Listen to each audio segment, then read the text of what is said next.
आपण तरतूद केली खरीपाच्या मध्ये काही जी मदत करायसाठी नुकसान असेल अजूनही धान उत्पादक शेतकऱ्यांचे जे काही पैसे घोषित केले होते ते मिळाले आहेत त्वरित ते दिले पाहिजेत बोनस म्हणून हेक्टरी 2 हेक्टरच्या मागे तुम्ही पर्यंत मदत करायचं घोषित केलं होतं तर ही सर्व मदत तातडीने जर झाली पंचनामे तातडीने व्हावेत अशी आपल्या माध्यमातून शासनाला आमची मागणी आहे अध्यक्ष महोदय। सन्माननीय विरोधी पक्षनेत्यांनी कालची जी परिस्थिती मांडली ती वास्तविकता आहे। अचानक बऱ्याचशा भागामध्ये मोठ्या प्रमाणात गारपीट झालेली आहे आणि शेतकऱ्यांचं नुकसान देखील झालं आहे। कालच माननीय मुख्यमंत्र्यांची चर्चा झाली आणि आपण आदेश दिलेले आहेत की त्या संदर्भात तात्काळ पंचनामे करावेत आणि जेवढं लवकरात लवकर मदत आपल्याला त्यांना देता येईल ती मदत आपण देऊ आणि आपण जो उल्लेख केला की मागच्या मदतीकरता आपण पुरवणी मागणी घेतलीच आहे त्यासोबत आपण आता धानाच्या बोनसचा जो विषय सांगितला त्याही संदर्भातला निर्णय करून त्याचे पैसे आता आपण देणं सुरू करतोय त्याची मागणी आपल्याकडे आलेली आहे त्यामुळे निश्चितपणे तेही पैसे तात्काळ देण्यात येतील। ठीक। कागदपत्रे सभागृहाच्या पटलावर ठेवणे माननीय उपमुख्यमंत्री महोदय मी आपल्या अनुमतीने कंपनी अधिनियम 2013 च्या कलम 395 च्या पोट कलम 1 मधील खंड ब अन्वय महाराष्ट्र भूविकास महामंडळ मर्यादित यांचे सन 2019-20 व सन 2020-21 या वर्षाचे लेखापरीक्षण अहवाल सभागृहासमोर ठेवतो। महोदय मी आपल्या अनुमतीने तापी पाटबंधारे विकास महामंडळ अधिनियम 1998 च्या कलम 47 चे पोट कलम 4 अन्वय तापी पाटबंधारे विकास महामंडळ जळगाव यांचा सन 2020-2021 सन 2021-2022 या वर्षाचा अनुक्रमे 23वा व 24वा वार्षिक वित्तीय अहवाल सभागृहासमोर ठेवतो। सदर अहवाल विधानसभेच्या पटलावर ठेवण्यास झालेल्या विलंबाची कारणे सोबत जोडली आहे। लेखापरीक्षण अहवाल व वार्षिक वित्तीय अहवाल सभागृहासमोर ठेवण्यात आले। सदर अहवाल विधिमंडळाच्या संकेतस्थळावर उपलब्ध करून देण्यात येतील। माननीय वस्त्रोद्योग मंत्री अध्यक्ष महोदय मी आपल्या अनुमतीने कंपनी अधिनियम 2013 च्या कलम 355 च्या पोट कलम 1 मधील खंड ब अन्वय महाराष्ट्र राज्य वस्त्रोद्योग महामंडळ व महामंडळाची उपकंपनी दी प्रताप स्पिनिंग रिंग आणि मॅन्युफॅक्चरिंग कंपनी मर्यादित अंमळनेर यांचा सन 2021 या वर्षाचा अनुक्रमे 56वा व 121वा वार्षिक अहवाल सभागृहासमोर ठेवतो। अहवाल सभागृहासमोर ठेवण्यात आला। सदर अहवाल विधिमंडळाच्या संकेतस्थळावर उपलब्ध करून देण्यात येईल। अध्यक्षांनी सभाध्यक्षांची तालिका नामनिर्देशित करणे। मी महाराष्ट्र विधानसभा नियम 8 च्या पोटनियम 1 अन्वय खालील सदस्यांची सभाध्यक्षांच्या तालिकेवर नियुक्ती करतो। श्री योगेश सागर विधानसभा सदस्य, श्री दीपक चव्हाण विधानसभा सदस्य, श्री अमीन पटेल विधानसभा सदस्य।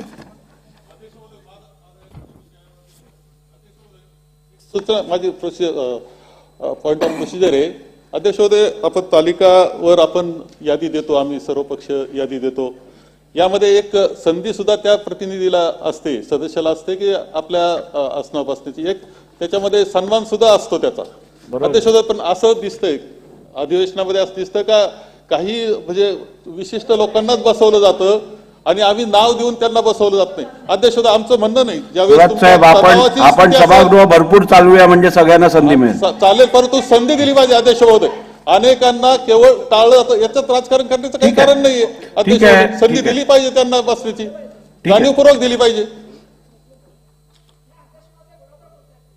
ठीक आहे आपण सगळ्या प्रथा परंपरा आपण सगळे माहिती आहे आपल्याला आम्हाला काही आपल्या सगळ्यांच्या निदर्शनास आणून द्यायची गरज नाही। ठीक आहे आता अशा परिस्थितीमध्ये अपवादात्मक काही प्रसंग सभागृहात आला तर आपण लगेच येता किंवा उपाध्यक्ष येतात उपसभा येतात आणि त्या ठिकाणी आसनं देतात आणि कामकाज पुन्हा सुरळीत होतो। परंतु अलीकडे ठीक आहे बजेटच्या चर्चेवर किंवा प्रस्तावावर होत असताना त्यावेळेस तरी ती संधी अपेक्षित असते। त्यावेळेस सुद्धा मागच्या अधिवेशनामध्ये तालिका सदस्यांना अध्यक्ष मध्ये वेळ दिला गेला नाही किंवा त्यांना संधी दिली नाही। शेवट आपण नामनिर्देशित करतो तर त्यांना किमान संधी द्यावी रास्त अपेक्षा आहे आणि यापूर्वी सुद्धा होती ते तो पायंडा जो आहे तो कायम असं होऊ नये अशी आपल्याला विनंती। दिनांक 26 फेब्रुवारी 2024 पासून सुरू झालेल्या महाराष्ट्र विधिमंडळाच्या सन 2024 च्या द्वितीय अर्थसंकल्पीय अधिवेशनात खालील नमूद विभागांचे विधिमंडळातील कामकाज आपल्या मूळ विभागाचे कामकाज सांभाळून त्यापुढे नेमून दिलेल्या मंत्री पाहतील असे माननीय मुख्यमंत्री महोदयांनी कळवलेले आहे. सामान्य प्रशासन मान्य श्री शंभूराज देसाई, नगरविकास व माहिती तंत्रज्ञान माननीय श्री उदय सामंत, परिवहन मान्य श्री दादाजी भुसे, सामाजिक न्याय दिव्यांग कल्याण मान्य श्री गुलाबराव पाटील, माहिती व जनसंपर्क मान्य श्री संदीपानराव भुमरे, पर्यावरण व वातावरणीय बदल मान्य श्री दीपक केसरकर, खनिकर्म मान्य श्री अब्दुल सत्तार. माननीय उपमुख्यमंत्री तथा वित्तमंत्री यांचा मविस्य नियम 57 अन्वय प्रस्ताव. अध्यक्ष महोदय, मी आपल्या अनुमतीने नियम 57चा प्रस्ताव म्हणतो की पुरवणी मागण्यांवरील चर्चा व मतदानाच्या संदर्भात विधानसभा नियमातील नियम 262 मधील 3 दिवसांच्या कालावधीची जी तरतूद आहे ती महाराष्ट्र विधानसभा नियमातील नियम 57 अन्वये स्थगित करण्यात यावी. ब. पुरवणी मागण्यांवरील चर्चा व मतदानाच्या संदर्भात विधानसभा नियमातील नियम 264 मधील चर्चारोधाच्या कालावधीबाबतची जी तरतूद आहे ती महाराष्ट्र विधानसभा नियमातील नियम 57 अन्वये स्थगित करण्यात यावी. प्रस्ताव असा आहे की पुरवणी मागण्यांवरील चर्चा व मतदानाच्या संदर्भातील नियमांतील नियम 262 मधील 3 दिवसांच्या कालावधीबाबतची जी तरतूद आहे ती विधानसभा नियम 57 अन्वये स्थगित करण्यात यावी. प्रश्न असा आहे की पुरवणी मागण्यांवरील चर्चा व मतदानाच्या संदर्भात विधानसभा नियमातील नियम 262 मधील 3 दिवसांच्या कालावधीबाबतची जी तरतूद आहे ती विधानसभा नियम 57 अन्वये स्थगित करण्यात सभागृहाची अनुमती आहे काय? अनुकूल असतील तरी होय म्हणावे, प्रतिकूल असतील तरी नाही म्हणावे. होय ते बहुमत आहे, होय ते बहुमत आहे. प्रस्ताव संमत झाला.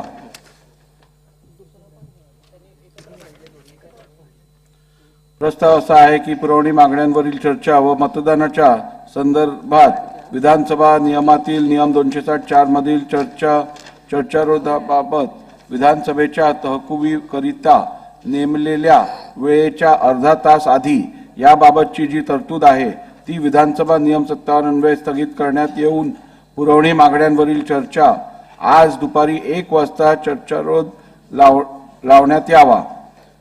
प्रश्न असा आहे की पुरवणी मागण्यांवरील चर्चा व मतदानाच्या संदर्भात विधानसभा नियमातील नियम 264 मधील चर्चारोधाबाबत विधानसभेच्या तहकुबीकरिता नेमलेल्या वेळेच्या अर्धा तास आधी याबाबतची जी तरतूद आहे ती विधानसभा नियम 57 अन्वये स्थगित करण्यात येऊन पुरवणी मागण्यांवरील चर्चा आज दुपारी 1 वाजता चर्चारोध लावण्यात यावा. या सभागृहाची अनुमती आहे काय? अनुकूल असतील तरी होय म्हणावे, प्रतिकूल असतील तरी नाही म्हणावे. होय ते बहुमत आहे, होय ते बहुमत आहे. प्रस्ताव संमत झाला. सन 2023-24 या वर्षाच्या पुरवणी मागण्यांवर चर्चा व मतदान पहिला व शेवटचा दिवस.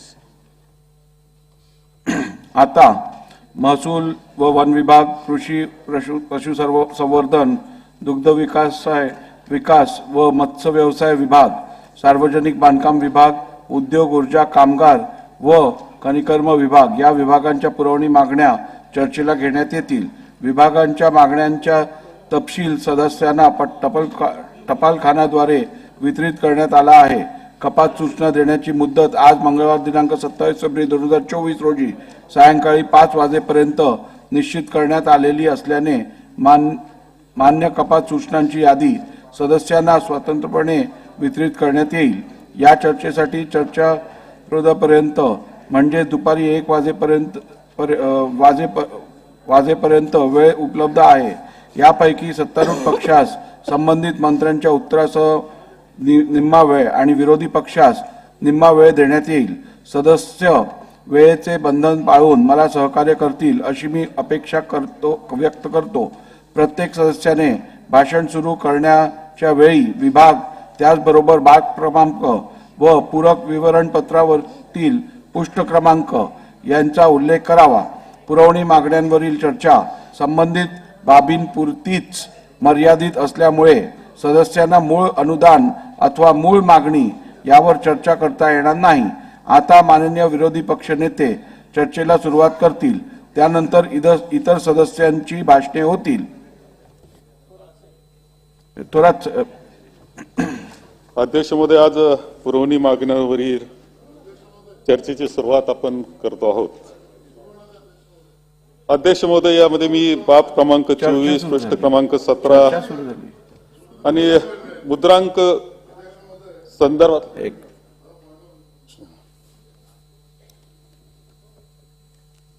अध्यक्ष महोदय, खऱ्या अर्थाने थोडं धावत आलो.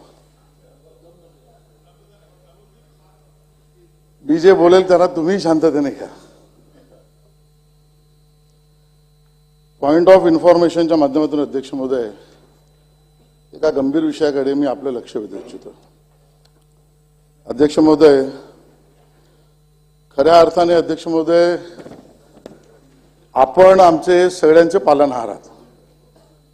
आमचे प्राण प्रतिष्ठा, आमची इज्जत आबरू, या सभागृहातल्या सर्व सदस्यांची, इकडचे असो तिकडचे असो, या सगळ्यांची सांभाळणे ही अध्यक्ष महोदय आपली जबाबदारी आहे. अध्यक्ष महोदय, अध्यक्ष महोदय, काल मुंबई उच्च न्यायालयामध्ये अध्यक्ष महोदय एका पिटिशनमध्ये त्या ठिकाणी आदेश देताना टिप्पणी केली कोर्टाने.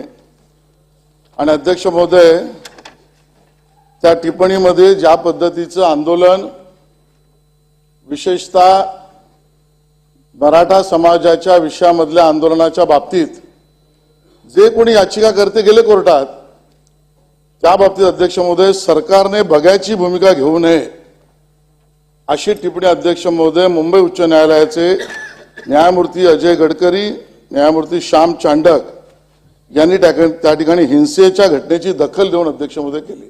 आणि माझा पॉइंट ऑफ इन्फॉर्मेशन त्यामुळे अध्यक्ष महोदय. अध्यक्ष महोदय, खऱ्या अर्थाने मराठा समाजाच्या भावना, मराठा समाजाच्या मागण्या, मराठा समाजाला मिळणारं हित या सगळ्याबद्दल दोन्ही बाजूच्या सभागृहातले सदस्य याबद्दल एकमतात आहेत. आपण कायदा सुद्धा 10% आरक्षणाचा केला अध्यक्ष महोदय, तो एकमताने केला अध्यक्ष महोदय. आणि खऱ्या अर्थाने पूर्ण टिकणारं आरक्षण त्या ठिकाणी दिलं हे माननीय मुख्यमंत्र्यांनी सुद्धा सांगितलं, त्यावर मी विशेष भाष्य करण्याची गरज नाही.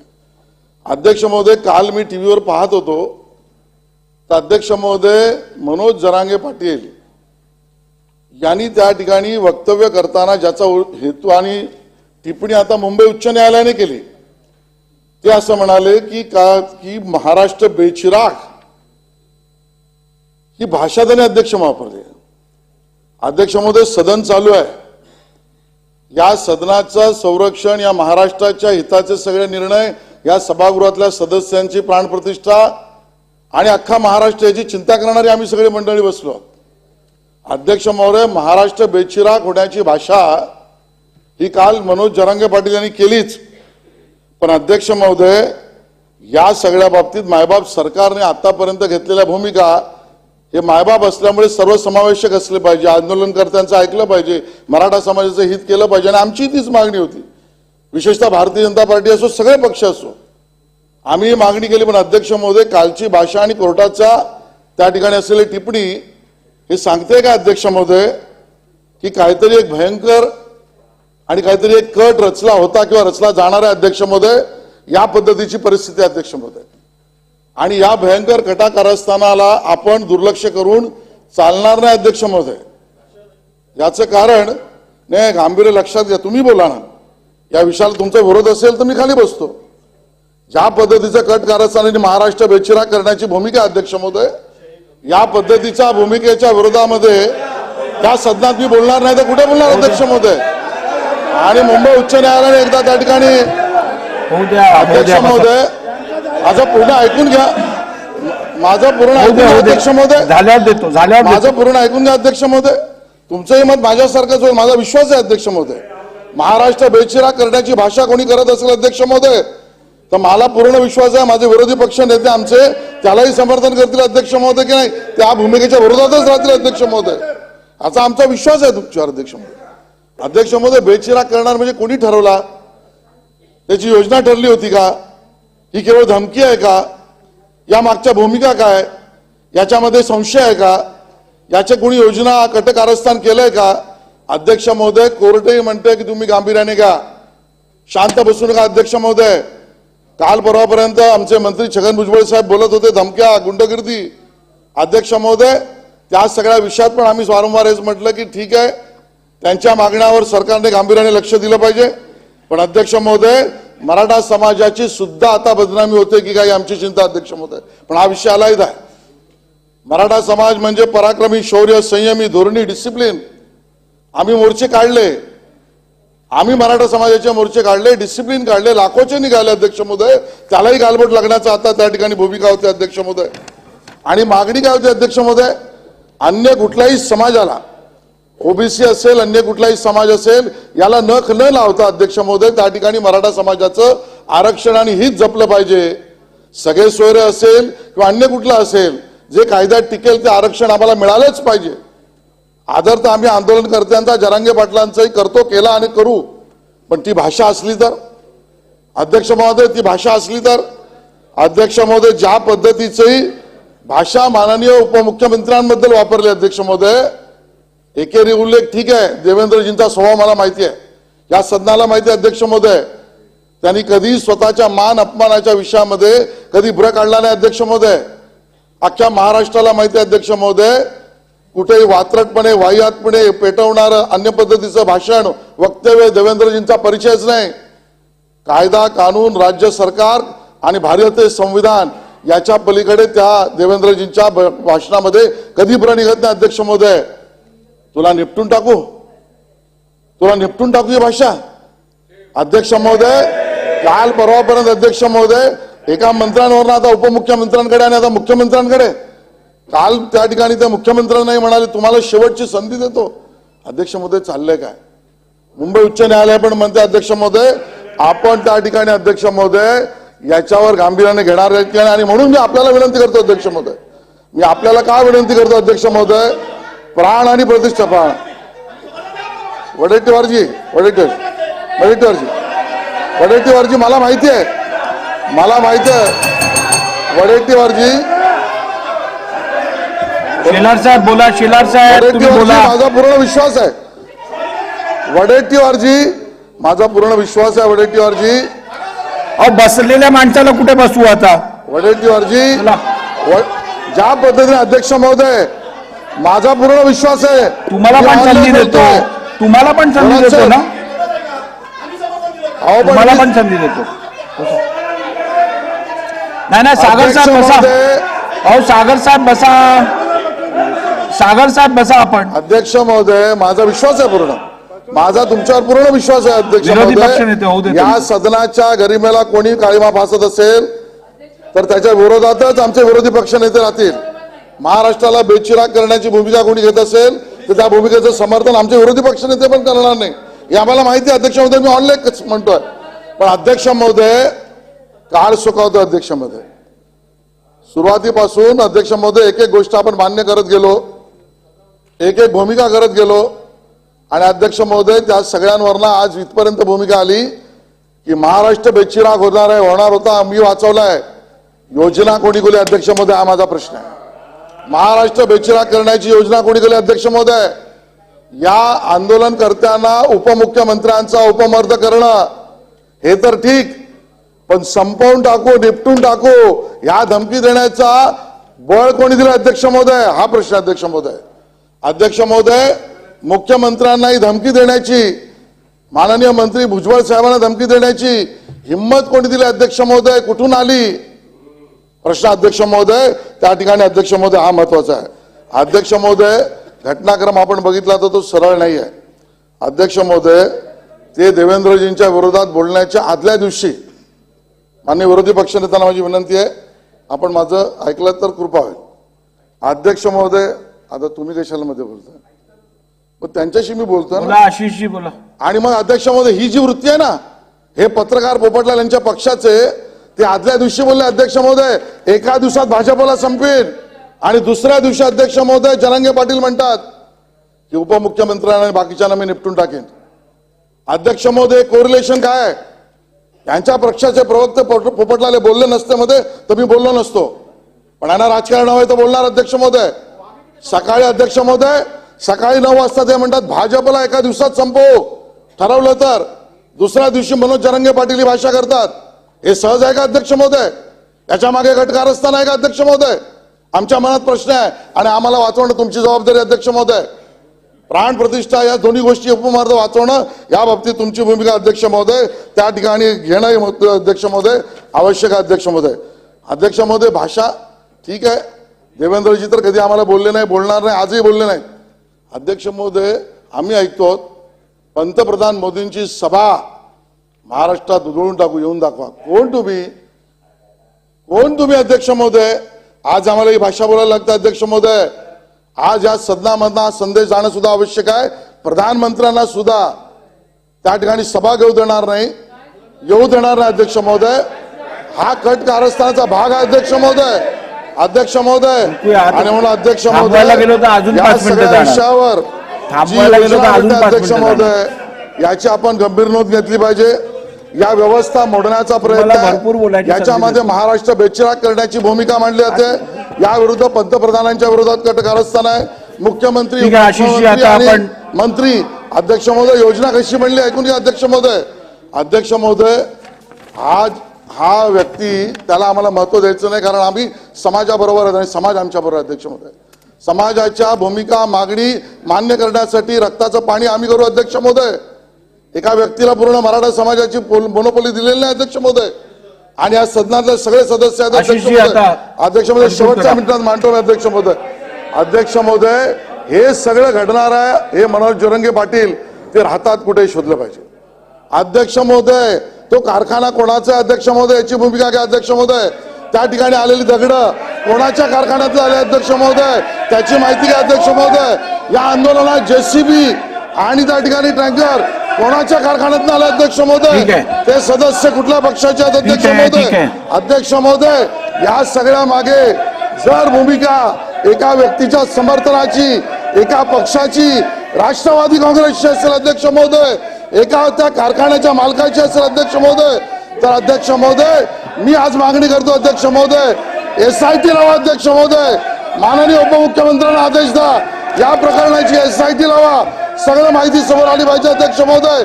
SIT मार्फत चौकशी कालबद्ध अध्यक्ष महोदय. मराठा समाजाच्या बाजूने आम्ही आहोत, पण आमच्या जीवाला धोका आहे आणि रचना योजना एका कारखान्यातून चाललंय, एका घरातून चाललंय. याची SIT चौकशी अध्यक्ष महोदय झालीच पाहिजे अध्यक्ष महोदय. थोरात साहेब बोला. अध्यक्ष महोदय, सन्माननीय सदस्य आशिष शेलारजीने पॉइंट ऑफ इन्फॉर्मेशनच्या माध्यमातून एक मुद्दा उपस्थित केलेला आहे. एकंदर संपूर्ण महाराष्ट्र सध्या या चर्चेमध्ये आहे आणि जे काही त्यांनी उपस्थित केलं इथपर्यंत का येऊन पोहोचतं याचा सुद्धा विचार आपण केला पाहिजे. अध्यक्ष महोदय, जरांगे पाटलांचं उपोषण सुरू होतं ते अत्यंत शांततेनं सुरू होतं.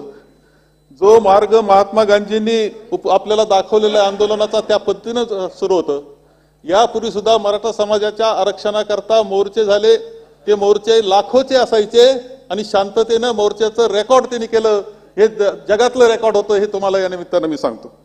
अध्यक्ष महोदय, सुरुवात इथून होत असते की अध्यक्ष महोदय शांततेनं चाललेल्या आंदोलनावर उपोषणावर जे कोणालाही माहिती नव्हतं महाराष्ट्रात, कारण मीडिया आम्हाला एवढी साथ देत नाही, कोणाला महाराष्ट्रात माहिती नव्हतं त्याच्यावर लाठीचार्ज झाला. गरीब महिलांना मुलांना मारहाण झाली.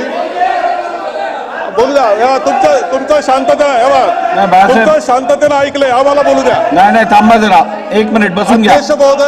एक मिनिट आपल्याला बोलायला देतो मी. एक मिनिट मी आपल्याला बोलायला देतो. एक मिनिट बसून घ्या.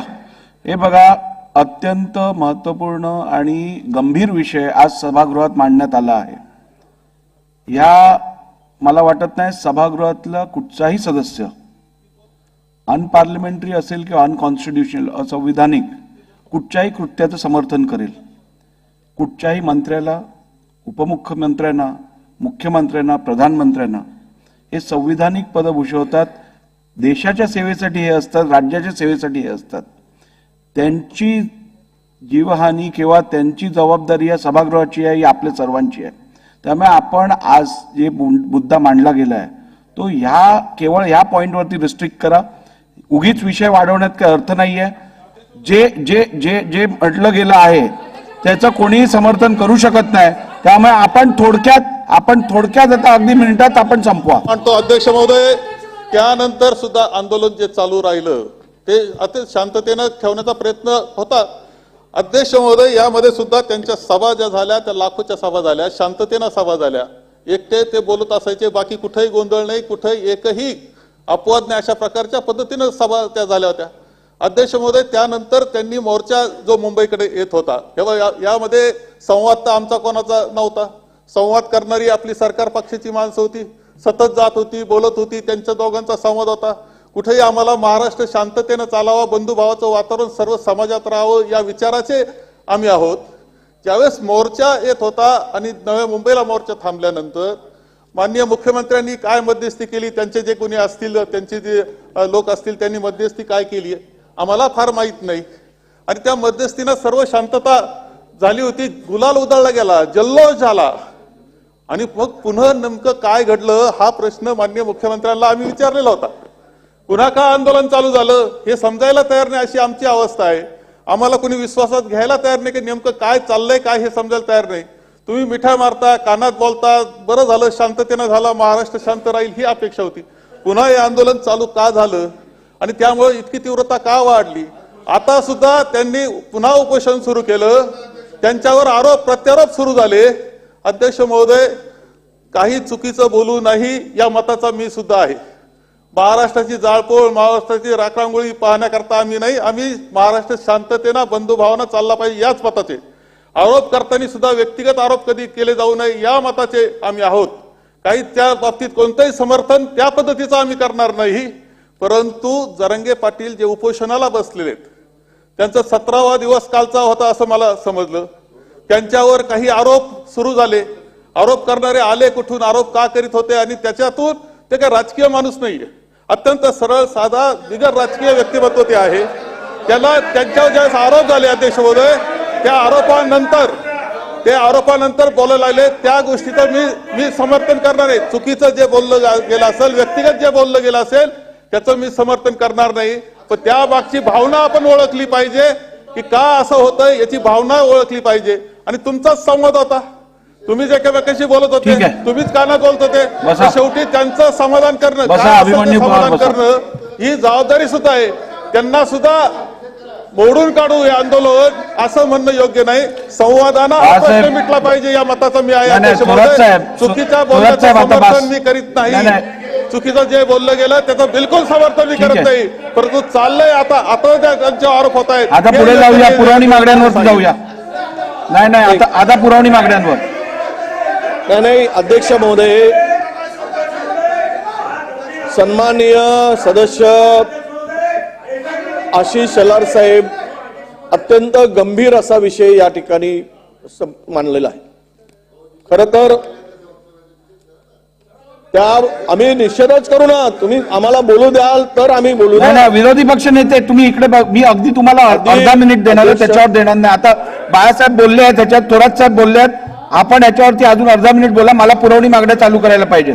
तुम्ही अर्ध्या मिनिटात संपवा. नाही, तुम्ही एक बाजू ऐकून घेऊन तुम्ही मला सांगितलं बाळासाहेब थोरातांना आपण बोलायला द्या, मी त्यांना बोलायला दिलं, आपण अर्ध्या मिनिटात आपलं म्हणणं मांडा. तर तुम्ही मला बोलू देऊ नका. बोला. असं रिस्ट्रिक्शन करून अर्धा मिनिट तो तुमचा अधिकार आहे. बोला आता, बोला. पण ही त्यांनी आम्ही अशा गोष्टीच्या कृत्याचं काही समर्थन करायला येतो थोडी आहोत. जे काही महाराष्ट्रात होते, ज्या पद्धतीनं कुठल्याही लोकप्रतिनिधी असू देत त्यांचा अपमान जो होतो आम्ही पण सहन केला ना. भुजबळ साहेब सहन केलेत, मला तर कुत्रा म्हटलं त्यांनी रेकॉर्डवर, आम्ही सहन केलं. बघा महाराष्ट्रातील ही संपूर्ण परिस्थिती जी आज निर्माण झाली, अध्यक्ष महोदय, याच्या तळापर्यंत जाण्याची आवश्यकता आहे की नाही?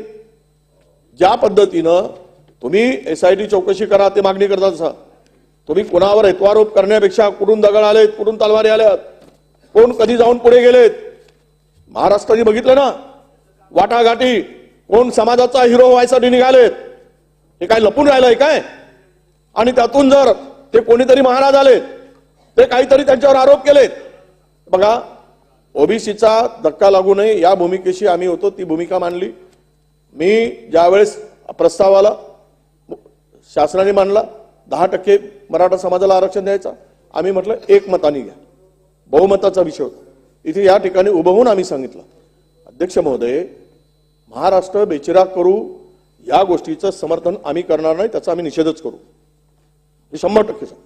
तुम्ही मानलात ते वस्तुस्थिती, परंतु ही वस्तुस्थिती निर्माण होत असताना यामध्ये ज्या पद्धतीनं पहिल्या जी घटना घडली त्याचा उल्लेख बाळासाहेबांनी केला, तो जोशी जनरल डायर सारखा वागला ना. काय आपण केलं? ज्या पद्धतीनं झालंय, कुठलाही समाज असू देत, कुठलंही आंदोलन असू देत, ज्या पद्धतीनं झालं तिथून गालबोट लागला. जे वातावरण महाराष्ट्रातलं दूषित झालं, काल परवा ज्या व्यक्तींनी त्याची चौकशी आम्ही मागणी करतो, चौकशी करा ना. थांबवलं कोण? माननीय उपमुख्यमंत्री 5 वर्ष मुख्यमंत्री होते. त्यावेळेस ते गृह खातं त्यांनी जास्त सक्षमपणे सांभाळलं. काही आम्हाला माहिती आहे, घ्यावा त्याचा निर्णय. कोण अडवलंय? सरकार तुमचं आहे, गृह खातं तुमच्याकडे आहे. बिलकुल चौकशी करा, जो असेल त्याच्यावर कारवाई झाली पाहिजे. महाराष्ट्राला बेचिराग करण्याची भाषा कोणी खपवून घेणार नाही, त्याचं समर्थन कोणी करणार नाही. परंतु जी घटना ज्या व्यक्तींनी त्यांना डिवचण्याचं काम केलं, ज्या पद्धतीनं बलात्कार काय त्यांच्यावर आरोप, यामुळे त्यांचा उद्रेक झाला. हे आपण अशी जी समजून घेतलं पाहिजे. तो माणूस, आम्ही वैचारिक मतभेद असतील, तो खरं तर राजकारणी नव्हताच, हे 100% आहे. त्याला राजकारणी आपण लोकांनी केलाय. कोणी केलं राजकारणाची भाषा बोलायला, त्यांची हिंमत कोणी वाढवली. आता मला रेकॉर्डवर आणण्याची गरज नाही, हे सगळं महाराष्ट्राला माहिती आहे. कोण वाटाघाटी कोण करत होत्या, काय करत होते, कोण हिरो होण्यासाठी समाजाचा पूर्ण समाज माझ्या पाठीमागा आहे हे दाखवण्यासाठी काय काय चाललं होतं. आणि अध्यक्ष महोदय, विषय असा आहे की हा विषय ज्या वेळेस सन्माननीय सदस्य सेलार साहेबांनी मांडला, ही भाषा कोणीही करता कामा नये, याचं समर्थन आम्ही करणार नाही. परंतु या सगळ्या प्रकरणाची खरंच चौकशी व्हावी असं जर वाटत असेल तर ती शासनाने करावी. पण यामागे एक लक्षात घेतलं पाहिजे, तो माणूस जो जरांगे पाटील आहे, ज्या पाटलांच्या तोंडात जी भूमिका आपण म्हणतो की कोणीतरी घातली, खरं तर तो माणूस उद्रेकाने हे सगळं वक्तव्य करतोय. कारण त्याला पर्सनली ज्याकडे एखाद्या व्यक्तीला वैयक्तिकरित्या त्याच्यावर आरोप होतात आणि तो निपक्ष ज्यावेळेस समाजाचं हित घेऊन पुढे जातो, आम्ही आमच्या समाजाचं हित घेऊन पुढे गेलो, भुजबळ साहेब समाजाच्या हितासाठी लढलेत. याचा अर्थ असा नव्हे की कोणीतरी त्याच्या मागे शक्ती लागली. तर शोधा तुम्ही, विषय तेवढा येत नाही. अध्यक्ष महोदय, विषय एवढा येतो. माननीय उपमुख्यमंत्र्यांना, मंत्री महोदयांना आमची मागणी आहे की ही जर यामध्ये असेल किंवा सामाजिक सलोखा कोणी बिघडवायचं षडयंत्र करत असेल, त्याच्यावर कारवाईसाठी आमचं समर्थन आहे. परंतु एक आपण लक्षात घ्या की त्या सगळ्या प्रकरणामागे ही जी घटना घडते, त्यांचं आंदोलन पेटलंय, ते आज भाषा करतायत, ते कुणामुळे, कशामुळे, कोण करायला लावतंय, हे सुद्धा शोधण्याची आवश्यकता आहे. हे बघा, जे बोलायला टीव्हीवर आलेत ना पोपटपंची, तुम्हाला माहित आहे त्या जरांगे पाटलावर वैयक्तिक टीका करणारे, त्यातून जो उद्रेक झाला ती कोणाची माणसं आहेत, त्याला पर्याय कसा उभा केला गेला, हे सुद्धा अध्यक्ष महोदय शोधलं पाहिजे. ही आमची मागणी आहे. आता पुढे जाऊया. नाही, किती वेळ चालणार आहे? सिंपल आहे अध्यक्ष महोदय, तेही समर्थन करतायत. बोलवतात आणि कोण आहे, आंदोलन पेटवलं कोणी, दगडं आणली कोणी, ते कुठल्या नेत्याला भेटले, कुठल्या नेत्याच्या घरी ते राहतात, त्यांचा कुठल्या कारखान्याशी संबंध आहे, त्यांचा कुठल्या नेत्याशी संबंध आहे, फोटो कुठल्या नेत्याशी आला, हे बोलणारे तर नंतर आले. हे आधीपासून कुठल्या पक्षाचा प्रचार करत होते, सगळ्याची यासाठी झाली पाहिजे, ही माझी मागणी आहे. सरकारने नोंद घ्यावी अध्यक्ष महोदय, सरकारला निर्देश आहे अध्यक्ष महोदय, सरकारला निर्देश आहे यासाठी चौकशी अध्यक्ष महोदय. ठीक आहे. हे बघा, बसून घ्या. आता बस. अभिमन्यू पवार बसून घ्या. हे बघा, बसून घ्या. सागर साहेब आता पुढे जायचंय, बसून घ्या.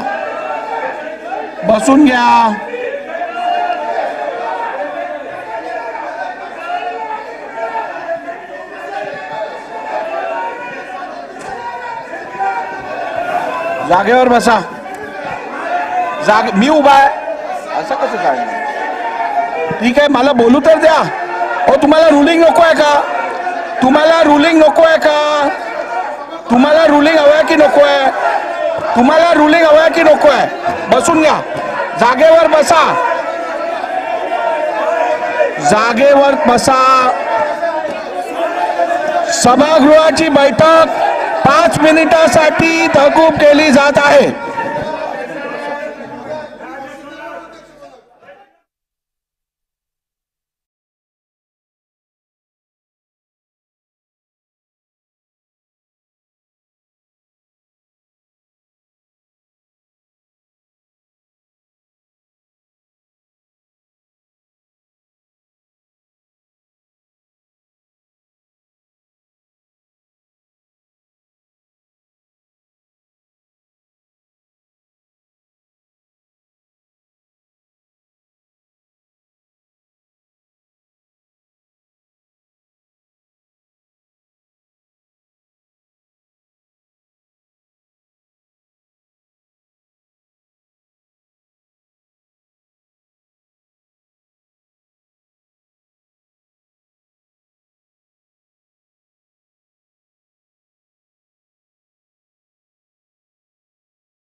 ठीक आहे ठीक आहे ठीक आहे बसून घ्या आता बस झालं बसून घ्या ठीक आहे मला रुलिंग देऊ दे मला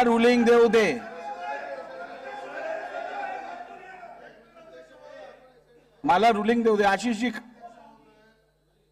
तर मी मगाशी म्हटलं अध्यक्ष महोदय मराठा समाजाच्या आंदोलनाच्या मागण्याच्या बद्दल आमची भूमिका स्पष्ट आहे ती समाजाबरोबर आहे पण अध्यक्ष महोदय केवळ कायद्याचं राज्य या विषयावर जरी आपण बोललो तरी अध्यक्ष महोदय त्यातले एक ज्यांच्यावर गुन्हा सिद्ध झाला आणि ज्यांना शिक्षा झाली ते वेळेकर असं म्हणतात की कोपर्डीच्या केसमधल्या असलेल्या आरोपींना कोर्टाच्या आवारात जाऊन मार हे आम्हाला यांनी सांगितलं त्या केसमधले आरोपी सहआरोपीचं नाव सांगतात अध्यक्ष महोदय तरी सरकार कारवाई करणार नाही अध्यक्ष महोदय दगड आणायला लावली आणि त्यामुळे आम्ही आंदोलन करून त्या ठिकाणी दगड मारली हे म्हणणारे त्या ठिकाणी ऋषिकेश बेद्रे यांचं स्टेटमेंट आहे त्यांच्याकडे गावठी पिस्तूल सापडलं त्यांच्याकडे सगळ्या गोष्टी सापडल्या अध्यक्ष महोदय हे आपल्याला इन्व्हेस्टिगेशन मध्ये सापडलं अध्यक्ष महोदय सहआरोपी सांगून सुद्धा अध्यक्ष महोदय कायदेशीर कारवाई होणार नाही त्या ठिकाणी दुसऱ्या केसमधला सहआरोपी सापडल्यानंतर ऋषिकेश त्याच्याकडे गावठी पोलीस पिस्तूल पासून सगळे सापडलं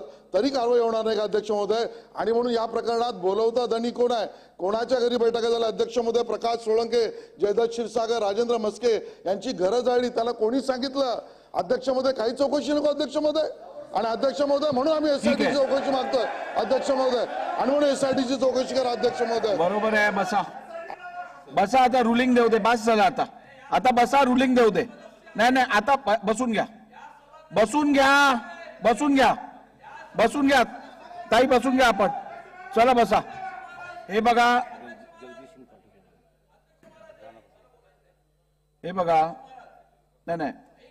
नाही थांबा नाही असं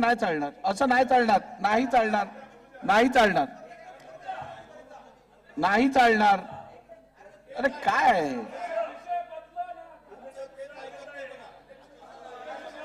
अध्यक्ष महाराज आशिष शेलार साहेबांनी जो मुद्दा मांडला माझा त्याला जोडून एक मुद्दा आहे या सभागृहाचे ते कोण सदस्य आहेत जे या कारस्थानामध्ये होते अध्यक्ष महाराज याचा खुलासा झाला पाहिजे ठीक आहे बसून घ्या कारखान्यावरती मीटिंग झाल्या कुणाच्या कारखान्यावरती मीटिंग झाल्या या सभागृहाचे कोण सदस्य आहेत त्यांना अटक करा अध्यक्ष महाराज या सन्मान्य सदस्य आशिष शेलार यांनी जो आज अत्यंत महत्वाचा मुद्दा अत्यंत संवेदनशील मुद्दा या सभागृहात मांडला आहे त्याची सभागृहाने नोंद घेतलेली आहे यावरती सन्मान्य विरोधी पक्ष नेते आणि सन्मान्य बाळासाहेब थोरातांनी आपलं पण मत व्यक्त केलं आहे यातून एक स्पष्ट होतं की अशा प्रकारच्या हिंसक वक्तव्याचं कोणीही समर्थन करू शकत नाही आणि हिंसा बसून घ्या असं काय करताय बसून घ्या हिंसा अथवा हिंसक वक्तव्याला लोकशाहीत कुठेही स्थान नाही ज्याचा लोकशाहीवरती विश्वास आहे तो हिंसा अथवा हिंसक वक्तव्याचा कधीही वापर करणार नाही असं असल्यामुळे संसदीय लोकशाहीला जपणं हे या सभागृहाची जबाबदारी आहे आणि त्या संदर्भात योग्य उपाययोजना करणं ही शासनाची जबाबदारी आहे ही अत्यंत गंभीर घटना आहे या घटनेतून राज्यात अथवा देशात चुकीचा मेसेज जाणं अत्यंत डेंजरस किंवा घातक असेल त्यामुळे या संपूर्ण विषयाचा गांभीर्य लक्षात घेता शासनाने या संदर्भातली सखोल चौकशी एसआयटी मार्फत करावी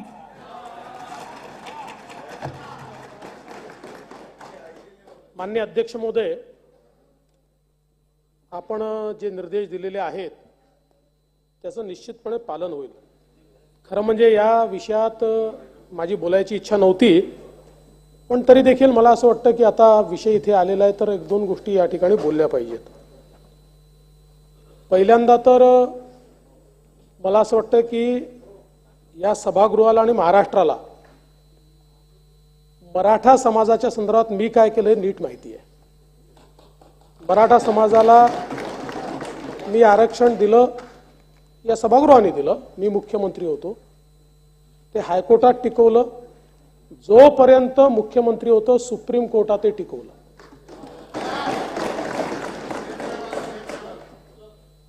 मान्य अध्यक्ष महोदय, एवढंच नाही,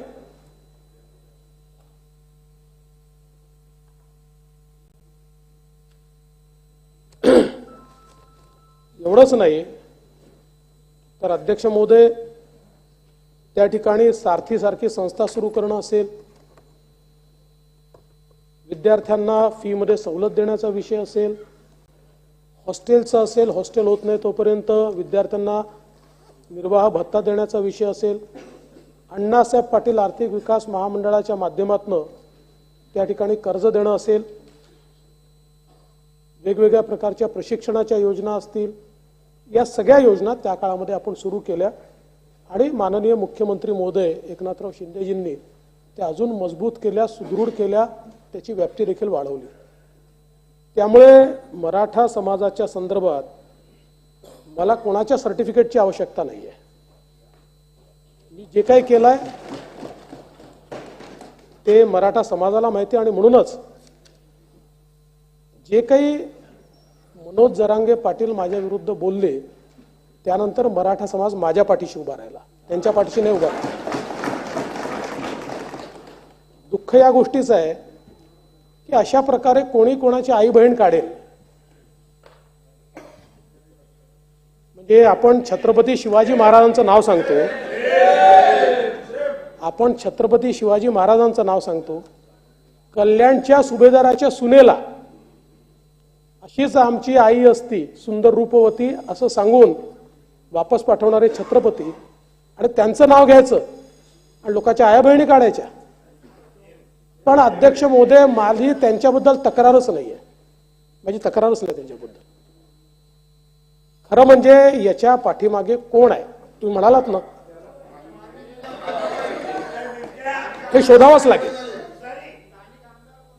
असं आहे, जो महत्वाचा मुद्दा आहे तो शेलारांनी नंतर मांडलाय, तोच महत्वाचा मुद्दा आहे की या ठिकाणी दगडफेक करणारे जर या ठिकाणी सांगत असतील की आम्हाला दगडफेक करायला कोणी सांगितलं, तुम्ही म्हणालात ना बाळासाहेब की पोलिसांच्या लाठीचार्जमुळे झालं, नाही, लाठीचार्ज महत्वाचा आहेच, त्याच्यामुळे झालंच असेल, पण का झाला लाठीचार्ज? आता हे षडयंत्र बाहेर येत आहे, आता हे लक्षात येत आहे कशा प्रकारे रात्री जाऊन त्या ठिकाणी मनोज जरांगेंना वापस आणणारे कोण आहेत, त्यांच्या घरात जाऊन त्यांना भेटणारे कोण आहेत.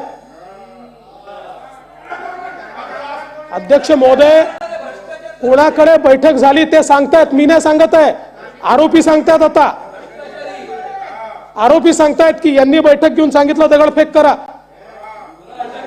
पोलीस आपले नाही आहेत, आपले पोलीस नाही आहेत. आपल्या पोलिसांना मारायचं आणि आपण चूप राहायचं. आणि दुर्दैवाने माननीय बाळासाहेब थोरात साहेब, आपण बीडची घटना विसरला. हे शांततेने झालेलं नाहीये. हो, मराठा समाजाने जे मोर्चे काढले होते ते शांततेनेच झाले होते, यावेळी शांतता नव्हती. ही घरं जाणं, ती घरं जाणं, नाही होऊ दे ना, नाही कशा करता, होऊ दे, त्यांचा होऊ दे. नाही ना, उपमुख्यमंत्र्यांचा होऊ दे, असं कसं? आता मी रुलिंग दिल्यानंतर परत बरोबर नाही. आपण सिनियर सदस्य आहात, आपण सिनियर सदस्य आहात, बरोबर नाही. त्यांचं पूर्ण होऊ दे, त्यांचं पूर्ण होऊ दे, आणि त्यांचं पूर्ण होऊ दे. मग झालं की बोला ना, माझं होऊ द्या ना. त्यांचं पूर्ण होऊ दे मग बोला, त्यांचं पूर्ण होऊ दे मग बोला. नाही, मी तुम्हाला नीट ओळखतो. तुम्ही देखील राजकारणामध्ये नेहमीच अशीच भूमिका घेतलेली आहे की वाईटाला तुम्ही वाईटच म्हटलेलं आहे, तुम्ही कधीही टोकाची भूमिका घेत नाहीत. पण आज तुमच्या बोलण्यात ते सुटलं म्हणून मी या ठिकाणी सांगितलं, म्हणून मी हे सांगितलं. आणि त्यामुळे अध्यक्ष महोदय, जे काही या ठिकाणी कुठल्या स्तराला आपलं राजकारण चाललंय, म्हणजे आज आपण जर समाजाला विघटित करण्याचा प्रयत्न करणार असू, समाजाचे तुकडे करण्याचा प्रयत्न करत असू, अशा प्रकारचं राजकारण जर होत असेल, कोणासोबत फोटो निघतात त्यांचे, कोण सोबत दिसतात त्यांच्या, कोणाचे कार्यकर्ते म्हणत आहेत, कुठनं पैसा येतोय, येत आहे साहेब, सगळं येत आहे. शेवटी या गोष्टी लपत नाहीत. एक एक गोष्ट बाहेर येते, ती येणारच आहे. आणि म्हणून मी या निमित्ताने एवढंच सांगतो की अशा प्रकारे अध्यक्ष महोदय, कोणी जर कोणाची आयमाय काढणार असेल तर या सभागृहाकडनं अपेक्षा अशी आहे की विरोधी पक्षाची असो का सत्ता पक्षाची असो, आडेवेडे न घेता असं असतं तर तसं, जसं असतं तर तसं, असं घडलं असं तसं, असं नाही. तुमच्याबद्दल असं घडलं ना, हा देवेंद्र फडणवीस उभा राहील तुमच्या बाजूने, ताकदीनं उभा राहील. त्यामुळे अध्यक्ष महोदय, आपण SIT सांगितली आहे, SIT तयार होईलच, पण मला मनोज जरांगे पाटलांची काही घेणं देणं नाही. त्याच्या पाठीमागे बोलविता धनी शोधून काढला. जी स्क्रिप्ट त्या ठिकाणी बोलली गेली, काही लोक रोज ती स्क्रिप्ट बोलतात आणि ती स्क्रिप्ट त्यांच्याकडनं येते. आणि हे जे आता ज्या ज्या लोकांनी अध्यक्ष महोदय या ठिकाणी सांगितलंय की आम्हाला कोणी कोणी काय काय सांगितलं, साहेब वॉर रूम कोणी उघडल्या माहिती आहे आम्हाला, आता मिळाली आहे माहिती. वॉर रूम कुठे कुठे संभाजीनगरला कोणी उघडली, नवी मुंबईला, पुण्याला कोणी उघडली, माहिती आहे आमच्याकडे सगळी. करू, सगळी चौकशी करून हे षडयंत्र बाहेर काढलं जाईल. चला पुरवणी मागण्या. अध्यक्ष महोदय, मी पुरवणी मागण्यांवर बोलण्यासाठी उभा आहे. अध्यक्ष महोदय, एक आपण जर पाहिलं कामकाजाचं, खरं आहे की कमी दिवस आहे आपल्याकडं, त्यामुळे काही गोष्टी स्थगित कराव्या लागतात. परंतु आजची कामकाज पत्रिका पहाटे 5 वाजता मिळाली, पहाटे 5 वाजता शेवटची पत्रिका. आणि त्यानंतर 9 वाजता, तर इथं सगळ्या सभागृहात पाहण्याकरता 9 वाजता साधारणतः मिळाली, 10 वाजता हे कामकाज सुरू झालेलं आहे. अध्यक्ष महोदय, कामकाजाची तयारी करायची असेल, त्याला जर गुणवत्ता द्यायची असेल तर कामकाज पत्रिका सुद्धा, हे तर पूर्वीच आम्ही दिलेले होते विषय, कामकाज कच्चे कामकाज असुधारित म्हणून का होईना, पण ती लवकर येणं अत्यंत आवश्यक असतं. कशा पद्धतीनं सदस्य तयारी करतील, त्यांनी कधी यावं आणि बसावं, ह्या सगळ्या गोष्टी विचार करता आम्ही जी यादी दिली होती अध्यक्ष महोदय, त्यामधले ते सदस्य त्यावेळेस उपस्थित राहू शकले नाही. मला आपण जे सांगितलं आहे त्याची चौकशी केली जाईल की विलंब का झाला, परंतु कामकाज पत्रिका ही ऑनलाईन आणि मेलद्वारे बरीच अगोदर देण्यात येते आणि ती देण्यात आली, परंतु फिजिकल फॉर्म मध्ये पण ती वेळेत मिळणं आवश्यक आहे. तर या संदर्भातली योग्य ती चौकशी करून यापुढे ही कामकाज पत्रिका वेळेत मिळेल याची आपण अरेंजमेंट करू. अध्यक्ष मध्ये ऑनलाईनच मला पहाटे 5ला 9:54 ला गेली आहे ऑनलाईन, रात्री 1ला टाकली असं 9:54 ला ऑनलाईन रात्रभर असं तर काय आपल्याला सन्मानित करता यायचं नाही. अध्यक्ष महोदय, एक यामध्ये मुद्रांकच्या संदर्भातला खर्च भागविण्याकरता आणि मुद्रांकाच्या बाबतीत बाब क्रमांक 25 आणि क्रमांक 18 या साधारणतः उत्पन्नाच्या बाबी या खर्च करतोय आपण.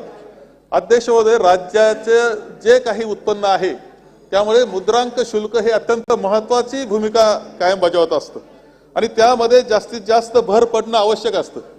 अध्यक्ष महोदय, सन्माननीय आमचे महसूल मंत्री महोदयांनी वाळूचं धोरण घेतलं आणि त्यामध्ये कदाचित त्यांनी स्वस्तात वाळू देऊ, 600 रुपयांना वाळू देऊ, या सगळ्या गोष्टी केल्या. आणि यामध्ये वाळू उचलण्याकरता जे कॉन्ट्रॅक्ट जाणार होते त्याच्यातून मुद्रांक शुल्काची उत्पन्न येईल असं आमचं करार होणार होते ते. परंतु माझा प्रश्न असा आहे की मुद्रांक शुल्कामध्ये भर पडत असताना एकंदर वाळूचे करार किती झाले, किती ठिकाणी तुम्ही डेपो तयार केले गेले अध्यक्ष महोदय, आणि ते करार झाले नाही. मुद्रांकामध्ये सुद्धा आर्थिक भर पडली नाही.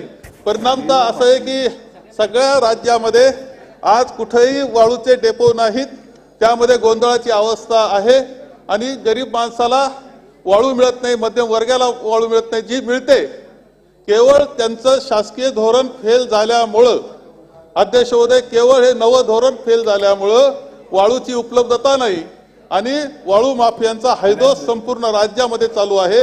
गरीब लोकांना तर घर बांधण्याची स्थिती नाही, मध्यम वर्गीयाला सुद्धा ती वाळू परवडत नाही. घर बांधणं त्याची अवघड अवस्था होऊन गेलेली आहे. गुंडगिरी पुन्हा वाढलेली आपल्याला सगळ्यांना दिसते की प्रचंड गुंडगिरी ही त्यामध्ये वाढलेली आम्हाला सगळ्यांना दिसते आहे आणि अनेक क्षेत्रामध्ये ते भाग घेत असताना दिसतंय.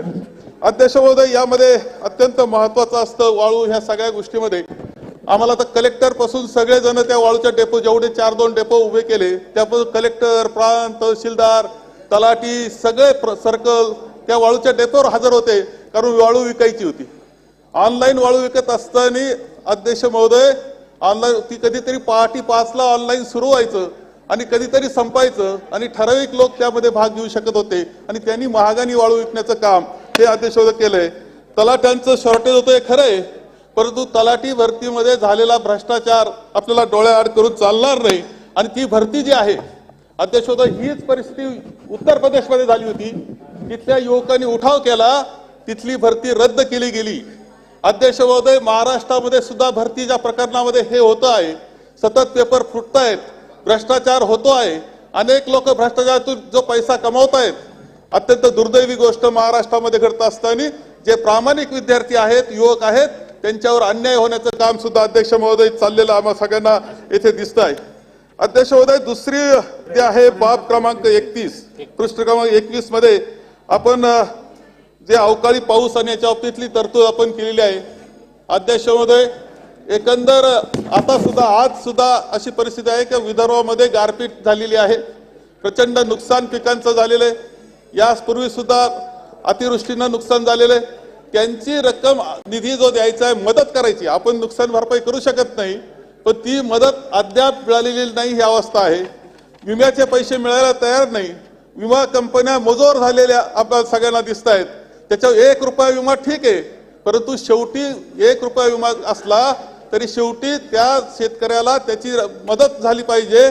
ती मदत होत असताना दिसत नाही, ही वस्तुस्थिती आहे. आणि अध्यक्ष महोदय, या बाबतीत काहीतरी धोरण एक घेतलं पाहिजे. आमच्या बीड पॅटर्न म्हणून होता, त्याचा स्वीकार तरी केला पाहिजे आणि त्या पद्धतीने राबवणूक केली पाहिजे, परंतु ते कोणतंही होत नसताना आता तुम्ही दुष्काळाला सामोरं जात आहेत. अनेक ठिकाणी पिण्याच्या पाण्याची टंचाई ही सुरू झालेली आहे. रोजगार हमीचे कामं तुम्हाला सुरू करावं लागतील, जनावरांचा चारा तुम्हाला द्यावा लागणार आहे. त्या बाबतीतले एकंदर पाहता अत्यंत उदासीन अशा प्रकारचं धोरण हे शासनाचं आम्हाला दिसतं आहे. जिथं पाण्याची टंचाई होईल तिथं 3 दिवसामध्ये, कमीत कमी 3 दिवसामध्ये पाणी गेलं पाहिजे, पाणी शुद्ध असलं पाहिजे, पाण्याचं वेळेवर ते पाणी गेलं पाहिजे आणि पुरेसं पाणी गेलं पाहिजे.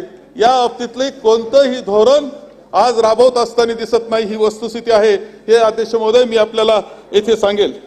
अध्यक्ष महोदय, आजच्या मागण्यांमध्ये आणखी एक विषय घेण्यात आलेला आहे आणि तो विषय आहे तो म्हणजे दुधाला मदत करण्याकरता जे अनुदान आपण जाहीर केलेलं आहे, त्या अनुदानाच्या संदर्भामध्ये आपण तरतुदीची मागणी केली आहे. ते अनुदान माननीय देवेंद्रजी ज्यावेळेस मुख्यमंत्री होते त्यावेळेस सुद्धा अशा पद्धतीची मदत केली होती. आम्ही ज्यावेळेस सरकारमध्ये होतो त्यावेळेस सुद्धा वेळेला मदत करावी लागते. या पद्धतीनं मदत जाहीर केली हे ठीक झालं, परंतु त्याला ज्या अटी घातलेल्या आहेत, म्हणजे मदत जाहीर करायची, घोषणा करायची आणि अटी इतक्या कडक करायच्या का काही द्यावं लागणार नाही अशी परिस्थिती निर्माण करायची, हे योग्य नाही. अटी एवढ्या कडक आहेत की कोणाला मदत पोहोचेल की नाही मला माहीत नाही. त्या बाबतीत सुद्धा टॅगिंग हा प्रकार आलेला आहे, गायांचं टॅगिंग. आमचं म्हटलं तर आम्ही टॅगिंग विगिंगमध्ये पुरेसे पूर्ण काम केलेलं आहे, परंतु सर्वच करू शकतात असं नाही महाराष्ट्रातले. अशा काही अटी, काही भ्रष्टाचार होऊ नये, गैरव्यवहार होऊ नये याची काळजी घ्या, परंतु त्या दूध उत्पादकाला मदत होणं ही आज काळाची गरज आहे, एक या निमित्तानं मी सांगेन. अध्यक्ष महोदय, आणखी एक विषय सध्या गाजतोय तो म्हणजे महानंदाचा. महानंदा ही संस्था एक शिखर संस्था आपल्या दुधाची होती, अत्यंत प्रतिष्ठित अशी संस्था आहे. आणि एवढंच नाही तर तिचा उद्देश सुद्धा होता की महाराष्ट्राचा एक ब्रँड करून करायचं. हे जरी खरं असलं तरी आज तिथे 50 एकर जमीन गोरेगावला आहे. 50 एकर जमीन गोरेगावची जमीन आहे. अत्याधुनिक असा प्लांट आहे. तुम्ही तो NDDB ला दिलंय. NDDB म्हणजे गुजरातचा विषय आला, हे त्यांनी घेतलं म्हणजे कशा पद्धतीनं दिलंय, कोणता करार त्यामध्ये केला. आणि मला असं समजलं, कदाचित खरं खोटं माननीय मंत्री महोदय त्यांच्या उत्तरात सांगतील, की 265 कोटी रुपये त्याबरोबर त्यांना द्यायची, म्हणजे महानंदा द्यायची आणि 265 कोटी रुपये द्यायची. मला हे समजायला तयार नाही की एकंदर हा करार तरी कसा आहे. तो करार आपण जाहीर करावा. आणि लोकांच्या मनात प्रचंड गैरसमज त्यामध्ये आहे. एक तर 50 एकर जमीन असलेला अत्याधुनिक प्लांट असलेला हा प्रकल्प हा गुजरातच्या संस्थेकडे जातो कसा, याच्या बाबतीत मनात शंका आहे. एवढं करून 265 कोटी रुपये तुम्ही त्यांना देणार, हे तरी कसं. ते अशा ह्या ज्या गैरसमज आहे, मला माहित नाही आज केवळ तुम्ही ते सविस्तर उत्तर अद्याप कुठेही आलेलं नसल्यामुळं गैरसमजाचं वातावरण असेल, पण तुमची जबाबदारी आहे की तो गैरसमज दूर करणं आणि एनडीडीबीच्या ताब्यात देऊन नेमकं आपण काय साध्य करणार आहोत या बाबतीत सुद्धा खुलासा करणं अत्यंत आवश्यक आहे असं माझं मत आहे. या बाबतीतले उत्तर मी जे उपस्थित केले ते उत्तर माननीय मंत्री महोदयांकडून अपेक्षित आहे एवढं मी सांगतो आणि माझे भाषण पूर्ण सन्माननीय करतो. नानाजी. अध्यक्ष महाराज, मी दुग्ध विकास खात्याच्या मागणी क्रमांक D5 वर माझे विचार व्यक्त करण्यासाठी उभा आहे. अध्यक्ष महाराज, दुग्ध व्यवसाय हा महाराष्ट्रातला एक महत्वाचा व्यवसाय आहे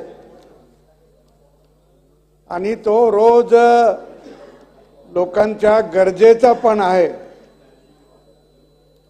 आणि या व्यवसायामध्ये जास्तीत जास्त शेतकरी आणि गरीब कुटुंब की ज्याच्याकडे शेत नाही असे देखील या व्यवसायामध्ये मोठ्या प्रमाणात काम करतात. दुग्ध व्यवसायामध्ये कोणताही भांडवलदार दुधाचा व्यवसाय करत नाही. केवळ गरीब आणि गरीब लोक दुधाचा व्यवसाय करतात. आणि म्हणून सरकारने 2 महिन्यासाठी 5 रुपयाचं अनुदान प्रति लिटर हे देण्याचं सरकारने मान्य केलं. आणखी 1 महिन्याची त्याच्यामध्ये वाढ केल्याचंही आम्हाला समजलं. पण माझी मागणी आहे मंत्री महोदयांना की हे दुधाचं 5 रुपये प्रति लिटर अनुदान हे जून अखेरपर्यंत देण्यात यावं. कारण जोपर्यंत पाऊस पडत नाही, जनावराला चारा होत नाही आणि तोपर्यंत शेतकऱ्याला किंवा दुग्ध उत्पादन शेतकऱ्याला हे विकतचा चारा घ्यावा लागेल. आणि म्हणून त्यासाठी हे अनुदान जून अखेरपर्यंत देण्यात यावं. दुसरी गोष्ट की या व्यवसायामध्ये आज सहकारी आणि खाजगी अशी स्पर्धा आहे. खरं म्हणजे एक काळ असा होता महाराष्ट्रामध्ये की या व्यवसायामध्ये सरकार हा व्यवसाय करत होतं आणि सरकारी डेअरी होती. सरकार दूध गोळा करायचे आणि सरकार दूध वितरण करायचे. हळूहळू सहकार संस्था याच्यात आल्यात, गावगाव सहकार संस्था निघाल्यात आणि या सहकारी संस्थामार्फत दूध गोळा व्हायला लागलं. सरकारने हळूहळू त्यांचं अंग काढून घेतलं. परंतु सहकारामध्ये सुद्धा आज खाजगी मोठ्या प्रमाणात आलेत आणि आज सहकार फक्त 30-35% आहे. 60 ते 65% हा खाजगी व्यवसाय आहे. आणि आता जे 5 रुपयाचं अनुदान दिलंय त्या अनुदानामध्ये एकाही सहकारी संस्थेला, सहकारी संघाला अनुदान मिळालेलं नाही. जे काही त्याचे मंजूर झालं असं आम्ही ऐकतोय ते खाजगी व्यावसायिक जे आहे त्यांचे प्रकरण मंजूर झाले आणि सहकाराचे जे प्रकरण आहे ते अजून मंजूर झालेले नाही. आणि म्हणून त्याच्यामध्ये काय क्युऱ्या निघतात, खाजगी संघाच्या किंवा खाजगी कंपन्याच्या क्युऱ्या निघत नाही, त्यांचे दोष निघत नाही. सहकारातले मात्र दोष काढत जातात आणि त्यामुळे उशीर होतो. याकडे मंत्री महोदयांनी लक्ष दिलं पाहिजे असं माझा आग्रह आहे. आता महाराष्ट्रामध्ये सहकारी संघ जे आहेत, तालुका संघ आहे, जिल्हा सहकारी दूध उत्पादक संघ आहे, याचं हे महाराष्ट्रात मध्ये एक फेडरेशन आहे. ते फेडरेशन अनेक वर्ष काम करते. सुरुवातीला या फेडरेशनला त्याचा चेअरमन केवळ दुग्ध विकास खात्याचा मंत्रीच होता आणि बरेच वर्ष जवळजवळ 2005-06 पर्यंत हे चेअरमन राहिले, ते दुग्ध विकास खात्याचे मंत्री चेअरमन राहिले. पण त्यानंतर मग कोर्टाने काही जर कोर्टात गेले आणि मग सहकारी संघाच्या तिथं प्रतिनिधित्व यायला लागलं. आता अनेक वेळा या संघाला दूध द्यायला संघ तयार होते, या महानंदाला म्हणजे फेडरेशनला, परंतु त्यांची तेवढी कॅपॅसिटी नव्हती. आणि म्हणून या महानंदाला सुद्धा जे तिथं संचालक असतील, जे तिथं कार्यरत असतील, त्यांचे संघ हे मोठे झालेत आणि त्यांनी सुद्धा मुंबईतलं मार्केट कॅप्चर केलं. आणि हळूहळू या महानंदाचं दूध विक्री कमी होता होता आता ती 1 लाखाच्या आत आली. आणि म्हणून मोठा वर्ग कर्मचाऱ्याचे जे पगार आहे ते पगार याला सोसवत नाही, हे देऊ शकत नाही. आता 6-6 महिने झाले पगार कमी झाले, देता आले नाही.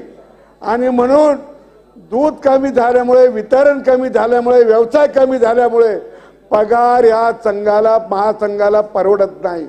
आणि म्हणून हा चालवण्यासाठी जी शिखर संस्था आहे देशाची, नॅशनल डेअरी डेव्हलपमेंट कॉर्पोरेशन, या संस्थेलाही संघ चालवायला द्यावा, महानंदा चालवायला द्यावा असा ठराव त्या महानंदाच्या संचालकांनी घेतलाय.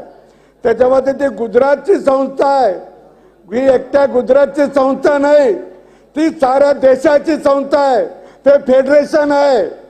आणि म्हणून त्याला जर ते चालवायला जर दिलं तर त्यांनी आतापर्यंत जळगाव जिल्हा असाच चालवायला घेतला होता. सहकारी जिल्हा संघ जळगावचा तो असाच डुबायला आला होता, बंद पडायला आला होता. त्याला तो एनडीडीबी दिला, एनडीडीबी काही वर्ष चालवला आणि तो परत याला दिला. आणि म्हणून मला आपल्याला आग्रह करायचा की एनडीडीबीला संघ दिला तर ते ग्रामीण भागात जे तालुका संघ आहे, जे जिल्हा संघ आहे, जे दूध गोळा करतात शेतकऱ्याकडून, त्याच्या दुधाला मार्केट राहील. कारण ते एनडीडीबी इथं वितरित करील आणि इथलं दूध जर त्यांना जास्त झालं तर ते देशभरात कुठेही पाठवू शकतात. त्यांचं देशभर मार्केट आहे आणि म्हणून ते कुठेही पाठवू शकतील. आणि इतकंच नाही तर आपल्या देशाचे पंतप्रधान नरेंद्र मोदींचं एक वाक्य आहे की जगातल्या डायनिंग टेबलवर आमच्या इथले प्रॉडक्ट गेले पाहिजे, आमच्या देशाचे प्रॉडक्ट तिथल्या डायनिंग टेबलवर गेले पाहिजे. आणि म्हणून त्याप्रमाणे जर एनडीडीबी किंवा अमूल हे जर अधिक दूध घेत असेल शेतकऱ्याचं तर त्याचा अधिक फायदा होईल. आता ते घेतात. एवढेच एक मागणी मी या निमित्ताने करतो. दुधाचं अनुदान वाढून द्या, चारा छावण्या आपल्याला कदाचित चालू करता आल्या केल्या. पिण्याचा पाण्याचा प्रश्न मोठा गंभीर होणार आहे. आणि म्हणून 2019ला केंद्र सरकारने जल जीवन मिशन नावाची योजना केली होती. 2019च्या 15 ऑगस्टला घोषणा केली होती की आपण देशातल्या सगळ्या गावाला, वाड्याला, तांड्याला हे पाणी, स्वच्छ पाणी देऊ. परंतु ती योजना महाराष्ट्रातल्या पहिल्यांदा जे 2.5 वर्ष सरकार होतं त्यांनी ती योजना जवळजवळ ठप्प करून टाकली होती. ती चालूच केली नाही. ती जर पूर्ण झाली असती या 5 वर्षात तर आता टँकर लागले नसते. आता त्या योजना चालू झाल्यात आणि त्या लवकर संपणार नाही. आणि म्हणून आता टँकरची सुद्धा गरज भासणार आहे. तातडीने जिल्हा प्रशासनाला हे निर्णय कर, म्हणजे तहसीलदार आणि बीडीओला करायला दिले पाहिजे की त्यांना सांगितलं पाहिजे की ताबडतोब मागणी आली की तुम्ही हे करा. अशा प्रकारची माझी दुसरी एक मागणी आहे. आणि म्हणून अध्यक्ष महाराज या सगळ्या मागण्याला माझा पाठिंबा व्यक्त करतो आणि थांबतो. धन्यवाद. सन्माननीय अनिल देशमुख साहेब.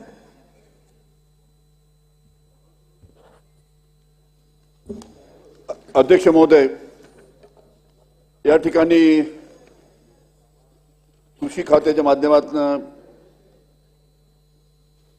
काही महत्वाचे प्रश्न अध्यक्ष महोदय या ठिकाणी आपल्याला कल्पना आहे की सध्या मोठ्या प्रमाणात अनेक महाराष्ट्रामध्ये मोठ्या प्रमाणात अतिवृष्टी आणि गारपीट झाली अध्यक्ष महोदय, आणि त्या बाबतीत अनेक जिल्ह्यामध्ये अजूनही सर्वेक्षणाला सुरुवात नाही.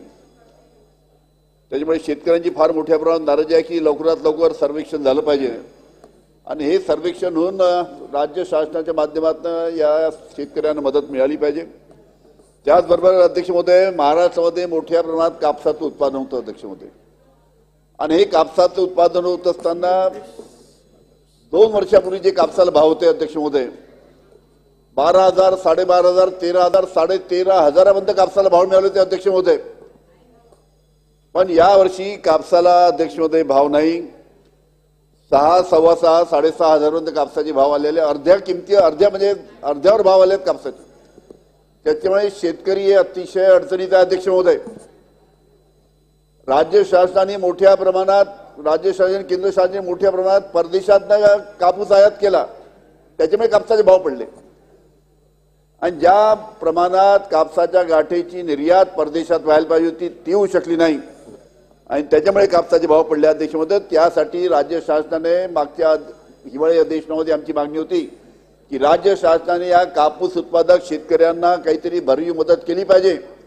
कापसाचे भाव वाढवण्यासाठी पहिले जे धोरण आहे निर्यात आणि आयात धोरण ते बदललं पाहिजे, आणि त्याचबरोबर राज्य शासनाच्या माध्यमातून कापूस उत्पादक शेतकऱ्यांना मदत झाली पाहिजे. या दृष्टीनं राज्य शासनाने मदत जाहीर करणं अतिशय महत्वाचं आहे.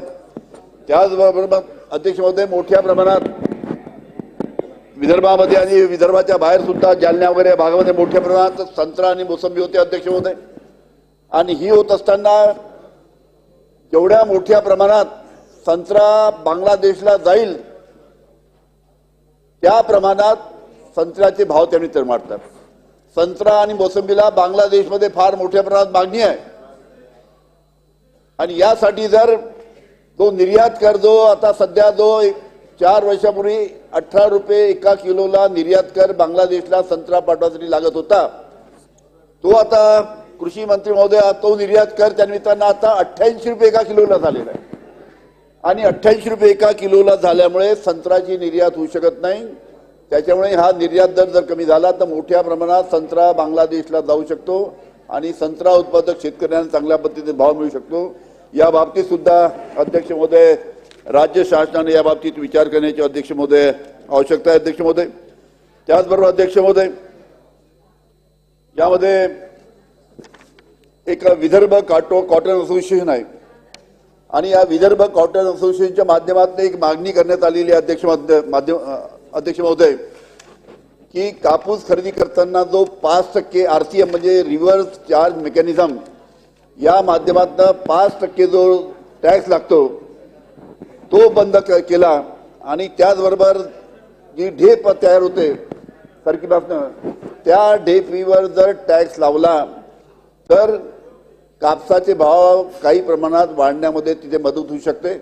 या बाबतीत सुद्धा हा 5% RCM रिव्हर्स चार्ज मेकॅनिझमचा जो टॅक्स आहे तो टॅक्स त्यानिमित्तानं कापसाच्या खरेदीवर बंद केला तर त्याचा फायदा थोडा बहुत भाव वाढण्यामध्ये होऊ शकते. त्या पद्धतीने सुद्धा RCM बंद करणे आणि ढेपेवर टॅक्स लावणे या बाबतीचा सुद्धा जर निर्णय राज्य शासनाने घेतला तर त्याचा फायदा चांगल्या पद्धतीने होऊ शकेल अध्यक्ष महोदय. तशा पद्धतीचं निवेदन विदर्भ कॉटन असोसिएशनच्या माध्यमातून राज्य शासनाला देण्यात आले. त्या निवेदनाचा सुद्धा राज्य शासनाने योग्य तो विचार करावा अशा प्रकारची विनंती करतो अध्यक्ष महोदय.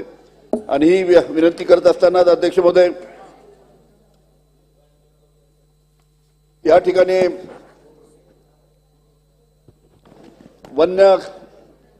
वन्य प्राण्यांच्या अध्यक्ष महोदय वन्य प्राण्यांपासून जो शेतीचं नुकसान होतं अध्यक्ष महोदय त्या बाबतीत मागच्या अधिवेशनामध्ये हा प्रश्न उपस्थित केला होता अध्यक्ष महोदय की जे मोठ्या प्रमाणात वन्य प्राण्यांपासून शेतीचं नुकसान होतं त्यापासून काहीतरी राज्य शासनाच्या माध्यमातून योजना आली पाहिजे. तार कंपाऊंडची योजना आली पाहिजे किंवा दुसरी कोणती योजना आली पाहिजे. पण माननीय वनमंत्र्यांनी मागच्या वेळेस सांगितलं तर आपल्या उत्तरामध्ये की डॉक्टर श्यामा प्रसादजी मुखर्जी जन व वन विकास योजना या योजनेचा माननीय फॉरेस्ट मिनिस्टरनी त्यामध्ये उल्लेख केला होता. पण ते सांगायला विसरले की ही योजना अध्यक्षमध्ये ही सबसिडीची योजना जे टायगर प्रोजेक्ट आहेत त्या टायगर प्रोजेक्टच्या बफर झोनच्या 2 किलोमीटरच्या आतमध्येच ही योजना आहे. बाकी ठिकाणी शेतकऱ्यांसाठी ही योजना नाही, फक्त लिमिटेड एरियासाठी म्हणजे ज्या ठिकाणी टायगर प्रोजेक्ट आहे त्याच्या बफर झोनच्या 2 किलोमीटरच्या आतमध्येच फक्त या योजनेचा फायदा त्या निमित्तानं सबसिडीचा मिळतो. त्याच्यामुळे वन्य प्राण्यापासून शेतीचं नुकसान टाळण्यासाठी अध्यक्ष महोदय राज्य शासनाच्या माध्यमातून एखादी योजना चालू करणं अध्यक्ष महोदय अतिशय गरजेचं आहे. त्याचबरोबर अध्यक्ष महोदय एक अतिशय धक्कादायक बातमी आहे की विदर्भामध्ये मोठ्या प्रमाणात टायगर प्रोजेक्ट आहे. त्यामध्ये प्रामुख्याने ताडोबा मेळघाट या दोन्ही टायगर प्रोजेक्टमध्ये अध्यक्ष महोदय 1 जानेवारी 2023 ते 31 ऑगस्ट 2023 पर्यंत अध्यक्ष महोदय 28 वाघाचा मृत्यू झाला. 28 वाघ अध्यक्ष महोदय या कालावधीमध्ये मृत्युमुखी पडले अध्यक्ष महोदय. त्याच्या बाबतीत सुद्धा फॉरेस्ट खात्याने योग्य ते पाऊल उचलणं अतिशय महत्वाचे अध्यक्ष महोदय. या बाबतीत अशा पद्धतीने 28 वाघाचा मृत्यू कसा झाला याची सुद्धा चौकशी अध्यक्ष महोदय झाली पाहिजे. त्याचबरोबर अध्यक्ष महोदय आपल्याला माहित आहे की अनेक ठिकाणी अतिवृष्टी झाली किंवा जोराचा पाऊस आला त्यावेळेस शेतामध्ये असलेल्या ज्या विहिरी राहतात त्या विहिरी अनेक खचतात आणि राज्य शासनाच्या माध्यमातून या खचलेल्या विहिरीला दुरुस्त करण्याची नरेगाच्या माध्यमातून योजना होती आणि त्या योजनेच्या माध्यमातून 1.5 लाख रुपये शेतकऱ्यांना खचलेली विहीर दुरुस्त करण्यासाठी मिळत होते अध्यक्ष महोदय. पण अशा पद्धतीने ही योजना 1 जुलै 2023 पासून राज्य शासनाने अध्यक्ष महोदय ही योजना बंद केली आणि ही योजना 1 जुलै 2023 पासून बंद केल्यामुळे या नरेगाच्या माध्यमातून आता खचलेल्या विहिरीला ची दुरुस्तीसाठी जी योजना आहे त्या योजनेचा फायदा त्या निमित्तानं आता शेतकऱ्यांना मिळणार नाही. स्वतःच्या पैशात आता खचलेली विहीर दुरुस्त करावं लागेल. त्याच्यामुळे ही योजना राज्य शासनाने लवकरात लवकर चालू करावी अशा प्रकारची सुद्धा विनंती करतो. या ठिकाणी सन्मान्य सदस्यांनी दुधाच्या बाबतीतला प्रश्न मांडला. आज जे दूध उत्पादक शेतकरी आहेत ते अतिशय अडचणीचे अध्यक्ष महोदय. अनेक तरुणांनी नोकरीच्या मागे न जाता बँकेकडनं कर्ज घेतलं, गाई म्हशी घेतल्या, पण मधल्या काळामध्ये जो 5 रुपये प्रति लिटरचा दर राज्य शासनाने कमी केला आणि 5 रुपये अनुदान दिलं. ही योजना अध्यक्ष महोदय अनुदान दिलं हे खरं आहे, पण अनुदान दिलं ते अनुदान ज्याच्या गटी आहे अनुदान मिळण्यासाठी त्या ज्याच्या गटीमुळे 5 रुपयाचं अनुदान मिळू शकत नाही. त्याच्यामुळे दूध उत्पादक करणारा शेतकरी आज अतिशय अडचणीत आलेला अध्यक्ष महोदय. या बाबतीत राज्य शासनाने ताबडतोब पाऊल उचलली पाहिजे. आज आमच्या विदर्भामध्ये मदर डेअरीच्या माध्यमातून मोठ्या प्रमाणात दुधाचं कलेक्शन होतं. त्यांच्या अधिकाऱ्यांशी सुद्धा आम्ही बोललो अध्यक्ष महोदय, पण त्या अधिकाऱ्यांनी सुद्धा राज्य शासनाकडे बोट दाखवले. त्यामुळे राज्य शासनाने लवकरात लवकर 5 रुपयाचे अनुदान आहे त्या दूध उत्पादक शेतकऱ्यांना त्यांच्या दुधाला चांगली किंमत मिळेल या दृष्टीनं लवकरात लवकर पावले उचलावी अशा प्रकारची सुद्धा विनंती मी आजच्या या प्रसंगी करतो. आणि ही करत असताना अध्यक्ष महोदय आमच्या विदर्भामध्ये मोठ्या प्रमाणाचा वीज प्रकल्प आहे.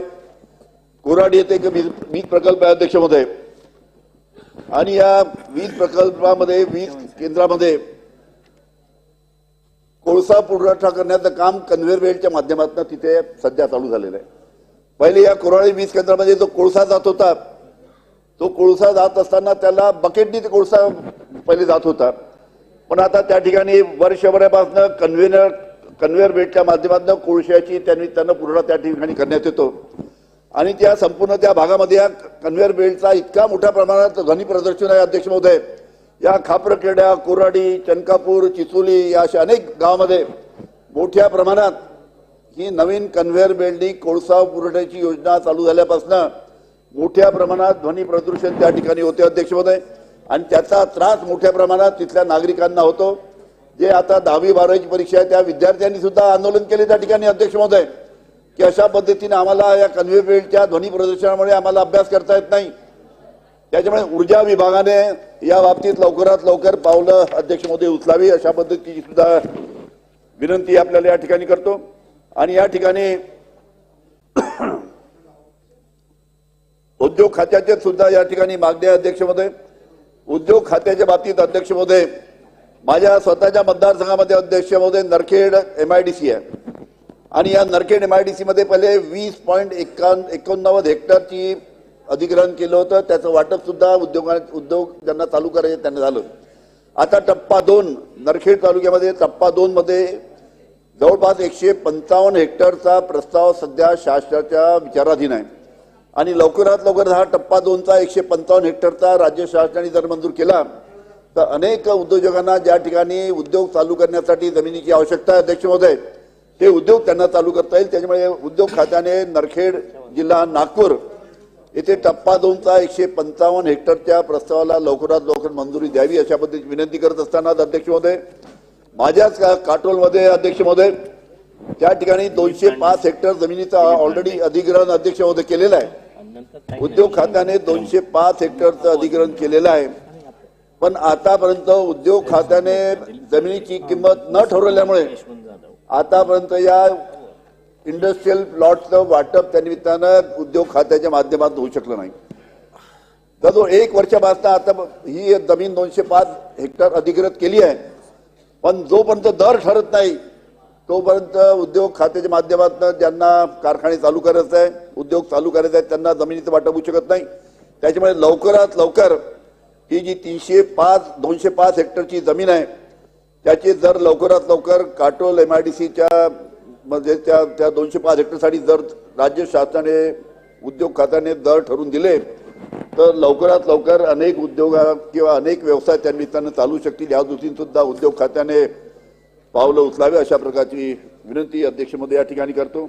आणि अशा या आजच्या ज्या पुरवणी मागण्याच्या बाबतीत ज्या अनेक विषयावर ज्या ठिकाणी इथे या ठिकाणी या 4-5 विषयाच्या बाबतीत मी या ठिकाणी माझं मत मांडलेलं आहे. सन्माननीय सदस्य श्रीयुत दिलीप लांडे. माझा पॉइंट ऑफ बोला बोला बोला पटोले साहेब बोला. तुम्ही यार वकील साहेब. बोला पटोले साहेब. अध्यक्ष महाराज, सामाजिक चळवळीमध्ये त्यांचं मोठं योगदान आहे. बाबा आढावजी हे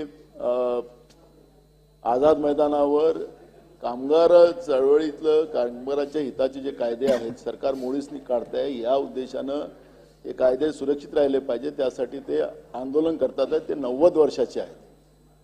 अनेक आंदोलन चालू आहे अध्यक्ष महाराज, पण मी बाबा आढावांचा मुद्दाहून उल्लेख केला अध्यक्ष महाराज की त्यांचं मोठं योगदान या महाराष्ट्राला आहे आणि शासनाने तातडीनं दखल घ्यावी आणि त्या ठिकाणी भेटून त्यांचं आंदोलन उपोषण सोडवावं एवढीच माझी विनंती आहे अध्यक्ष महाराज. एवढंच माझं point of impression.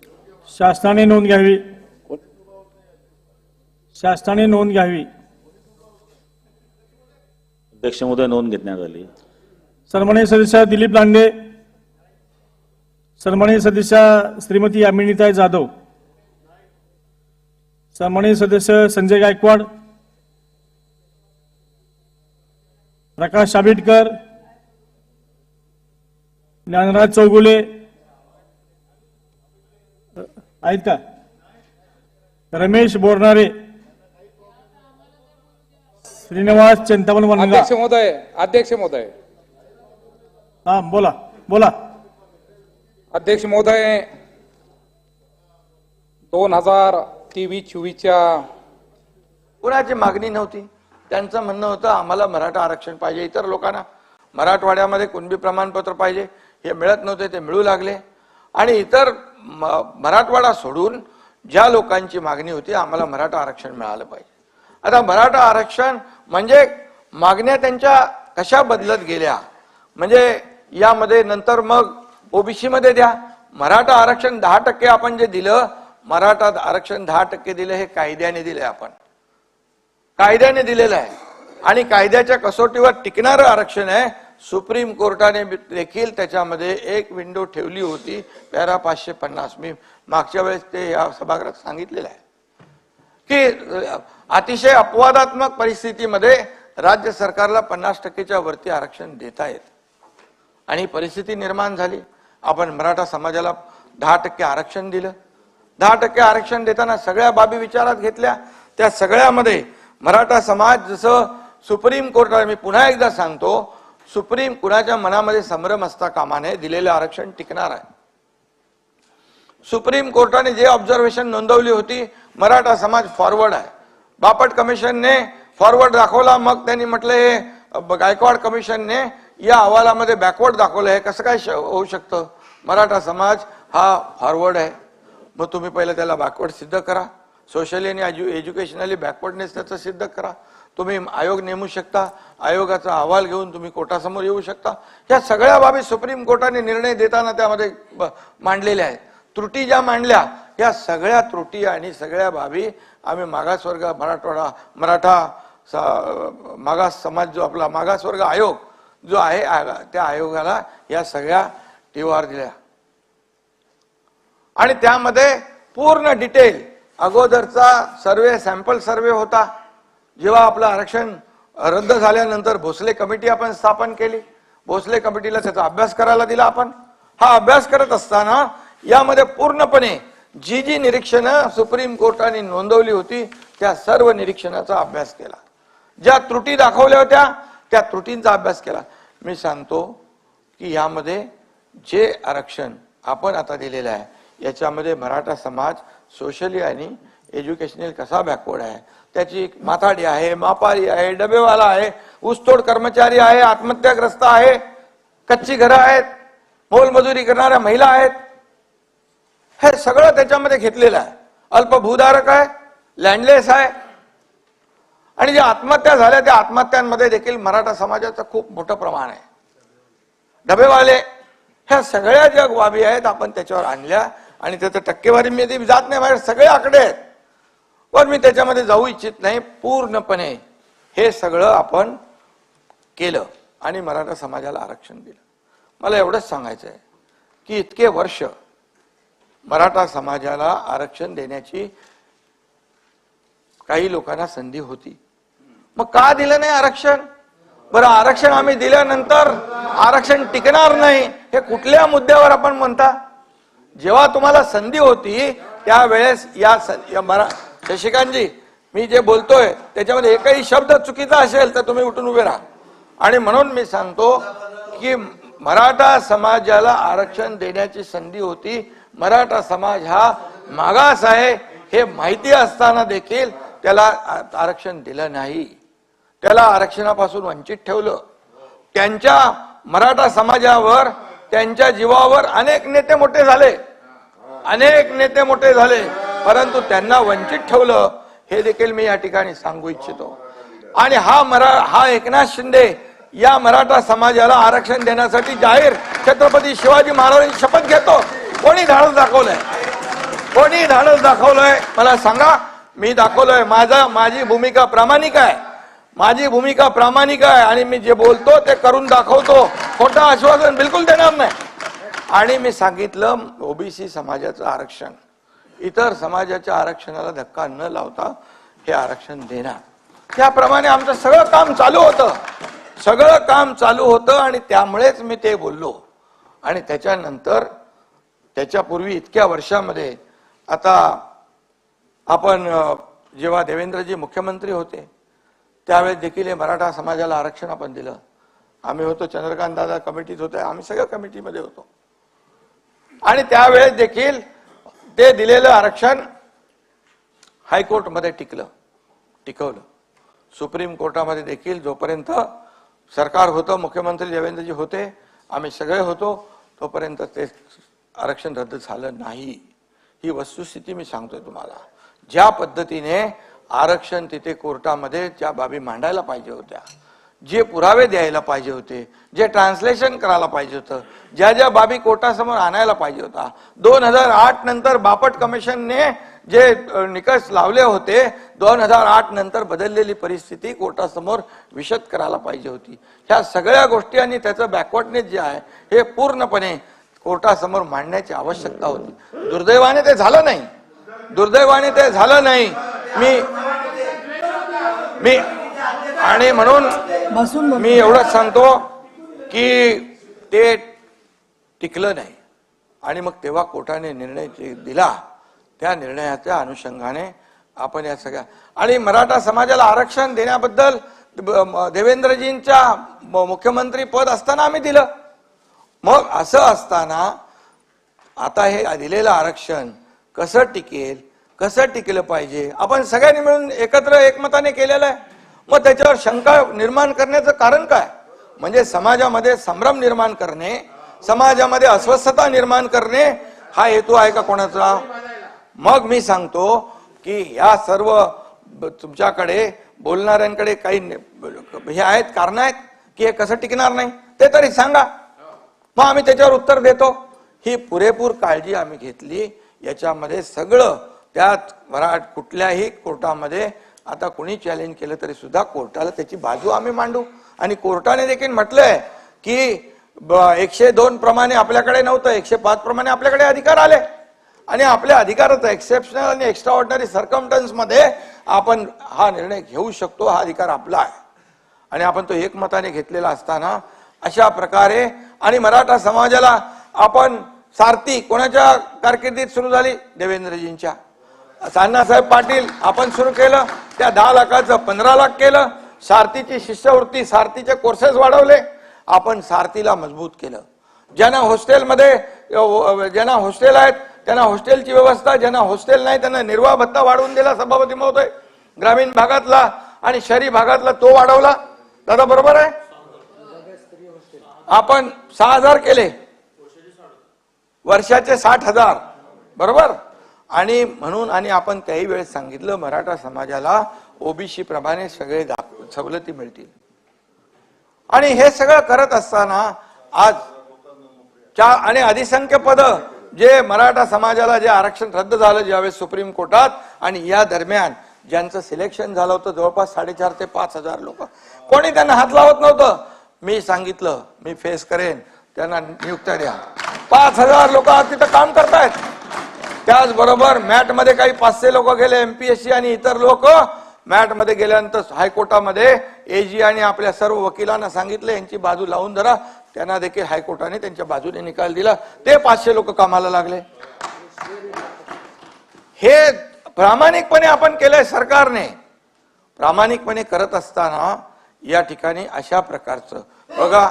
Manoj Jarange Patil हा प्रामाणिकपणे मराठा समाजासाठी आंदोलन करत होता. त्याची राजकीय काही पार्श्वभूमी नव्हती. मी स्वतः गेलो तिथे, स्वतः गेलो, एकदा नाही 2 वेळा गेलो. कुठला मुख्यमंत्री जातो आपला सगळं प्रोटोकॉल बाजूला ठेवला, सगळ्या एवढ्या मोठ्या मॉब मध्ये मी गेलो स्वतः. शशिकांत शिंदे तिकडे होते. एवढ्या सगळ्या मॉब मध्ये असताना देखील मी तिकडे गेलो. आणि हे केल्यानंतर आज ज्या वेळेस मनोज जरांगे पाटील यांच्याशी आम्हाला काही त्यांचं देणं घेणं नाही, परंतु ज्या पद्धतीने सरकारने केलेलं काम मराठा समाजासाठी ते ऍक्सेप्ट करायच्या ऐवजी सरकारवर टीका करणं, त्याचबरोबर मला देखील मुख्यमंत्री म्हणून मला देखील माझी पण सगळे काय काढायची ती काढली, उपमुख्यमंत्री सगळे मंत्री. अरे असं कधी होतं काय? असं कधी चालतं काय? सरकार म्हणून आम्ही निर्णय घेणारे लोक, विरोधी पक्षाला सोबत विश्वासात घेऊन आम्ही निर्णय घेतला. आणि तो निर्णय घेत असताना मग एकेरी पद्धतीने बोलणं आणि त्यानंतर या सगळ्या गोष्टीचा कहर केला की देवेंद्रजींना अगदी खालच्या पातळीवर त्यांच्यावर आरोप केला की त्यांना विष देऊन मारणार आहेत. आणि हे म्हणजे जेव्हा अशा प्रकारचं वक्तव्य त्यांच्याकडून होऊ लागलं, मी प्रेस कॉन्फरन्स मध्ये देखील म्हणालो की ही भाषा जी आहे कार्यकर्त्याची नाही, ही भाषा राजकीय भाषा आहे. आणि त्याच्या मागे कोण आहे?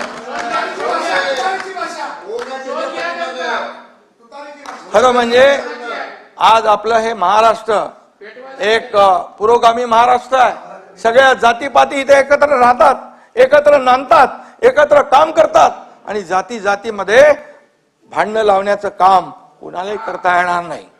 आणि आम्हाला कळलं ते, त्यामुळे आम्ही ओबीसी बांधवांना देखील सांगितलं तुम्ही तुमच्यावर कुठलाही अन्याय होणार नाही, सरकारवर विश्वास ठेवा. एकनाथ शिंदे आणि आमचं सरकार कुठल्याही परिस्थितीत खोटं बोलून कोणालाही फसवणार नाही आणि काम काढण्यापुरतं पुढे टाळण्यापुरतं कुठलाही निर्णय सरकार घेणार नाही, हे स्पष्टपणे आम्ही सांगितलं. नोटिफिकेशनचा विषय पण आपल्या समोर आहे. नोटिफिकेशनवर 6 लाख आक्षेप आले आणि कुठल्याही कायद्याच्या बाहेर जाऊन सरकार कुणाला तरी खुश करण्यासाठी आम्ही कुठलंही असं खोटं आश्वासन देणार नाही, हे मी स्पष्टपणे अनेक वेळा सांगितलेलं आहे. आणि म्हणून कुणबी प्रमाणपत्र ज्यांना पाहिजेत, ज्यांच्या नोंदी आहेत त्यांना कुणबी प्रमाणपत्र मिळत आहेत. आज मराठा समाजाला आरक्षण 10% आपण दिलेलं आहे. हे 10% आरक्षणाचा लाभ देखील या मराठा समाजाला मिळणार आहे. आणि म्हणून अशा प्रकारे कोण याच्यावर कोणी आपले प्रवीण दरेकर बोलले असतील, आणखी कोणी बोलले असतील, आपणही बोलला असाल, याच्यामध्ये काही लोकांनी हे मीडियावर, सोशल मीडियावर चर्चा केली.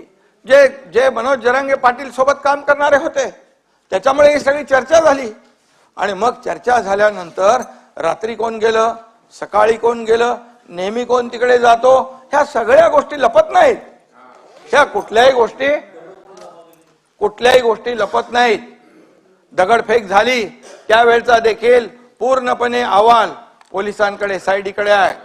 कोणी दगड जमा केली, कोणी दगड मारायला लावली, ह्या सगळ्या गोष्टी काय लपतात का? आतापर्यंत बिलकुल सरकार पूर्णपणे एक सहानुभूती, एक मराठा संयम ठेवला होता. अरे जाळपोळ करायला लागले, आमदारांचं घर जाळायला लागले, त्याच्या घरात फॅमिली असताना एसट्या जाळून टाकल्या, सगळं मालमत्ता जप्त केली. आणि मग अशा परिस्थितीमध्ये सरकारने काय करायचं? हातावर हात बांधून बसायचं? हायकोर्टाने देखील सांगितलं बाकी सर्व समाजाचं आणि महाराष्ट्रातल्या जनतेच्या जीविताचं रक्षण करायचं काम, कायदा सुव्यवस्था राखण्याचं काम सरकारचं आहे. आणि म्हणून सरकार कुठल्याही परिस्थितीमध्ये हातावर हात धरून बसू शकत नाही आणि सरकार कुठल्याही परिस्थितीमध्ये कोणावर अन्याय देखील करू शकत नाही. आज प्रामाणिकपणे आंदोलन होतं, प्रामाणिकपणे मंत्री गेले, मुख्यमंत्री गेले, सगळे अधिकारी गेले, सगळे आम्ही पाठवले. परंतु एक कुठेतरी एक माणसाने कायद्याच्या चौकटीमध्ये जे नाही बसणार त्याची मागणी करणं हे योग्य आहे का? आणि म्हणून ज्या गोष्टी बाहेर येत आहेत आणि देवेंद्रजींना हे करणं, आता कोणीतरी म्हणालं, अंबादास तुम्ही म्हणालात की मुख्यमंत्र्यांच्या बद्दल ते बोलत नाहीत, ह्यांच्याबद्दल बोलतायत, म्हणजे आमच्यामध्ये काही दुफाळी होणार नाही. कारण माझ्याबद्दल पण बोललेला आहे तो, आणि जरी नसेल बोलला तरी सुद्धा सरकार म्हणून आमची कलेक्टिव्ह जिम्मेदारी आहे, कलेक्टिव्ह जबाबदारी आहे. त्यामुळे अशा प्रकारचं हे देखील मनोज जरांगे पाटील यांच्या तोंडून जे येतंय, मग का नाही बोलणार हे लोक की मग ही भाषा कुणाची आहे, हे सगळं स्ट्रॅटेजी कुणाची आहे की एकावर आरोप करायचा, दुसऱ्याला सेफ ठेवायचं. पण आमच्या सरकारमध्ये कुठलाही निर्णय, मी घेतलेले प्रत्येक निर्णय दोन्ही DCM, आमचे संबंधित मंत्री यांच्याशी चर्चा करूनच शेवटी हा राज्याचा एक संवेदनशील विषय आहे. आणि म्हणून अशा प्रकारे जे आपण आता दिलंय, मराठा समाजाला आरक्षण 50% दिलंय, तिथे कुणबी प्रमाणपत्र जी आहेत ती मिळत आहेत. आणि जो काय बॅकलॉग होता मराठा समाजाला मिळत नव्हतं ते सुरू केलं आपण. त्याचं सगळ्यांनी स्वागत केलं पाहिजे, सगळ्यांनी त्याचं स्वागत केलं पाहिजे आणि त्याच्यामध्ये कसं टिकेल या बाबतीमध्ये बोललं पाहिजे. आणि म्हणून मला वाटतं की याच्यामध्ये जे काही यांनी मुद्दे उपस्थित केलेले आहेत कोणी, आणि कायदा सगळ्यांना समान असावा, मी प्रेस कॉन्फरन्स मध्ये पण बोललो, कायद्यापेक्षा कोणी मोठा नाही. मुख्यमंत्री असला तरी तो सुद्धा नाही, कायदा त्यांनी पाळला पाहिजे. आणि म्हणून कायदा आपण या सार्वभौम या सभागृहामध्ये कायदे पारित करतो. या कायद्याचं उल्लंघन कोणालाच करता येणार नाही. जयंतराव, सगळ्यांनी कायदा पाळला पाहिजे. आणि म्हणून कायद्यापेक्षा कोणी मोठा नाही. काय भाषा, काय हे करून टाका, ते करून टाका, हे झालं पाहिजे, ते झालं पाहिजे, हे बंद करा, हे गाव बंद करा, असं कधी झालं होतं आपल्याकडे? असं कधी झालं होतं आपल्याकडे? असं कधीच झालं नव्हतं. आणि म्हणून याच्यामध्ये बघा, आपल्याला मी सांगतो, हा आपला महाराष्ट्र आहे, आपली एक संस्कृती आहे, आपली परंपरा आहे.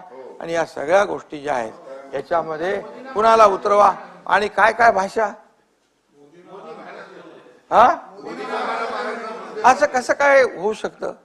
प्रत्येकाने आपली मर्यादा ओळखून बोललं पाहिजे. या देशाचे प्रधानमंत्री मोदी साहेबांनी जगात नाव केलं, आज आपल्याला त्याचा अभिमान असला पाहिजे. नाता भाऊ, जगभरामध्ये आम्ही जातो तर मोदीजींच्या नावाने, आपल्या देशाच्या नावाने सन्मानाने बोललं जातं, आदराने बोललं जातं. आज पूर्वी भारत बोलला की कोणी लक्ष देत नव्हतं, आज भारत बोलला की जग लक्ष देत आहे. याचं कारण जे संबंध जपलेले आहेत, कोविडमध्ये असेल, इतर वेळा असेल, इतर जगाला देशांना मदत.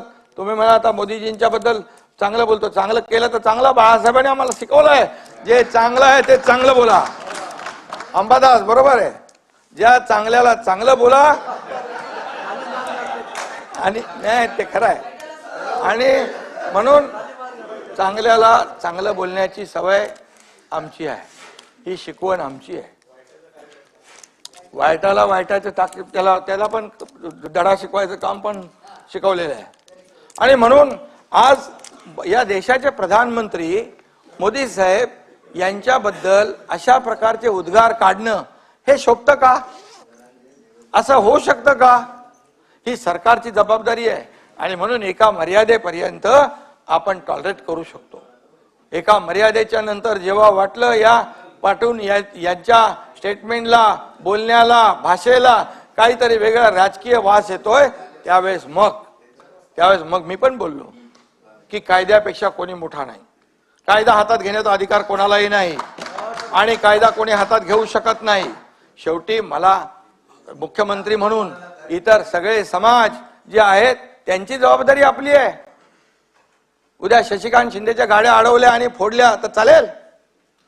नाही चालणार. तुम्हाला तुमच्या मागे सरकार उभं राहील. तुमच्यावर जरी झालं तरी हा सरकार तुमच्या पाठीशी उभं राहील. आणि मी सांगतो पुन्हा एकदा, जे मी जाहीरपणे शपथ घेतली तिथं मराठा समाजाच्या ऐवजी दुसरा कुठलाही समाज असता तर त्यासाठी देखील या एकनाथ शिंदेने ती शपथ घेतली असती. सगळ्यांना घेऊन सोबत आपल्याला हे राज्य पुढे न्यायचंय. राज्याचा विकास सुरू आहे. आणि म्हणून आज जे काही इथे चर्चा झाली, आता नारायण राणेंना एक झालं ना, आपण साक्षीदार होतो सगळे. ते तर केंद्रीय मंत्री होते, ताटावरनं उठवलं. एवढी घाई का होती? ताटावरून जेवताना उठवलं, एवढा काय गुन्हा होता? हनुमान चालीसा वाजवला, ते हनुमान चालीसा देशद्रोही गुन्हा दाखवून त्या खासदार महिला भगिनीला जेलमध्ये टाकून दिलं. 12 दिवस का 14 दिवस. कंगना रनावतला 80 लाख रुपये दिले, महापालिकेचे खर्च केले आणि ते घर तोडायला लावलं. तुमचा पत्रकार लोक किती लोक आहेत, किती अनाथा भाऊ त्यावेळेस झालं, पण आम्ही काही केलं नाही. आम्ही सूडबुद्धीने वागलो नाही. आणि म्हणून आता माझं एवढं म्हणणं आहे की जे काय आहे ही वस्तुस्थिती जी आहे ही समोर आली पाहिजे. चौकशी त्याची आपण मागणी केलेली आहे. त्या बाबतीमध्ये जे काही आता मी डिटेल त्याच्यात बोलत नाही. SIT आपण त्याच्यामध्ये नेमू आणि SITच्या माध्यमातून जे काय आहे ते सत्य जे आहे ते सत्य बाहेर येईल, त्याची चौकशी होईल. आणि दूध का दूध पाणी का पाणी व्हायला पाहिजे.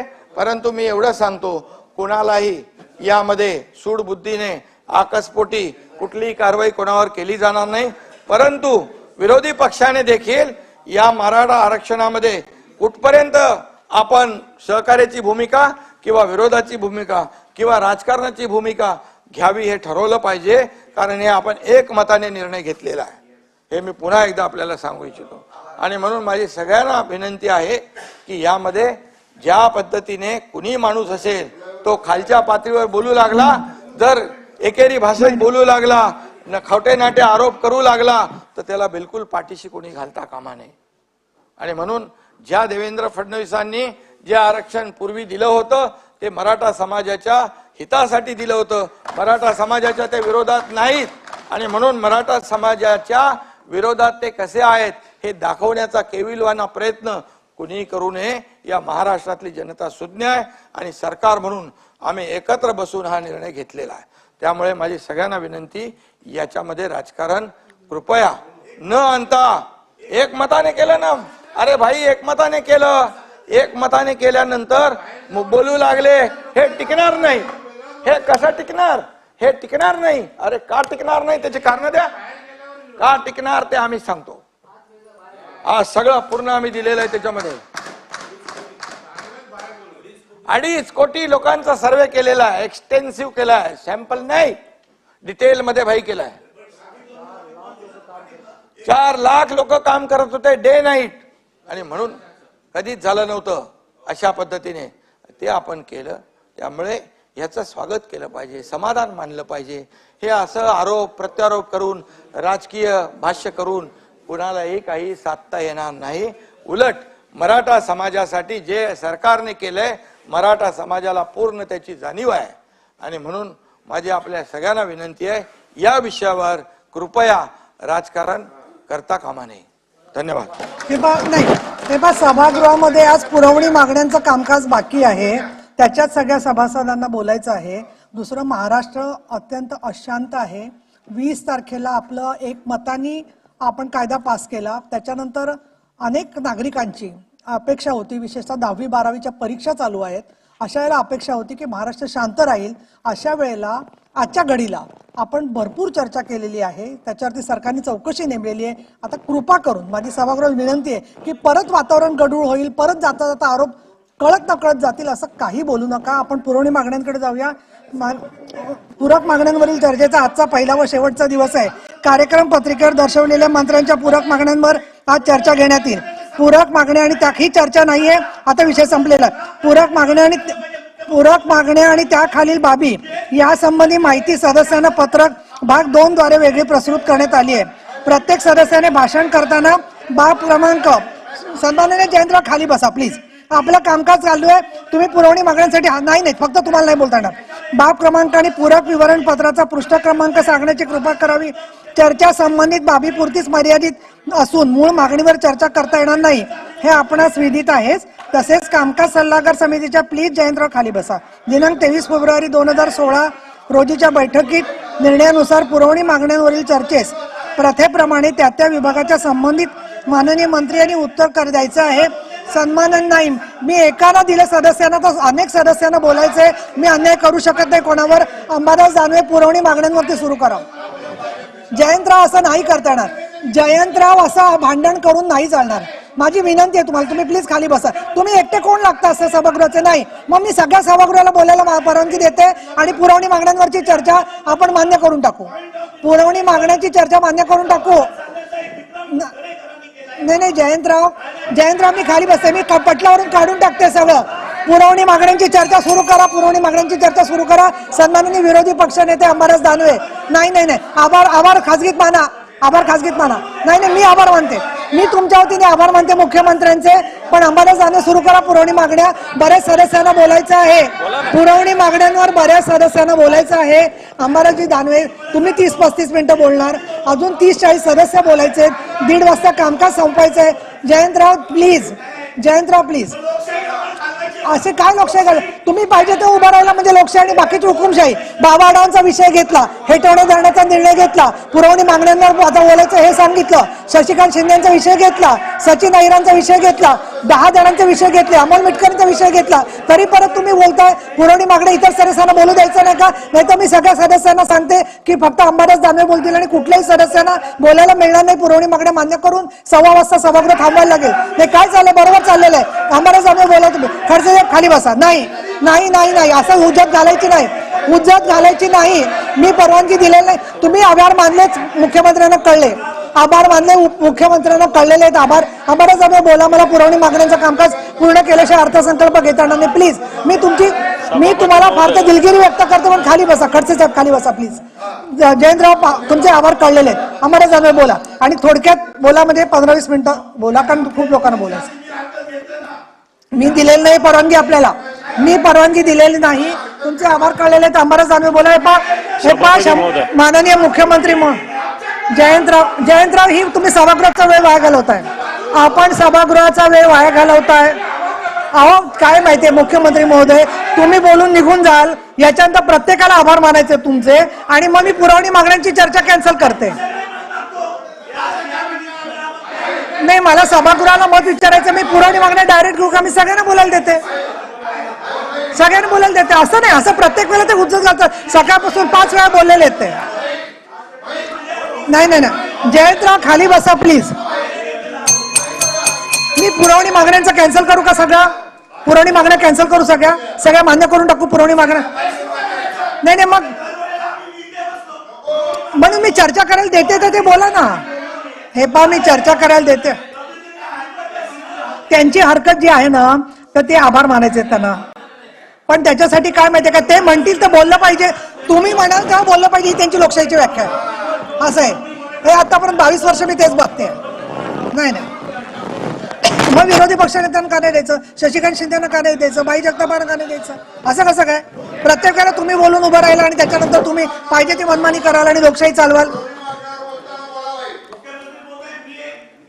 सगळेजण आहेत, सर्वजण इकडे आहेत. सभापती महोदय, तुम्ही आता एकदम बेकायदेशीर बोलताय. तुम्हाला परवानगी दिली नाहीये. तुम्हाला परवानगी दिलेली नाहीये तरी तुम्ही बोलताय. आणि तुमचा हट्ट म्हणजे ती लोकशाही, अशी तुमची व्याख्या आहे. असं नाहीये.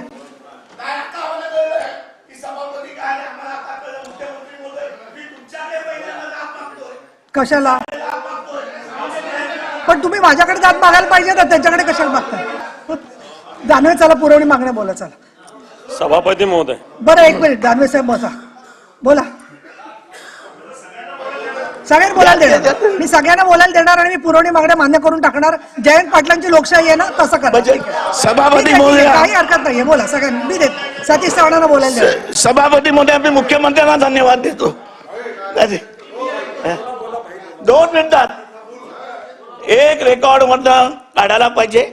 या सभागृहात अनेक वेळा आपण दोन्ही बाजूनी, तुम्ही इकडे पण होता तिकडे होतात, मी मध्ये आहे, की या ठिकाणी सभापती महोदया 50% वरती आरक्षण देऊ शकत नाहीत.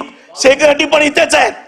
आरक्षण आपण देऊ शकत नाही असं सांगितलं सर्वांनी. आपण मुख्यमंत्री नव्हता, जे मुख्यमंत्री होतात ते त्यावेळेला. नाही, आता जयंतराव पुरे, मी तुम्हाला विनंती करते, महाराष्ट्र अशांत आहे. मी तुम्हाला सांगितलं, मुलांच्या परीक्षा चालू आहेत अजून, आम्ही तेल पडेल असं काहीतरी का बोलताय तुम्ही? खाली बसा प्लीज. झालं तुम्ही 1 मिनिट सांगितलं होतं. तुम्ही सुज्ञ आहात, तुम्ही अभ्यासू आहात, तुम्ही सगळं अभ्यासपूर्ण बोलता. पण मी आपल्याला सांगतो, हे आरक्षण दिलेलं 50%च्या वरचं कायद्याला धरून दिलेलं आहे. 22 राज्यामध्ये आजही 22 राज्यात आजही आहे. आणि तुम्हाला मी सांगतो, हे आरक्षण, हे टिकणारं आरक्षण कायद्याने दिलं आम्ही. आम्हाला जाणवे. चला सभापती महोदय, तुम्ही बोललेला आहात. नाही, त्यांनी त्याचा मुद्दा मांडला, अशी चर्चा होऊ शकणार नाही. आम्हाला जाणवे. जयंतराव खाली बसा प्लीज. आता झालंय तुमचं बोलून. तुम्ही आभार मानायला बोलायला उभे राहिला आणि डिबेट सुरू केला. हे शोभतंय का तुम्हाला? परत अशांत करायचं महाराष्ट्र? नाही, बोला बोला. हे पहा, विरोधी पक्षनेते बोलतायत, शांत राहा. पुरवणी, हे पहा, जयंतरावचा माईक बंद करा प्लीज. चला, मागण्या शांत राहा. या सभागृहात काल मांडल्या गेलेल्या आहेत. आणि या पुरवणी मागण्या मांडलेल्या असताना या जवळपास 8,606 कोटीच्या पुरवणी मागण्या आहेत. मागच्या पूर्ण वर्षभरातल्या पुरवणी मागण्यांचा जर हिशोब केला, त्या पावसाळी अधिवेशनात 41,243 कोटीच्या, हिवाळी अधिवेशनामध्ये 55,520 कोटीच्या आणि आता 8,606 कोटीच्या. आपलं बजेट होतं 6,02,000 कोटीचं. आणि जर पुरवणी मागण्यांचा हिशोब केला तर हा तब्बल 1,05,369 कोटी रुपयाच्या या पूर्ण वर्षभरात पुरवणी मागण्या. त्यांच्या बाजूने तुम्ही खोटं सांगू नका, त्यांच्या विरोधात बोलत होता. आणि म्हणून जर तुम्ही फार हुशार आहात. 1,05,369 कोटी रुपयाच्या वर्षभरातल्या पुरवणी मागण्या असतील तर बजेटच्या प्रमाण जर लक्षात घेतलं तर 16.66% एवढं प्रमाण बजेटच्या प्रमाणात पुरवणी मागण्यांचं आहे. एक जनरली सर्वसाधारणपणे 5% ते 10% अशा पद्धतीनं पुरवणी मागण्या होऊ शकतात किंवा होतात. परंतु या वर्षीच्या सर्व पुरवणी मागण्यांचा जर अभ्यास केला तर या 5%, 10% सोडून जवळपास 16.66% प्रमाण मूळ अर्थसंकल्पापेक्षा पुरवणी मागण्यांचं जास्त आहे. आणि मग जर एवढं 16.66 असेल तर सरकार या सप्लिमेंटरी टाईप पुरवणी टाईपच काम करतं की काय, अशा प्रकारची शंका या सगळ्या पुरवणी मागण्या बघितल्यावर वाटतात. आणि म्हणून एक राज्याची आर्थिक स्थिती, पुरवणी मागण्या, बजेट या सगळ्या जोडून एकमेकांना जोडून असणाऱ्या बाबी असताना कमालीचं या राज्यावर आर्थिक संकट आहे की काय, अशा प्रकारची स्थिती सभापती महोदय.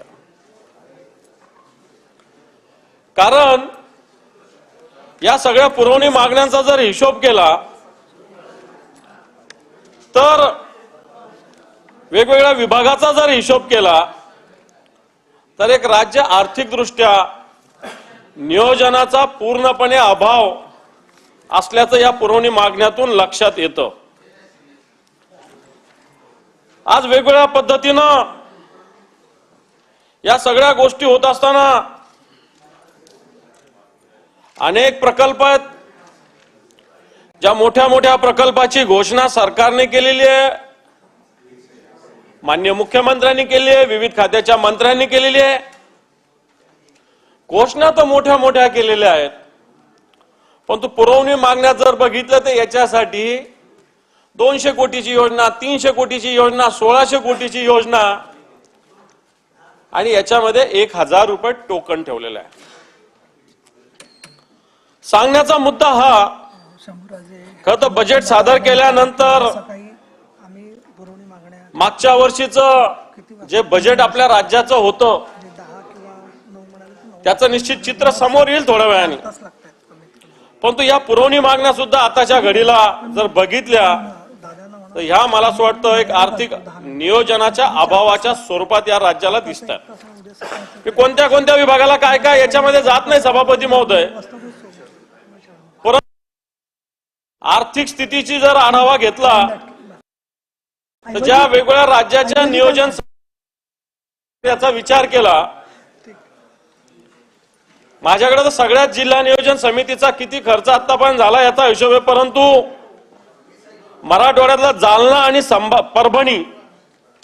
परभणीची आकडेवारी आत्ताची जर बघितली तर जिल्हा नियोजन समितीचा खर्च हा 12% झालेला आहे आणि जालन्याचा फक्त 24% झालेला आहे.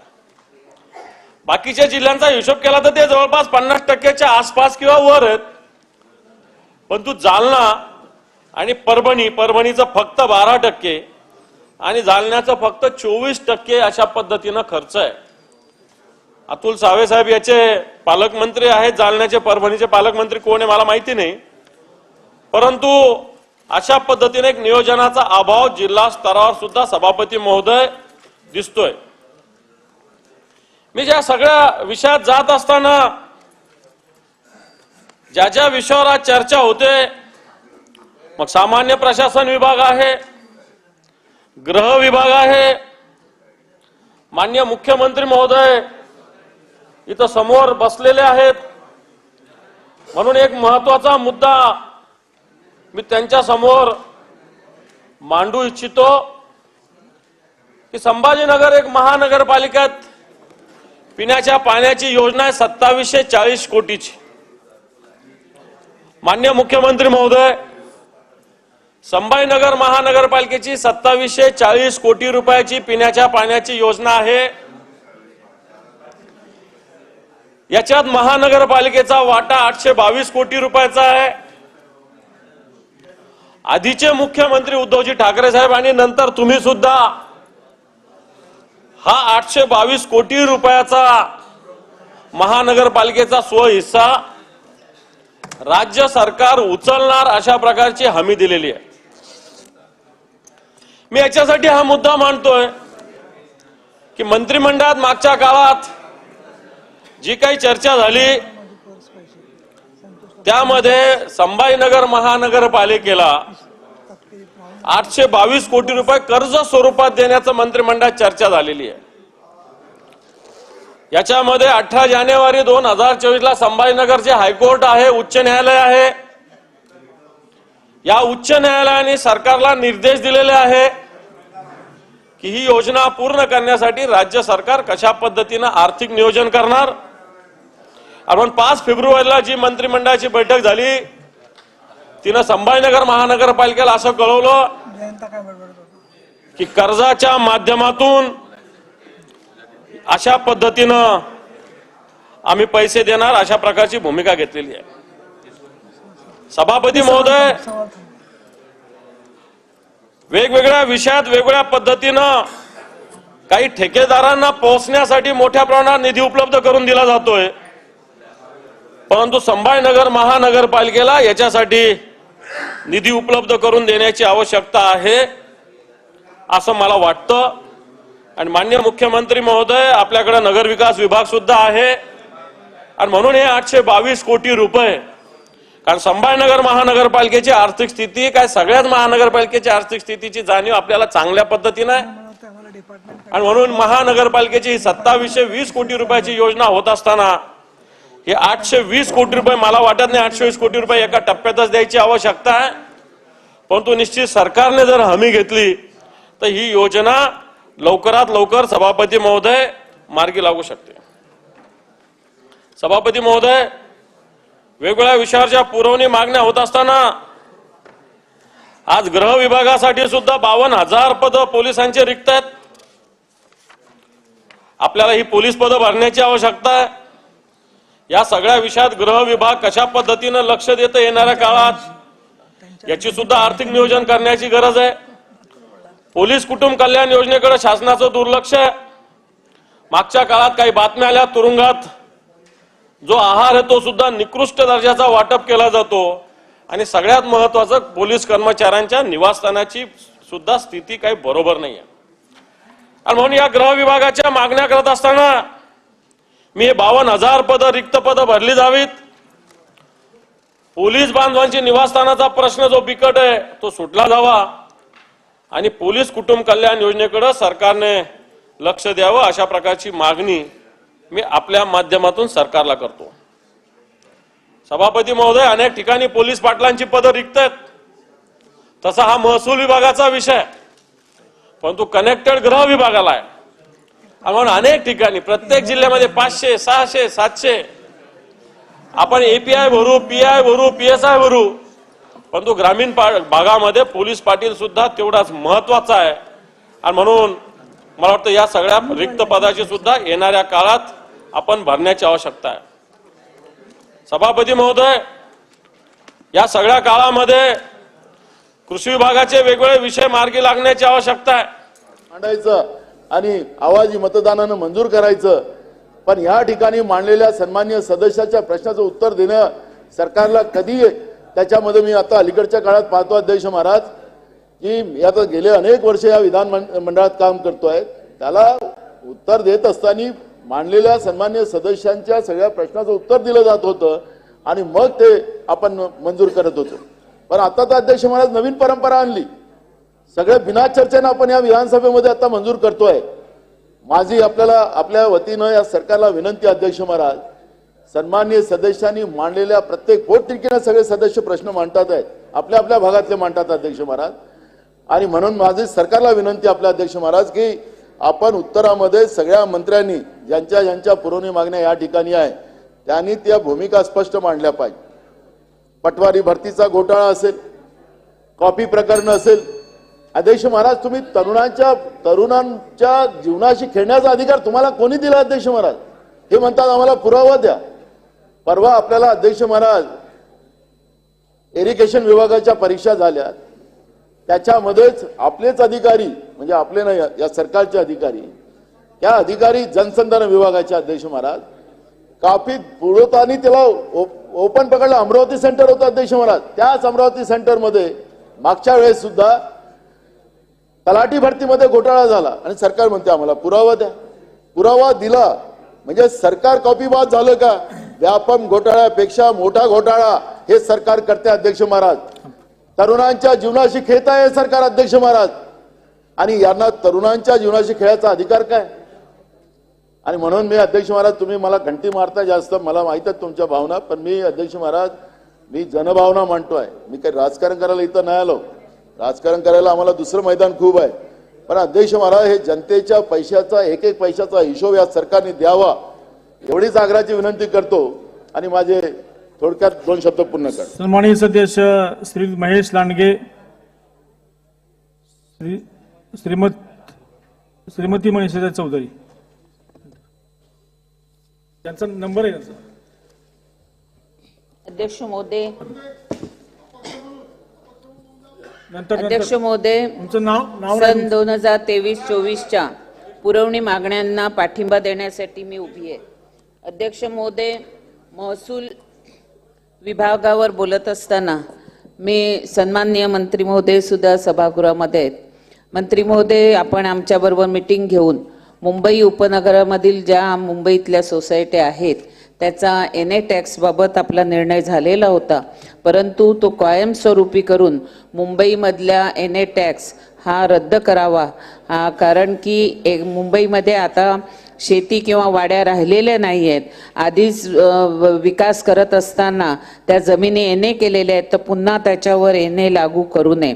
त्याचबरोबर अध्यक्ष महोदय, महसूल विभाग पुरवणी मागणी क्रमांक C1 ह्यावर बोलत असताना आमचे आशिषजी शेलार साहेब असतील, भारतीताई असेल, मी असेल, आम्ही नेहमी आपल्याकडे मागणी करतो की मुंबईतील कोळीवाडे आणि आमची जी गावठणं आहेत ह्यांचं सीमांकन करायचं आहे आणि बऱ्याच ठिकाणी सीमांकन केलेलं आहे, परंतु ज्या आमच्या मच्छीमारांच्या जागा आहेत त्यांचा 7/12 त्यांच्या नावावर करून द्यावा अशी आपणास मी विनंती करत आहे.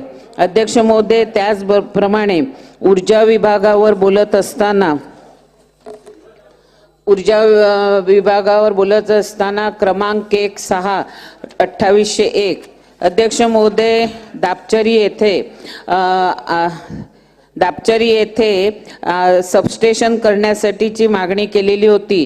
त्याप्रमाणे महावितरणाने 27/11/2020 रोजी ह्याचा आर्थिक अहवाल सादर केला आणि सुमारे 130 कोटी रुपये खर्चाचा प्रस्ताव सुद्धा त्यांनी पार केला.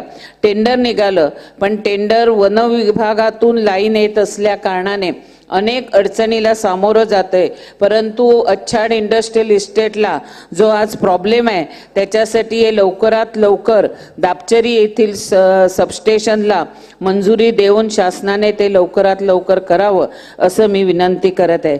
अध्यक्ष महोदय, खास करून दुग्ध विकास वर बोलत असताना अध्यक्ष महोदय, मुंबईमध्ये अनेक ठिकाणी महानंदाचे स्टॉल दिलेले आहेत आणि ह्या महानंदाच्या स्टॉलवर आता दूध विक्री बंदच झाली आहे, त्याच्यावर इतर वस्तू विकल्या जातात.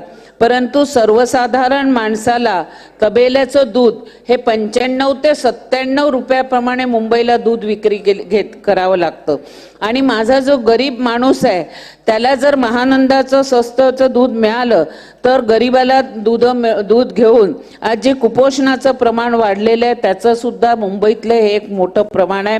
कारण की 97 रुपये दूध घेणं हे सर्वसाधारण माणसाला परवडत नाही. तर मंत्री महोदयांना माझी विनंती आहे की मुंबईत दिलेले जे आरेचे स्टॉल आहेत ह्याच्यावरती महानंदाचं दूध हे विकलं गेलं पाहिजे आणि मुंबईमधले आमचे जे डेअरीच्या दुधाचे भाव आहेत ह्याच्यावर सुद्धा नियंत्रण ठेवलं पाहिजे, ही सुद्धा आपणास विनंती करत आहे. अध्यक्ष महोदय, कामगार विभागावर बोलत असताना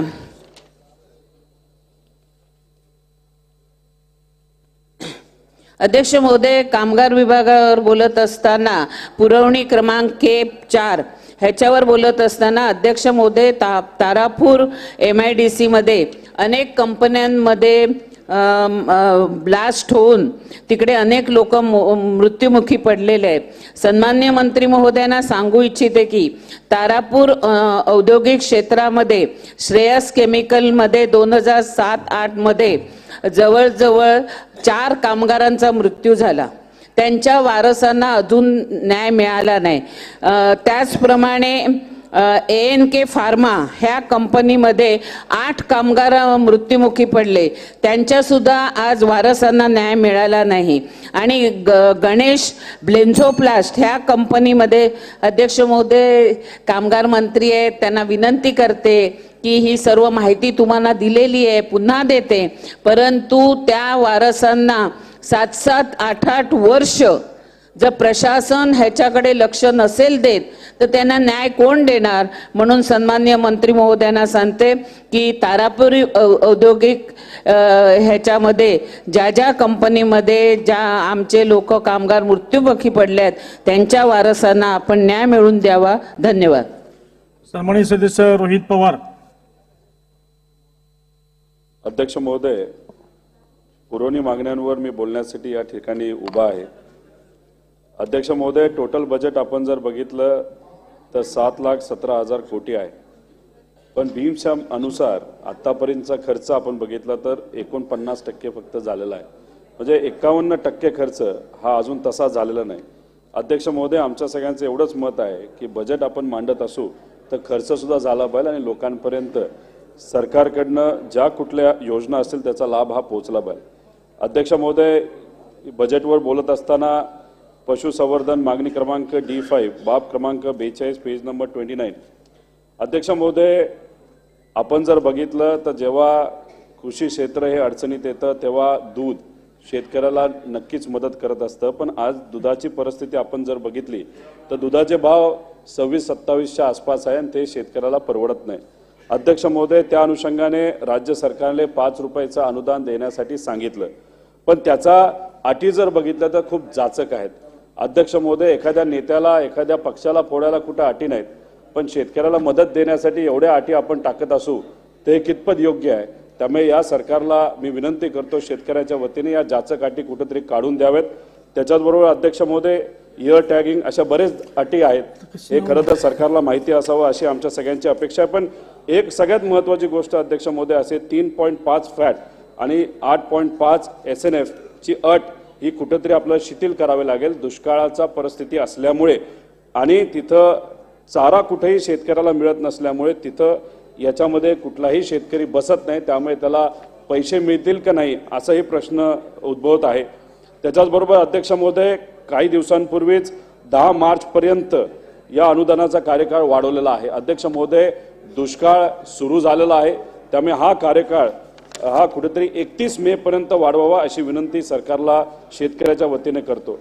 अध्यक्ष महोदय, NDDBच्या बाबतीत आपण सर्वांनी खूप ऐकलं. अध्यक्ष महोदय, महाराष्ट्र हा अख्ख्या देशाला दिशा देतो आणि मग आपल्याला महानंद चालवता येत नाही म्हणून गुजरात नाही तर दुसऱ्या राज्यातून एखाद्या एजन्सीला इथं आणायचं आणि त्यांना ती चालवण्यासाठी देणं हे कितपत अध्यक्ष महोदय योग्य आहे. जर डेअरी अडचणीत असेल तर शासनाने त्याला मदत करावी.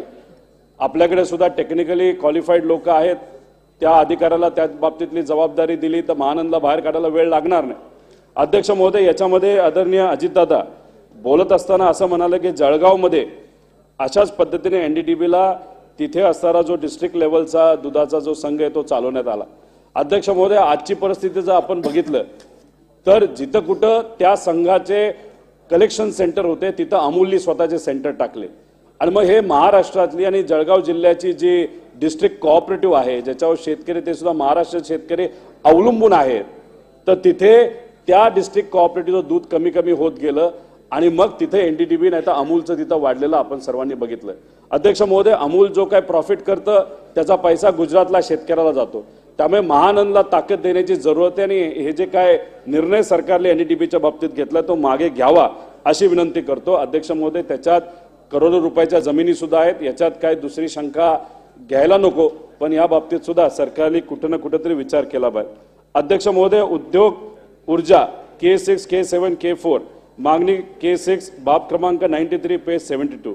अध्यक्ष महोदय, वीज बिलाच्या बाबतीत आपण जर बघितलं तर आज शेतकऱ्याला जास्त बिलं येत आहेत. अध्यक्ष महोदय, नाशिक जिल्ह्यामध्ये काही सामाजिक कार्यकर्त्यांनी एक रिसर्च केला, एक अभ्यास केला, त्याच्यामध्ये त्यांना जाणवलं की 44 शेतकऱ्यांचे 14 लाख रुपये अतिरिक्त हे तिथं MSEBी वसूल केले होते. तिथं चर्चा केल्यानंतर संवाद साधल्यानंतर ते परत देण्यात आले. अध्यक्ष महोदय, अशा परिस्थितीमध्ये शेतकऱ्याकडनं जर अतिरिक्त बिल वसूल केलं जात असेल हे कितपत योग्य आहे? याचा राज्य लेवलचा अंदाज आपण काढला तर 30,000 कोटी रुपये अतिरिक्त शेतकऱ्याकडे घेतले गेले असावेत असं चर्चा तिथं आहे. त्यामुळे याच्यात खोलात जाण्याची जरूरत आहे. दुष्काळ आता चालू आहे, तिथं कनेक्शन तोडलं जातंय, तिथं डीपीचं तेल बदलण्यासाठी तेल तिथं मिळत नाही. अध्यक्ष महोदय, सरकारला विनंती, अतिरिक्त निधी त्याच्यात देण्यात यावा, कनेक्शन तोडू नये आणि मग जिथं कुठे डीपी खराब होतोय तिथं तेल नाही तर रिपेअर करण्याचं जे काही स्पीड आहे ते सरकारकडनं वाढवण्यात यावं.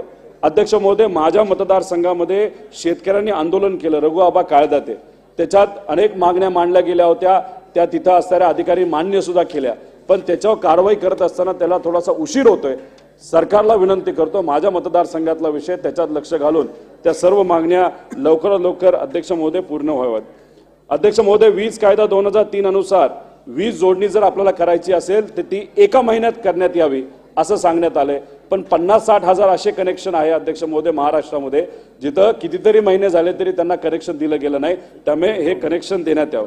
अध्यक्ष महोदय, आज आपण MIDCच्या बाबतीत बघितलं तर अनेक कंपन्या आपल्याकडे आहेत, पण नवीन कंपन्या आपल्याकडे यायला नाही म्हणतात, कारण का आज जे रेट लाईटला आपण या कंपनीला लावतो ते बाकी राज्यांपेक्षा खूप जास्त आहेत. त्यामुळे MIDC आणि उद्योग विभागाने, अध्यक्ष महोदय 2 मिनिटं, तर ते कुठेतरी रेट कमी करण्यात यावे आणि MSC ज्या छोट्या कंपन्या आहेत तर त्यांना तर रेट नक्कीच कमी करण्यात यावे. त्याच्याचबरोबर पॉवर लूमला जो रेट लावला जातो त्याच्यात सुद्धा कमतरता व्हावी अशी विनंती इथं करतो. वीज कॉन्ट्रॅक्टिंग कामगार हे आंदोलनाला बसले आहेत. रानडे समितीचे ज्या शिफारसी त्या लागू करण्यात यावा, शाश्वत रोजगार या लोकांना मिळावा अशी विनंती करतो. उद्योगच्या बाबतीत बोलायचं झालं तर अध्यक्ष महोदय, माझ्या मतदारसंघातली MIDC अजून सुद्धा प्रलंबित आहे. हिवाळी अधिवेशन जेव्हा झालं होतं नागपूरला, त्यावेळेस चर्चा अशी झाली होती की तिथं कुठेतरी 15 दिवसात निर्णय घेतला जाईल. अध्यक्ष महोदय, 15 दिवस होऊन गेले पण त्या बाबतीत कुठलाही निर्णय घेतला गेला नाही. अध्यक्ष महोदय, काही राजकीय लोकांना फक्त राजकारणाचं पडलं आहे. आमच्या सगळ्यांचं मत आहे, लोकांचा तरी विचार करा. MIDCची मागणी तिथं असणाऱ्या सामान्य लोकांची, युवांची आहे. अनेक लोक माझ्या मतदारसंघातले दुसऱ्या तालुक्यात MIDC मध्ये काम करण्यासाठी गेलेली आहेत. त्यांना परत जर आणायचं असेल तर MIDC होणं महत्वाचं आहे. नेत्याला नेता बनू द्या, त्यांना काय पद द्यायचे द्या, पण कुठेतरी या गरीब लोकांचे आणि या युवांचा विचार करण्याची जरूरत आहे. अध्यक्ष महोदय, शेवटच्या 1 मिनिटामध्ये मी महसूल व वने या विभागाबद्दल बोलायचं. मागणी C1 बाब क्रमांक 23 पेज नंबर 17. अध्यक्ष महोदय, तलाठी भरतीच्या बाबतीत काय घडलं हे आपल्या सर्वांना माहिती आहे. त्याच्यामध्ये अनेक बातम्या आहेत की त्यात पेपरफुटी झाली. आमच्या सगळ्यांची मागणी होती की त्यासाठी कायदा यावा. जेव्हा नागपूरला अधिवेशन झालं त्याच्यात निर्णय घेण्यात येणारा एक कमिटी फॉर्म झाली. त्या कमिटीने काय केलं, कुठपर्यंत निकाल आला, अजूनपर्यंत पेपरफुटीचा कायदा का नाही आला? महाराष्ट्र राज्य हे देशाला दिशा देतं, पण केंद्र सरकारने त्यांच्या परीक्षेच्या बाबतीत पेपरफुटीचा कायदा हा आणला, पण आपण अजून त्या बाबतीत मागे. तर हा कायदा कधी येणार अशी मी मागणी करतो. अध्यक्ष महोदय, परीक्षा फी 100 रुपये घेतली गेली, 1000 रुपये घेतली गेली, ती परत द्यावी आणि हा 100 रुपये मागणी ती माफक आहे. अध्यक्ष महोदय, झालं. अध्यक्ष महोदय, उपजिल्हा अधिकाऱ्यांचा एक प्रश्न आहे. MPSC 2007 नंतरची बॅच नियुक्त झालेल्या राज्यातील 300 उपजिल्हा अधिकाऱ्यांचे प्रमोशन रोखण्यात आले आहे. 2007 नंतर तहसीलदार म्हणून नियुक्त झालेल्या अधिकाऱ्यांना उपजिल्हा अधिकारी म्हणून प्रमोशन मिळाले, परंतु केवळ महसूल विभागाच्या दिरंगाईमुळे त्यांना प्रमोशन दिलं गेलं नाही, तर हे देण्यात यावं. आणि शेवट मुद्दा शेतकऱ्यांच्या बाबतीत बोलत असताना अध्यक्ष महोदय, मदत व पुनर्वसन मागणी क्रमांक C6 बार क्रमांक 30 पेज नंबर 21. दुष्काळाच्या बाबतीत अध्यक्ष महोदय, 40 तालुके हे तालुक्यांनी दुष्काळाची मदत मिळालेली नाही. दुसऱ्या टप्प्यात जे तालुके आणण्यात आले होते त्याच्याबद्दल काय झाले अजून चर्चा सुद्धा नाही. मदत अजून पोहोचलेली नाही. तिथं परीक्षा फी माफ केलं हे सांगितलं व परीक्षा फी 100-200 रुपये असते. आमच्या सगळ्यांचं अध्यक्ष महोदय म्हणणं आहे की कष्टकरी शेतकऱ्याची जी मुली आहेत ते शिक्षणापासून वंचित राहू नये म्हणून जिथं कुठं दुष्काळ आहे तिथे कॉलेजची फी सुद्धा माफ अध्यक्ष महोदय करण्यात यावी. आणि अवकाळीची मदत जी अजूनपर्यंत दिली गेली नाही ती सरकारी लवकरात लवकर तिथं देण्यात यावी. आणि त्याच्याच बरोबर आपण 2 आणि 3 हेक्टरमध्ये खेळत बसतो, पण आज सगळे शेतकरी लहान आहेत. तर आमच्या सगळ्यांचं मत आहे NDRFची जी मदत आहे ती 4 पट तरी आमच्या शेतकऱ्याला मिळाली.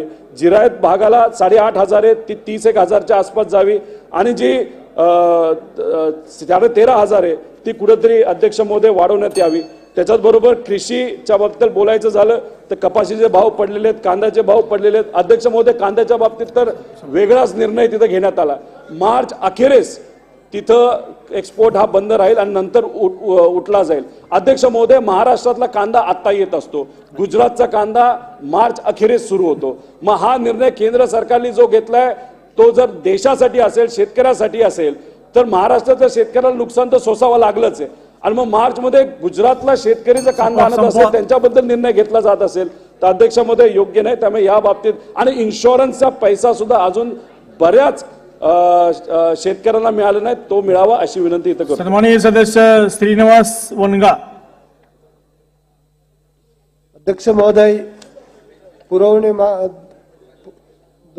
मागणी 2023-24च्या मागणीला समर्थन देण्यासाठी मी इथे उभा आहे.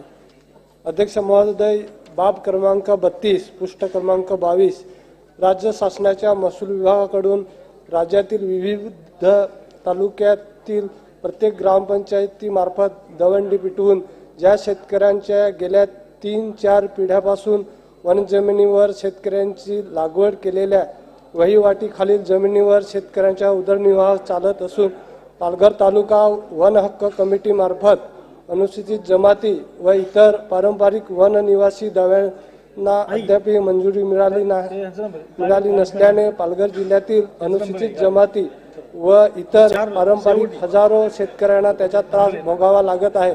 अनुसूचित जमाती व इतर पारंपरिक वन निवासी अधिनियम मधील दिनांक 13 डिसेंबर 2015 पूर्वी किमान 3 पिढ्यापासून कालखंडात राहून उपजीविकेसाठी वन जमिनीवर अवलंबून असलेल्या पारंपरिक आदिवासी दावेदारांना अमान्य करू नये असे आदिवासी विभागाकडे परिपत्रक असताना हे पारंपरिक अनुसूचित जमाती व इतर पारंपरिक दावेदारांना न्याय मिळत नसल्याने खंत मी व्यक्त करीत आहे. शासनाने चौकशी करून पालघर तालुका वन हक्क कमिटी मार्फत अनुसूचित जमाती व इतर पारंपरिक वन निवासी दाव्यांना मंजुरी मिळावी अशी मी या मागणी करत आहे. तसेच अध्यक्ष महोदय, डहाणू तालुक्यात दापचरी इथे दुग्ध विकास विभागाची 600 एकर जमीन आहे. आज या प्रकल्पाची दयनीय अवस्था आहे. आज गायींसाठी बांधलेल्या गोठ्यांची अवस्था असतील किंवा दुधावर प्रक्रिया करण्यासाठी जी यंत्रसामुग्री आहे यांच्या मोठ्या प्रमाणात चोरी होत आहेत.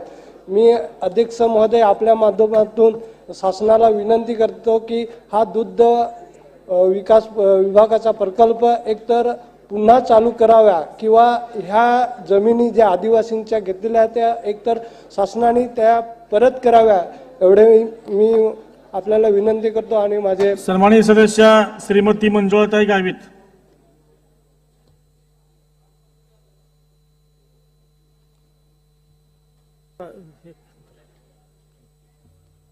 क्रमाने चालू. अपक्ष नाही का? अपक्ष नंतर काँग्रेस नंतर तुम्ही. अध्यक्ष महोदय, धन्यवाद. एक झाले.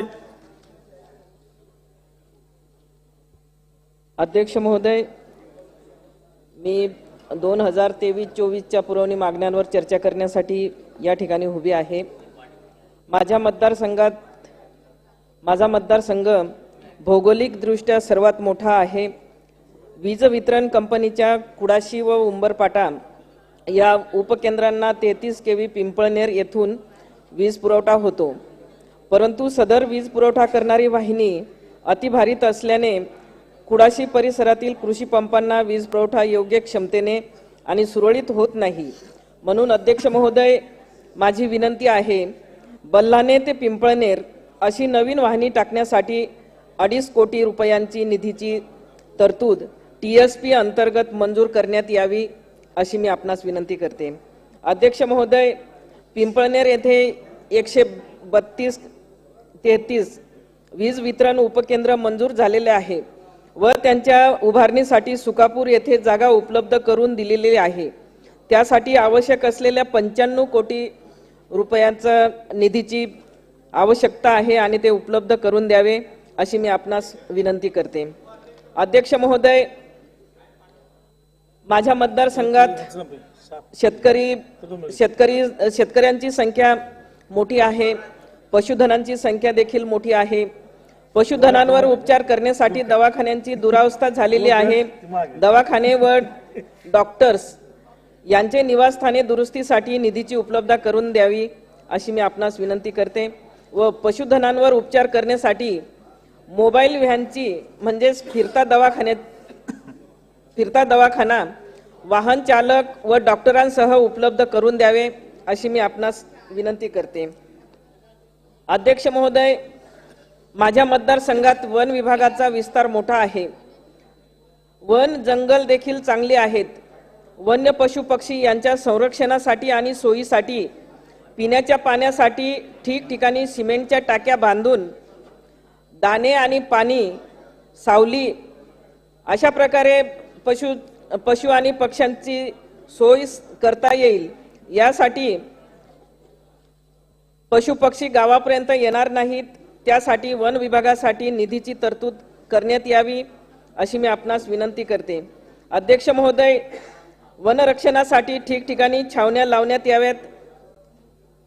वन जंगल वाढीसाठी वन समित्यांना जास्तीत जास्त अधिकार देऊन चांगली कामं करणाऱ्या समित्यांचे गौरव वन विभागाने करावेत अशी मी आपणास विनंती करते. अध्यक्ष महोदय, माझ्या मतदारसंघात साक्री तालुक्यात सन 2018-19 या वर्षात खरीप हंगामाचे मोठ्या प्रमाणात नुकसान झालेले आहे. साक्री व पिंपळनेर येथील 1,15,837 इतक्या शेतकऱ्यांना नैसर्गिक आपत्ती अनुदान म्हणून 97,20,63,911 अद्यापही शासनाने मंजूर केलेले नाही. माझी विनंती आहे अध्यक्ष महोदय, 2018 आणि 19 पासूनचा हा प्रस्ताव प्रत्येक अधिवेशन मध्ये मी अगदी आठवणीने मांडित असते, परंतु तरी देखील या अनुदानाकडे किंवा या मागणीकडे अद्यापही शासनाने लक्ष दिलेलं नाही. माझ्या शेतकरी बांधवांना न्याय मिळवून द्यावा अशी मी आपणास विनंती करते. सन्माननीय सदस्य संजय जगताप. अध्यक्ष महोदय, कैलास भाऊ. अध्यक्ष महोदय, सन 2023-24च्या पुरवणी मागण्यांवर चर्चा करण्यासाठी मी या ठिकाणी उभा आहे. अध्यक्ष महोदय, महसूल आणि वन विभागामध्ये बाब क्रमांक 23 पृष्ठ क्रमांक 17, त्याचप्रमाणे बाब क्रमांक 24 पृष्ठ क्रमांक 17, बाब क्रमांक 31 पृष्ठ क्रमांक 21 आणि बाब क्रमांक 32 पृष्ठ क्रमांक 22. अध्यक्ष महोदय, आज आपण जर बघितलं तर माझ्या तालुक्यामध्ये 15 ऑगस्टला त्या ठिकाणी प्रशासकीय इमारत पूर्ण झाली. वेळोवेळी पालकमंत्र्यांना, आदरणीय महसूल मंत्र्यांना, कलेक्टर साहेबांना मी त्या ठिकाणी प्रशासकीय इमारत नवीन जागेमध्ये त्या ठिकाणी वर्ग करण्याच्या संदर्भामध्ये विनंती केली होती. परंतु अध्यक्ष महोदय, गेली 7 महिने त्या ठिकाणी प्रशासकीय इमारत वर्ग झाली नाही. मधल्या काळामध्ये माझ्या मतदारसंघामध्ये EVM मशीनचा CPU त्या ठिकाणी चोरीला गेला. त्याच्याबाबतची कल्पना आपल्याला असेल आणि मला वाटतं प्रांत, तहसीलदार, DYSP आणि PSI पर्यंत सर्व अधिकाऱ्यांना त्या ठिकाणी निलंबित करण्यात आलं. अध्यक्ष महोदय, खरं म्हणजे प्रशासकीय इमारत तयार असताना आज माझ्या मतदारसंघामध्ये जी जुनी तहसील ऑफिस आहे ते जवळपास 300 वर्ष जुनं ऐतिहासिक वास्तू आहे आणि वेळोवेळी फॉलोअप करून ती प्रशासकीय इमारत त्या ठिकाणी दुरुस्त केली असताना का केलं नाही याच्याबाबतची विचारणा निश्चितपणे महसूल मंत्र्यांच्याकडून त्या ठिकाणी व्हावी मी आपल्या माध्यमातून महसूल मंत्र्यांना विनंती करतो. आणि आदरणीय महसूल मंत्र्यांना आपल्या माध्यमातून आणखी एक विनंती करतो की आपण त्वरेने आजच्याच त्याबाबतचा आदेश द्यावा आणि प्रशासकीय इमारत त्या ठिकाणी वर्ग व्हावी. त्याचबरोबर अध्यक्ष महोदय, मधल्या काळामध्ये 19/3/2022ला 175 ते 204 एवढ्या प्रमाणामध्ये मातोश्री ग्रामसमृद्धी शेत पानंद रस्ता योजनेमध्ये माझ्या मतदारसंघामध्ये अनेक कामं मंजूर झाली. आणि खरं म्हणजे पानंद रस्ता ही सर्वसामान्य शेतकऱ्यांच्यासाठी खूप गरजेची गोष्ट आहे. परंतु आज रोजगार हमी योजनेअंतर्गत गाव पातळीवरची काम करत असताना पुरेसं मनुष्यबळ उपलब्ध नसल्यामुळे त्याच्यामध्ये यांत्रिकीकरणाची गरज ओळखून त्या ठिकाणी काही प्रमाणामध्ये यांत्रिकरणाला परवानगी द्यावी, ही एक विनंती आपल्या माध्यमातून मी त्या ठिकाणी अध्यक्ष महोदय करू इच्छितो.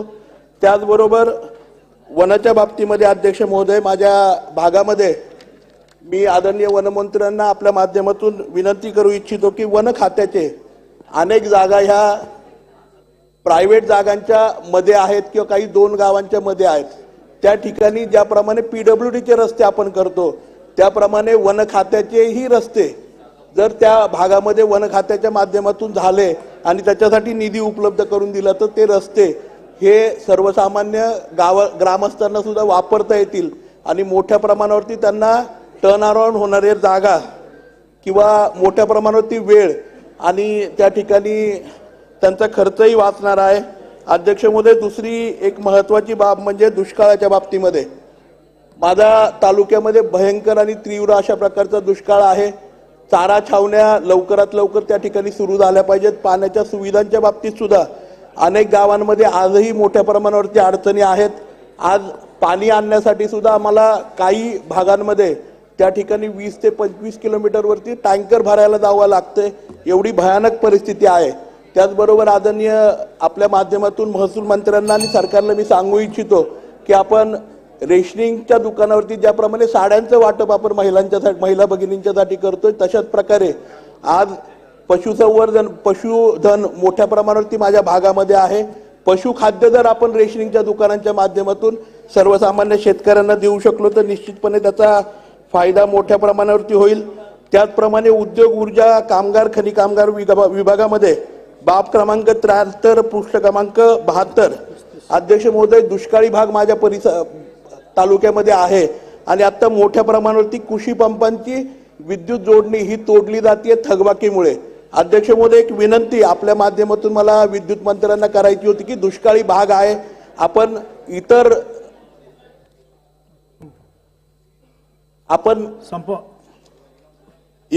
त्या ठिकाणी वसुली बंद केलेली आहे. विद्युतच्या बाबतीमध्ये मी असं म्हणणार नाही की वसुली करू नये, परंतु वसुली तात्पुरत्या स्वरूपात बंद करावी. खूप थोडं पाणी अवेलेबल आहे, ते जनावरांच्यासाठी आणि वापरण्यासाठी सर्वसामान्य त्या ठिकाणी शेतकऱ्यांना आवश्यक आहे. त्यामुळे अध्यक्ष महोदय तो एक विषय घ्यावा. दुसरा एक अध्यक्ष महोदय, धन्यवाद अध्यक्ष महोदय. अध्यक्ष महोदय, बाब पुरवणी मागणी 2023-24 ला मी या ठिकाणी पाठिंबा. एकच मिनिट फक्त अध्यक्ष महोदय, शेवटचा मुद्दा अध्यक्ष महोदय मला मांडायचा आहे तो म्हणजे आपल्या पशुसंवर्धनच्या बाबतीमध्ये अध्यक्ष महोदय कुत्र्यांचा प्रश्न हा ग्रामीण नगरपालिकांमध्ये सुद्धा आणि शहरी भागांमध्ये सुद्धा खूप मोठ्या प्रमाणावरती आहे. अध्यक्ष महोदय, माझी विनंती पशुसंवर्धन खात्याला सुद्धा आहे, वन खात्याला सुद्धा आहे की ज्याप्रमाणे बिबट्या सफारी होते, आज खऱ्या अर्थाने भटक्या कुत्र्यांच्यासाठी एक वेगळी सफारी किंवा पार्क करायची आवश्यकता पडतीये. कारण सर्वसामान्य माणसांना चावण्याचे प्रकार खूप मोठ्या प्रमाणावरती होत आहेत. लसी तेवढ्या प्रमाणात उपलब्ध नाही, एवढं मला या ठिकाणी सांगतो. धन्यवाद अध्यक्ष महोदय. या ठिकाणी मी 2023-24च्या पुरवणी मागण्याला पाठिंबा देतो अध्यक्ष महोदय. अध्यक्ष महोदय, आपण पाहिलं की मागे सरकारने त्या ठिकाणी दूध उत्पादक शेतकऱ्यांना अनुदानाची घोषणा केली 5 रुपये, परंतु अध्यक्ष महोदय अजूनही त्याची खाली ग्राउंडवरती कसल्याही पद्धतीची अंमलबजावणी होताना दिसत नाही. अध्यक्ष महोदय, गायांना टॅग मारून घेण्यासाठीचे आदेश पशुवैद्यकीय अधिकाऱ्यांना दिले, त्या ठिकाणी टॅगिंग झालं, शेतकऱ्यांनी अकाउंट डिटेल दिले, परंतु पहाटे 4 वाजल्यापासून रात्री झोपेपर्यंत त्या ठिकाणी गायांची म्हशींची सेवा करणाऱ्या आमच्या शेतकऱ्याला अजून त्या ठिकाणी कसल्या पद्धतीचं अनुदान भेटलं नाही. अध्यक्ष महोदय, अध्यक्ष महोदय, माझी सरकारला विनंती आहे, आपल्याला अनुदान द्यायचंय 5 रुपये 1 लिटर दुधाला, त्या ठिकाणी शेतकऱ्याला 25 ते 30 रुपये खर्च येतो आणि आपण अनुदान देताय ते सुद्धा कुठंतरी या ठिकाणी कागदी घोडे नाचून अधिकारी शेतकऱ्याला अनुदान देत नाही. अध्यक्ष महोदय, माझी विनंती अध्यक्ष महोदय, या ठिकाणी शेतकऱ्याच्या दुधाला त्या ठिकाणी जे अनुदान आहे ते तात्काळ दिलं पाहिजे. त्याच्यामध्ये आडेवडे न घेता शेतकऱ्याच्या थेट अकाउंटवरती तात्काळ अनुदान कशा पद्धतीने देता येईल आणि दुधाला चांगला भाव देता येईल याच्यासाठी शेतकऱ्यांनी सरकारने लवकरात लवकर कारवाई करण्याची विनंती मी या ठिकाणी आपल्याला करतो. अध्यक्ष महोदय, या ठिकाणी बाब क्रमांक 23 वन विभागाच्या बाबतीत जर बोलायला झालं, या ठिकाणी माननीय मंत्री महोदय या ठिकाणी आहेत. अध्यक्ष महोदय, मंत्री महोदयांना माझी विनंती आहे, मंत्री महोदय त्या ठिकाणी फॉरेस्ट डिपार्टमेंट मधून कुठेतरी 30 वर्षापूर्वी 40 वर्षापूर्वी पाईपलाईन गेलेल्या असतात आणि कुणीतरी एक अर्ज करतो आणि त्यानंतर शेतकऱ्याच्या पाईपलाईन उकरून टाकायचं काम सुरू आहे. अध्यक्ष महोदय, मंत्री महोदयांना माझी विनंती आहे, माझ्या तालुक्यामध्ये माळशिरस तालुक्यामध्ये लोंढे मोहितेवाडी असेल, फडतरी असेल किंवा जी दुष्काळी गावं आहेत, लोकांनी त्या ठिकाणी 30-40 वर्षापूर्वी पाईपलाईन कॅनलवरून केल्यात. कुणीतरी अर्ज करतो आणि फॉरेस्टचे अधिकारी त्या ठिकाणी त्या पाईपलाईन तोडून टाकतात. अध्यक्ष महोदय, शेतकऱ्याला त्यांच्या डोळ्यासमोर पिकं जळताना बघावं लागतं. अध्यक्ष महोदय, माझी विनंती आहे, आपण त्या ठिकाणी खालच्या अधिकाऱ्यांना निर्देश द्या आणि शेतकऱ्याच्या पाईपला त्या ठिकाणी कसल्याही पद्धतीची इजा झाली नाही पाहिजे, कारण हा देश शेतकऱ्यावर चालतो. अध्यक्ष महोदय, आपल्याला विनंती आहे, माझ्या तालुक्यामध्ये मोठ्या प्रमाणामध्ये मेंढपाळ आहेत. आपल्याला माझी विनंती आहे वन मंत्र्यांना की आपण मेंढपाळांना एक राखीव क्षेत्र ठेवून, माझ्या तालुक्यामध्ये मोठ्या प्रमाणामध्ये धनगर बांधव मेंढी पालन आणि शेती पालन त्या ठिकाणी शेळी पालन करतात, एक राखीव क्षेत्र ठेवून आपण मेंढपाळांना त्या ठिकाणी मेंढ्या चारण्यासाठी वन विभागामध्ये परवानगी द्यावी, जेणेकरून त्या ठिकाणी शेतकऱ्यांना त्यांची उपजीविका भागवताना मदत होईल.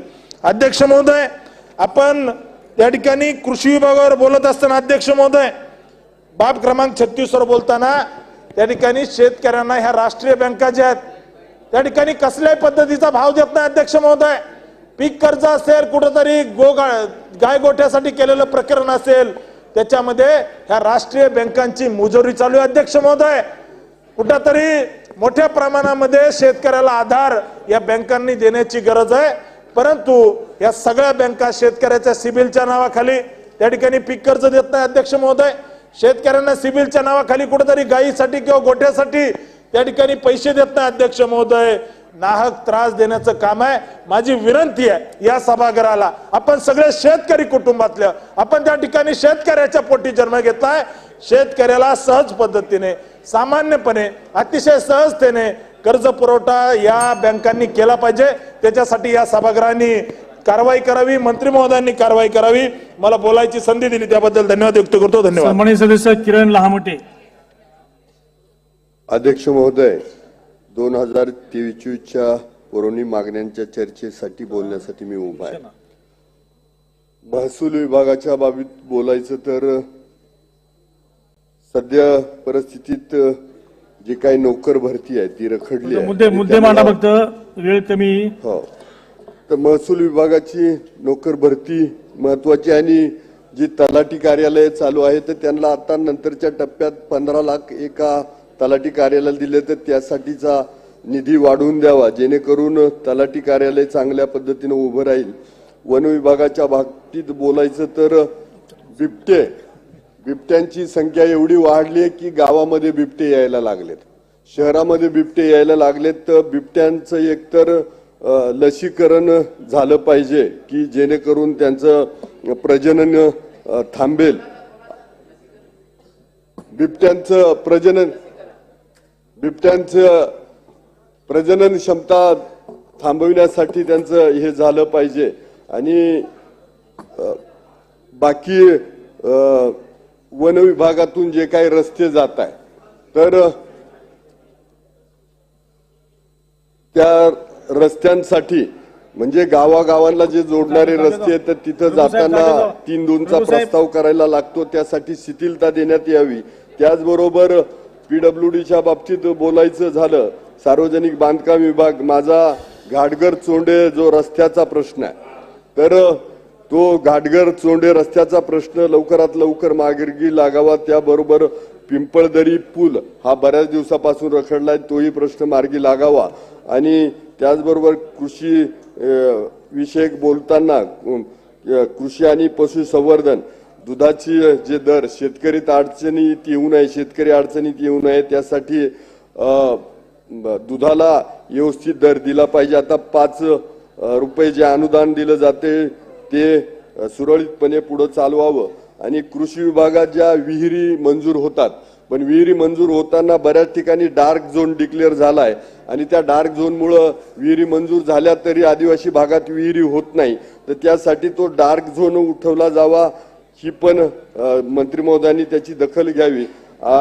उद्योग विभाग, अकोले तालुक्यामध्ये माझी MIDCची मागणी आहे, तर लवकरात लवकर ती MIDC आंबड येथे आम्ही लिंगदेव येथे जागा पाहिलेली आहे आणि सरकारी जागा उपलब्ध आहे, ती लवकरात लवकर व्हावी.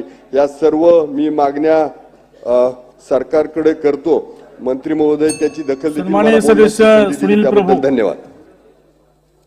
अध्यक्ष महोदय, त्या पुरवणी मागण्यावरती माझं मत व्यक्त करण्यासाठी मी उभा आहे आणि जवळजवळ 6,02,000 कोटीच्या अर्थसंकल्पावरती आतापर्यंतच्या पुरवणी मागण्या या ठिकाणी मांडल्या गेल्या तर 17 जुलै असतील, 7 डिसेंबर असतील आणि 26 फेब्रुवारी असतील, तर जवळजवळ 16.66% इतके प्रमाण आहे. या ठिकाणी माजी अर्थमंत्री मुनगंटीवार साहेब बसलेत आणि ते सतत सांगतात की हे प्रमाण किमान 5 ते 10% पाहिजे. गोडबोले समितीचा अहवाल आहे, परंतु ते काय आपण या ठिकाणी मर्यादा पाळल्या नाही. सुधीर भाऊ, आपलं एक वाक्य मला आठवतं की 2014 मध्ये आपण अर्थमंत्री होता आणि त्यावेळेला तुम्ही सांगितलं होतं की या अर्थसंकल्पाची पारदर्शकता काय आहे यासाठी मी श्वेतपत्रिका काढेन. पण ती श्वेतपत्रिका आपण काढली नाही, पण स्टेटस रिपोर्ट आपण देणार होतो. पण स्टेटस रिपोर्ट पण अद्यापपर्यंत नाही. श्वेतपत्रिका मला म्हणजे नाही असेल, पण मला ते स्मरणात नाही. पण मला आता आपण समोर दिसल्यामुळे मला ती आठवण झाली. मला या सगळ्या प्रकरणात एवढ्या प्रकरणात फक्त आपल्याला असं आहे की आपल्याला मी आरोप करत नाहीये की मला आपण समोर दिसल्यामुळे आठवण झाली की 2014 मध्ये आपण म्हटला होता की श्वेतपत्रिका काढतो. पण श्वेतपत्रिका समजा जर मला मिळाली तर मी माझ्या स्मरणामध्ये आणि माझ्या ज्ञानामध्ये भर पडेल. अध्यक्ष मंत्री कुठे किती वेळ नाही असं नाहीये सुधीर भाऊ. असं आहे की पुरवणी मागण्या ज्या मांडल्या आहेत ना त्याच्यामध्ये जिल्हा नियोजनामध्ये जो खर्च झालाय त्याच्यामध्ये 50%च्या वरती खर्च नाहीये सुधीर भाऊ. आणि त्यामुळे आता माझ्याकडे आकडे आहेत, मी वेळ घेत नाही आकडे घेऊन. मुंबई उपनगरमध्ये आतापर्यंत 50% आहे, ठाण्यामध्ये 50 आहे, नंदुरबार 58 आहे, जालनामध्ये 24 आहे, परभणीमध्ये 12% आहे. 50%च्या वरती खर्च झालेला नाही जिल्हा नियोजनामध्ये. आणि असं असताना देखील आपण या ठिकाणी पुरवणी मागण्या मांडल्यात. तरी असो, शेवटी सरकार चालवताना या सगळ्या कसरती कराव्या लागतात. यात मला कुठल्याही प्रकारची टीका सरकारवरती करायची नाही. परंतु अध्यक्ष महोदय, एक गोष्ट नक्की आहे की या ठिकाणी कामगारांचा विषय जो आहे बाब क्रमांक 92 मध्ये आज जिल्हा ठाणे पोखरण रोड नंबर 2 कुडाळ येथील मे WG फोर्स अलाइंड इंडस्ट्री या कंपनीच्या मालकाने कंपनीची विक्री केल्याने 2,000 कामगारांचे देय अद्यापपर्यंत दिलेले नाही.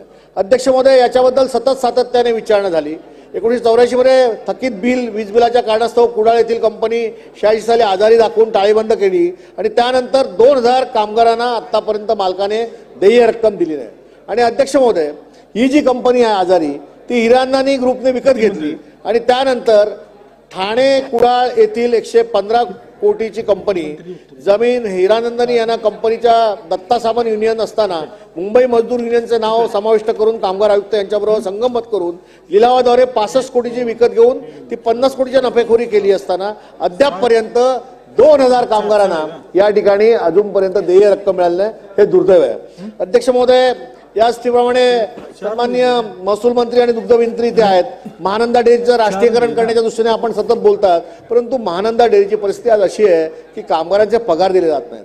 अनेक लोकांनी त्या ठिकाणी जाहिराती दिल्या आहेत किंवा कामं घेतली आहेत, ऍडव्हर्टाइजमेंट केल्या आहेत, त्यांचे पैसे थकीत आहेत, ते अजूनपर्यंत दिले जात नाही.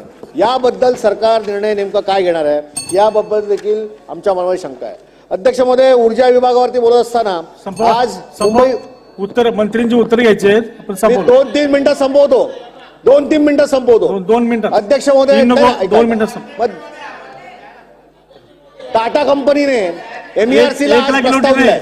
1 लाख गिलोटीन आहे. हे 0 ते 300 आहे, त्यांची वीजदार होणार आहे. आज MERC ला हेरिंग होती, मी हेरिंगला गेलो होतो. अध्यक्ष महोदय, उपनगरामध्ये जर टाटा कंपनीने 0 ते 300 युनिट वापरणाऱ्या लोकांवरती वीज दरवाढ केली तर सर्वसामान्य जो गरीब माणूस आहे त्याच्यावरती मोठी कुऱ्हाड कोसळणार आहे. आणि म्हणून याच्यावरती निर्णय घेऊन MERCने ही वीज दरवाढ करू नये अशी माझी या ठिकाणी मागणी आहे. अध्यक्ष महोदय, या ठिकाणी घरेलू कामगारांचा प्रश्न आहे. घरेलू कामगारांच्या प्रश्नाद्वारे या ठिकाणी घरेलू कामगारांचं मंडळ तयार केलं गेलं. या घरेलू कामगारांना त्या ठिकाणी वेगवेगळ्या सोयी सुविधा देण्यासाठी निर्णय घेण्यात आले, पण अद्यापर्यंत काही झालेलं नाही. आणि माझी सरकारला अशी विनंती आहे की घरेलू कामगारांना या ठिकाणी मंडळ स्थापन झाल्यावर ज्यांना ज्येष्ठ नागरिक झाले 60 वर्ष झालेत त्यांना पेन्शन देण्यासंबंधी योजना ती देखील आपण सुरू करा आणि जे आपण ठरवलंय त्याप्रमाणे करा. अध्यक्ष महोदय, मंत्री महोदय शेवटची बाब आहे अध्यक्ष महोदय, शेवटची बाब आहे. संजय गांधी राष्ट्रीय उद्यानातील ज्या जवळजवळ 25,000 झोपड्या आहेत त्यांना कोर्टाच्या नियमाप्रमाणे घरं देणं आणि 2011 सेन्सस प्रमाणे घरं देणं यासाठी भूखंड आपण शोधत होतो. उपनगर पालक मंत्र्यांची समिती स्थापन केली पण अद्यापपर्यंत कुठचाही निर्णय नाही आणि त्यामुळे या संजय गांधी राष्ट्रीय उद्यान झोपड्यांना नागरी सुविधा आम्ही देऊ शकत नाही. सरकारच्या मनात असून देखील त्यामध्ये अडचणी येतात, कोर्टाचे अनेक बंधन येतात. त्यामुळे याबाबत आपण निर्णय घ्यावा. अध्यक्ष महोदय कामगारांचा प्रश्न असा आहे की मुंबई महानगरपालिकेमध्ये दत्तक वस्तीद्वारे कामगार स्वच्छतेचं काम करतात परंतु प्रशासक 1200 कोटीचं टेंडर आणून या ठिकाणी मोठा ठेका. मंत्री महोदय. अध्यक्ष महाराज, सन 2023-24च्या वार्षिक वर्षाच्या कृषी विभागाच्या पुरवणी मागण्यावर सन्माननीय सदस्य आदरणीय बाळासाहेबजी थोरात, माननीय अनिलजी देशमुख, माननीय यशोमतीताई ठाकूर, माननीय वैभव नाईक, माननीय नाना पटोले, माननीय आमदार रोहित पवार यांनी विविध विषयावरती या ठिकाणी चर्चा केली. उत्तर घ्या ना. अध्यक्ष महाराज, पीक विम्याच्या पैसे मिळत नाहीत याबाबतची या ठिकाणी प्रामुख्याने काही सदस्यांची तक्रार आहे. याबाबत अग्रिम पीक विमा पहिल्यांदाच देशामध्ये 1 रुपयात पीक विमाची योजना लागू केली. त्यात अग्रिम पीक विम्याची रक्कम आतापर्यंत शेतकऱ्याच्या खात्यावर 2600 कोटी रुपये या ठिकाणी अध्यक्ष महाराज गेलेली आहे. आताही काही या ठिकाणी पीक विम्याचे पैसे अग्रिमचे देणं चालू आहे. अध्यक्ष महाराज, 2019-20 आणि 22-23 मधील गारपीटच्या संदर्भामध्ये अवकाळी पावसामुळे झालेल्या नुकसानीपेटी जे काही पैसे दिले गेलेले 450 कोटी, हे खरं तर त्या काळामध्ये हा यशोमतीताईने विचारलेला प्रश्न आहे. त्यावेळेस त्याच पालकमंत्री होत्या, मंत्रिमंडळातही होत्या आणि त्या काळातले नेमके हे पैसे याची माहिती घेऊनही आपल्याला पटलावरती या ठिकाणी अध्यक्ष महाराज सांगतो. जुलै महिन्याच्या पीक विम्याच्या संदर्भामध्ये मी अगोदरही सांगितलं की जवळजवळ 2600 कोटी रुपयाचा पीक विमा अग्रिम या ठिकाणी या महाराष्ट्रातल्या जवळजवळ 56 लाख शेतकऱ्यांना देण्यात आलेला आहे. 1,35,600 शेतकऱ्यांना अमरावती जिल्ह्यातल्या त्या ठिकाणी मिळालेला नाही जे म्हणतायत त्याची माहिती घेऊन मी पटलावर ठेवेल. सिंधुदुर्गमधील आंब्यावर पीक रोगाचा फवारणी अनुदान मिळण्याबाबत वैभव नाईकांनी मागणी केलेली आहे. त्याबाबत नक्कीच कृषी विभाग सकारात्मक विचार करेल. नाना पटोले साहेबांनी या ठिकाणी अवकाळी पाऊस आणि गारपीटग्रस्तांना ते खरं नाहीये तसं उत्तर द्यायला नाही पाहिजे, पण आदरणीय उपमुख्यमंत्री महोदयांनी सकाळीच याबाबत निवेदन केलंय आणि पंचनामे करण्याचे आदेश या ठिकाणी प्रशासनाला दिलेले आहेत. विम्याचे पैसे या ठिकाणी मिळाले नाहीत असं रोहित पवारांनी या ठिकाणी सांगितलं. मी त्यांना पुन्हा एकदा या ठिकाणी सांगतो की देशामध्ये इतिहासात पहिल्यांदाच 1 रुपयाच्या योजनेमध्ये 57 लाख शेतकऱ्यांना 2600 कोटी रुपयाचा विमा हा आतापर्यंतचा इतिहासातला सर्वात मोठी रक्कम अग्रिम मध्ये या सरकारने दिली आहे. हे या ठिकाणी मी आवर्जून या ठिकाणी सांगतो आणि मी माननीय आपल्या साक्षीने या ठिकाणी अध्यक्ष महाराज कृषी विभागांतर्गत मागणी क्रमांक D3 बाब क्रमांक 34 ते 38 खालील सादर केलेल्या कार्यक्रमावरील अनिवार्य खर्चाकरिता सन 2023-24 या आर्थिक वर्षासाठी 9,000च्या लाक्षणिक पुरवणी मागण्या सभागृहाच्या मान्यतेसाठी सादर केलेल्या आहेत. त्यास मान्यता देण्याची आपणामार्फत मी सभागृहास विनंती करतो. अध्यक्ष महाराज, महसूल व वन विभागाअंतर्गत वने या प्रभागाकरता मागणी क्रमांक C7 अनिवार्य अंतर्गत बाब क्रमांक 32 अन्वये 1,000 रुपये फक्त इतक्या रकमेची पुरवणी मागणी सभागृहात सादर करण्यात आली असून सभागृहाच्या सर्व सदस्यांनी ती एकमताने मान्य करावी अशी मी सर्वप्रथम सभागृहास विनंती करतो. अध्यक्ष महाराज, मागणी फक्त पुरवणीमध्ये 1,000 रुपयाची होती, पण सन्माननीय 7 सदस्यांनी या चर्चेमध्ये सहभाग घेऊन काही सूचना, काही प्रश्न उपस्थित केले. सन्माननीय सदस्य श्री संजय जगतापजी, सन्माननीय सदस्य यशोमती ठाकूर, सन्माननीय सदस्य अनिल देशमुख जी, सन्माननीय सदस्य राम सातपुते जी, सन्माननीय सदस्य किरण गाहमटे, सन्माननीय सदस्य सुनील प्रभू यांना मी मनापासून धन्यवाद देतो की 1,000 रुपयाच्या पूरक मागणीच्या संदर्भात श्री अनिल देशमुख जी या सर्वांना धन्यवाद देतो.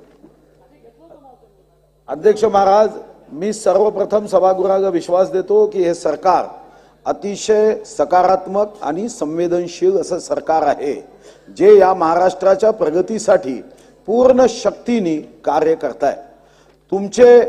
तुम्ही व्यक्त केलेले प्रश्न हे काही आज निर्माण झालेले प्रश्न नाहीत, पण तरीही तुम्ही जो विश्वास या सरकारच्या कार्यक्षमतेवर दाखवून हे प्रश्न या सरकारने सोडवावे, हा जो भाव तुम्ही आपल्या मनोगतातून या ठिकाणी शब्दांनी व्यक्त केला, हे प्रश्न सोडवण्यासाठी सरकार पूर्ण शक्तीने प्रयत्न करेल, हा विश्वास मी आपल्याला या निमित्ताने देतो.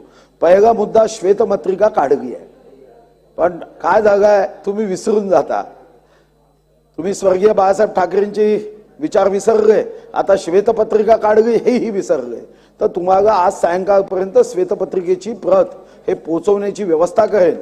फक्त माझी अपेक्षा एवढीच राहील की ते श्वेतपत्रिका ही फक्त घरी सुरक्षित ठेवण्यासाठी नाही, त्या श्वेतपत्रिकेमध्ये या महाराष्ट्राच्या अर्थव्यवस्थेची वाट लावणाऱ्यांची माहिती दिली आहे, त्यांची साथ सोडली पाहिजे. जे प्रश्न या ठिकाणी उपस्थित केले त्या प्रश्नाची उत्तरं लेखी स्वरूपात दिली जाईल. पुढे अध्यक्ष महोदय, महसूल, पशुसंवर्धन, दुग्ध विकास या प्रभू तुमच्या बाजूला काय करायचं, तुम्हाला तर रामायण दंत कथा वाटते. मंत्री महोदय या विभागावर चर्चा करण्यासाठी सन्माननीय सदस्य बाळासाहेब थोरात,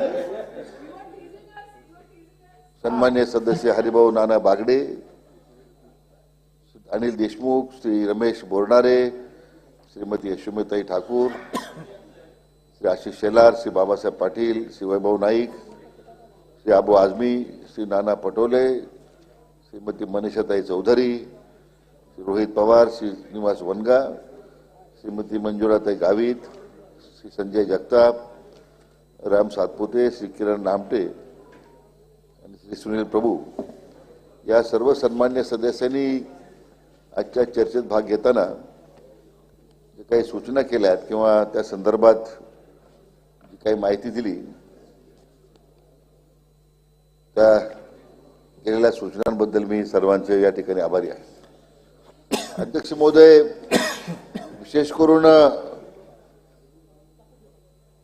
दूध उत्पादक शेतकऱ्यांना अनुदान देण्यासंदर्भातच बऱ्याच सन्मानित सदस्यांनी आम्हाला या ठिकाणी सूचना केल्यात की याच्यात जाचकाठी काढून टाकाव्यात, जाचकाठी आपण रद्द कराव्यात.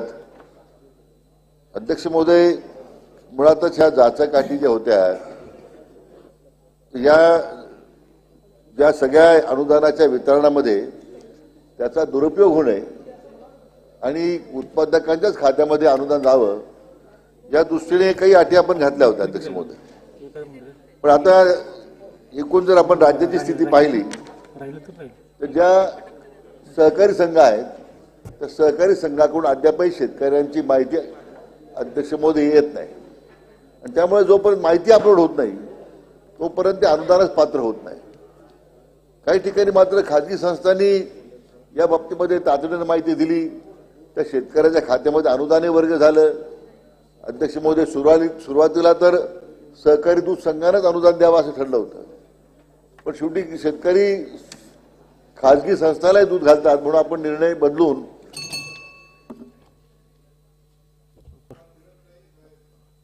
ते सांगतो मी. आणि म्हणून त्या बाबतीमध्ये काय अडचणी येतात, निश्चितपणे त्या अडचणी सोडवण्याकरता ज्या ज्या सूचना सन्मानित सदस्यांनी केल्यात, आमचा प्रयत्न तोच आहे की 11 फेब्रुवारीपासून जे अनुदानाचं वाटप सुरू झालंय ते तर आणखीन एक महिन्यासाठी होतं अध्यक्ष महोदय. आणखीन एक महिन्याची मुदत आपण वाढून दिलेली आहे. जरी डाटा अपलोड होत नसेल लवकर तरी 11 फेब्रुवारीपासून ज्या उत्पादकांनी दूध घातलंय ते सर्व अनुदानास पात्र राहतील, हे मी आपल्या या ठिकाणी सांगू इच्छितो. मंत्री महोदयांनी उत्तर लवकर द्यावं. 4 मिनिट राहिले. अध्यक्ष महोदय, या संपूर्ण केलेल्या सूचनेप्रमाणे शेतकऱ्याच्या खात्यामध्ये तातडीने अनुदान कसं उपलब्ध होईल यासाठी सरकार निश्चितपणे प्रयत्न करील. ज्या जाचकाठी त्याच्यामध्ये काही अटी शिथिल करून आपण केलेल्या सूचनेप्रमाणे अध्यक्ष महोदय आम्ही निश्चितपणे कार्यवाही करू. अध्यक्ष महोदय, या ठिकाणी या निमित्तानं काही महसूल खात्यासंदर्भात काही या ठिकाणी काही हेतू आरोप करण्यात आले अध्यक्ष महोदय, आणि म्हणून मी आपल्या अनुमतीने त्याच्या संदर्भातही मला सविस्तर बोलायचं होतं. अध्यक्ष महोदय, महसूल विभागामार्फत अंतर्गत महसूल प्रभागाकरिता मागणी क्रमांक C1, C2 या खाली बाब क्रमांक 23, 24, 25, 26, 27, 28 अन्वये रुपये एकूण रुपये 87,78,40,40,000 रकमेच्या पूरक मागण्या सभागृहात सादर करण्यात येत आहे. त्या सभागृहाने मान्य कराव्यात अशी सभागृहाला मी विनंती करतोय. फक्त मागण्या मांडा, स्पष्टीकरण देऊ नका, फक्त मागण्या मांडा. मंत्री महोदय. अध्यक्ष महोदय, पशुसंवर्धन व दुग्ध व्यवसाय विकास विभागाच्या मागणी क्रमांक D4, D5 खालील बाब क्रमांक 39 ते 42 अन्वये सादर केलेल्या रुपये 204,76,40,000च्या पुरवणी मागण्या मान्य कराव्यात अशी आपल्या मार्फत मी सभागृहाला विनंती करतो. मागण्या मांडा लवकर, फक्त मागण्या मांडा. अध्यक्ष महोदय, मी आपल्या अनुमतीने उद्योग विभागाकरिता सन 2023च्या वित्तीय वर्षाकरिता मागणी क्रमांक K7 मधील बाब क्रमांक 94 अन्वये कार्यक्रम खर्चासाठी एकूण 2,000 फक्त इतक्या रकमेची लाक्षणिक पुरवणी मागणी सभागृहाच्या मान्यतेसाठी सादर करीत आहे. मी आपल्या मार्फत सदर लाक्षणिक पुरवणी मागणीला मंजुरी देण्यात यावी ही सभागृहास विनंती करतो. अध्यक्ष महोदय, पुरवणी मागण्यांवर चर्चा करत असताना सभागृहात बऱ्याचशा सदस्यांनी अवकाळी आणि गारपीट याबाबतची मदत मिळावी या संदर्भात मत मांडले. शेतकऱ्यांच्या बाबतीमध्ये हे सरकार अतिशय संवेदनशील असल्या कारणाने आतापर्यंत बऱ्याचशा मदतीच्या ज्या काही रकमा असतील त्या शेतकऱ्यांपर्यंत पोहोचलेल्या आहेत. अध्यक्ष महोदय, मी आपल्याला कालपूर्वा सुद्धा जी काही गारपीट काल झालेली आहे त्याच्या बाबतीमध्ये पंचनाम्याचे आदेश दिलेले आहेत. तर अध्यक्ष महोदय, महसूल व वन विभागामार्फत मदत पुनर्वसन विभागाकरिता मागणी क्रमांक C5, C6, C9 या खाली बाबत 29-30 बाब क्रमांक 29, 30, 31, 33 अन्वये रुपये 1,710,79,91,000 एवढ्या रकमेसाठी पूरक मागण्या सभागृहात सादर करण्यात येत आहे. त्या सभागृहाने मान्य कराव्या अशी मी सभागृहास विनंती करतो. आणि साहेब उठा लवकर.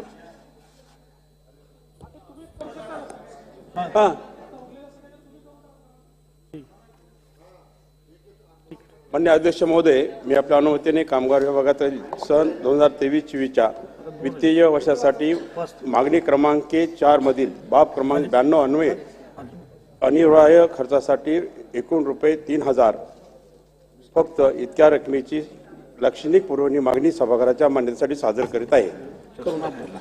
अध्यक्ष महोदय, मी ऊर्जा विभागाकरता 23-24 करता कार्यक्रमांतर्गत खर्चाची मागणी क्रमांक K6 खालील बाब क्रमांक 93 अंतर्गत 1,377.49 कोटी पुरवणी मागणीद्वारे तरतूद करण्यासाठी आपल्या माध्यमातून सभागृहास विनंती करतो. सदस्यांनी जी मतं व्यक्त केली आहेत त्याच्यावर मी लेखी उत्तर पाठवेन.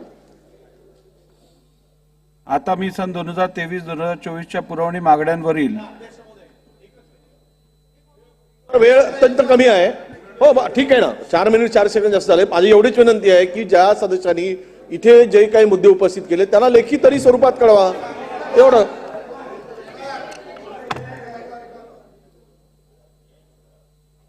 आता मी सन 2023-24 या पुरवणी मागण्यांवरील महसूल व वन विभाग 2, कृषी पशुसंवर्धन दुग्ध व्यवसाय विकास व मत्स्य व्यवसाय विभाग 3, सार्वजनिक बांधकाम विभाग 4, उद्योग ऊर्जा कामगार व खनिकर्म विभाग या विभागांच्या मागण्या वितरित केलेल्या सूचीत दर्शविल्याप्रमाणे एकत्रपणे मतास टाकतो. महसूल व वन विभाग अनुक्रमांक 8 ते 13, कृषी पशुसंवर्धन दुग्ध व्यवसाय विकास व मत्स्य व्यवसाय विभाग अनुक्रमांक 14 ते 16,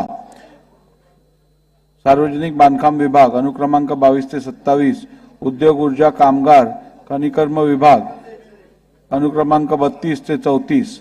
अनुकूल असतील त्यांनी होय म्हणावे, प्रतिकूल असतील त्यांनी नाही म्हणावे. होयचे बहुमत आहे, होयचे बहुमत आहे. मागण्या संमत झाल्या. आता मी चर्चेसाठी प्रथम क्रमांकात नसलेल्या खालील विभागांच्या पुरवणी मागण्या कामकाज पत्रिकेसोबतच्या सूचीत दर्शवल्याप्रमाणे एकत्रपणे मतास टाकतो.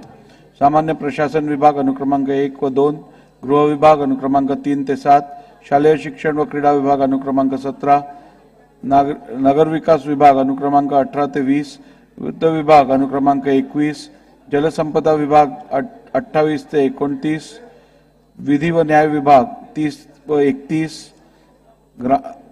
ग्राम विकास विभाग 35 ते 37, सामाजिक न्याय व विशेष सहाय्य विभाग अनुक्रमांक 38, नियोजन विभाग अनुक्रमांक 39 ते 42, सार्वजनिक आरोग्य विभाग अनुक्रमांक 43, वैद्यकीय शिक्षण व औषधी द्रव्य विभाग अनुक्रमांक 44 व 45, आदिवासी विकास विभाग अनुक्रमांक 46, सहकार पणन व वस्त्र उद्योग विभाग अनुक्रमांक 47 व 48, उच्च व तंत्र शिक्षण विभाग अनुक्रमांक 49 व 50, महिला व बाल विकास विभाग अनुक्रमांक 51, कौशल्य रोजगार औद्योजकता व नाविन्यता विभाग अनुक्रमांक 52, पर्यटन व सांस्कृतिक कार्य विभाग अनुक्रमांक 53, इतर मागास बहुजन कल्याण विभाग अनुक्रमांक 54, दिव्यांग कल्याण विभाग अनुक्रमांक 55.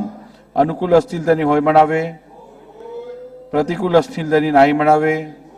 होयचे बहुमत आहे, होयचे बहुमत आहे. मागण्या संमत झाल्या. विधेयक शासकीय विधेयके विचार खंडशः विचार व संमत करणे. सन 2024 चे विधानसभा विधेयक क्रमांक 2 महाराष्ट्र सहकारी संस्था सुधारणा विधेयक 2024. महोदय, सन 2024 चे विधानसभा विधेयक क्रमांक 2 महाराष्ट्र सहकारी संस्था सुधारणा विधेयक 2024 विचारात घेण्यात यावे असा मी आपल्या अनुमतीने प्रस्ताव मांडतो. प्रस्ताव असा आहे की सन 2024 चे विधानसभा विधेयक क्रमांक 2 महाराष्ट्र सहकारी संस्था सुधारणा विधेयक 2024 विचारात घेण्यात यावे.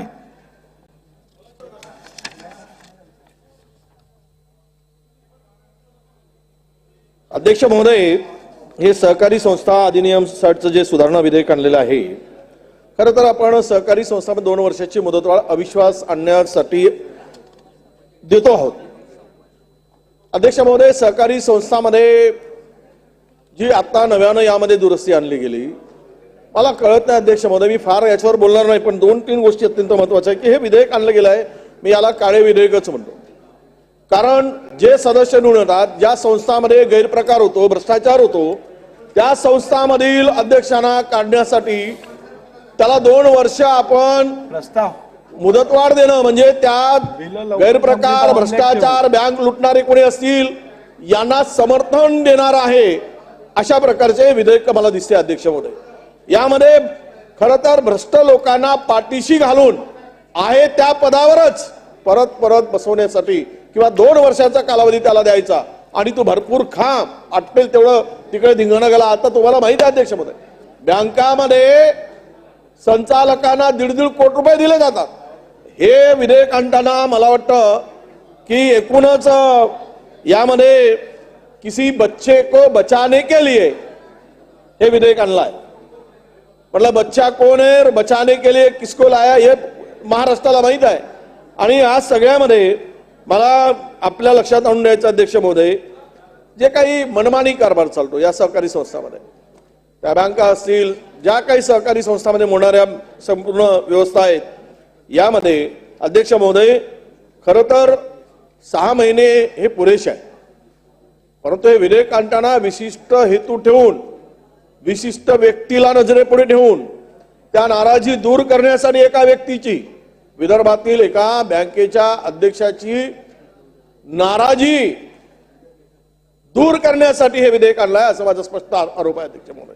आणि म्हणून जर यामध्ये अत्यंत मोठा पुन्हा भ्रष्टाचाराला चालना देणारं, हे सहकार क्षेत्र संपवणारं, हे मोळकळीस आणणार असं हे विधेयक आहे. ज्या सहकार क्षेत्रातून महाराष्ट्र उभा झाला, ज्या सहकार क्षेत्रातून करोडो लोकांना रोजगार मिळाला, तेच आपण काढतोय अध्यक्ष महोदय. 2 वर्ष जर एखादा भ्रष्ट चोर माणूस त्या ठिकाणी बसून राहील तर त्या संस्थांची काय विल्हेवाट लागणार आहे, त्या संस्था कशा चालतील. त्याला एक प्रकारे सरकार प्रोटेक्शन देत आहे. हे जर बिल आणून त्याच्या पाठीमागं तू कितीही भ्रष्टाचार कर, 2 वर्ष तुझं कोणी काही वाकड करू शकणार नाही.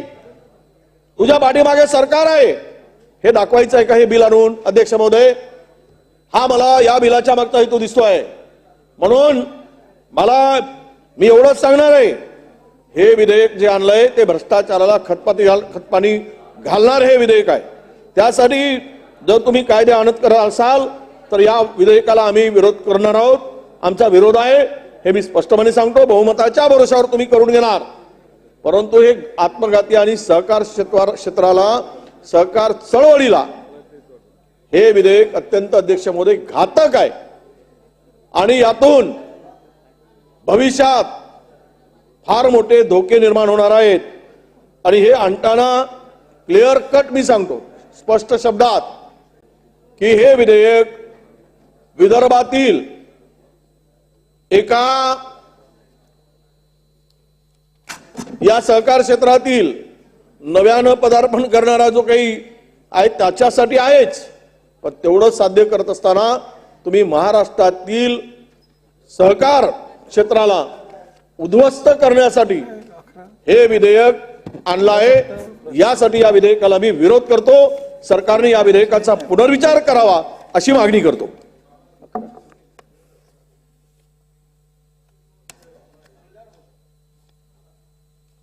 एक नानांचं होते, त्यांचा हात पहिली अध्यक्ष महाराज,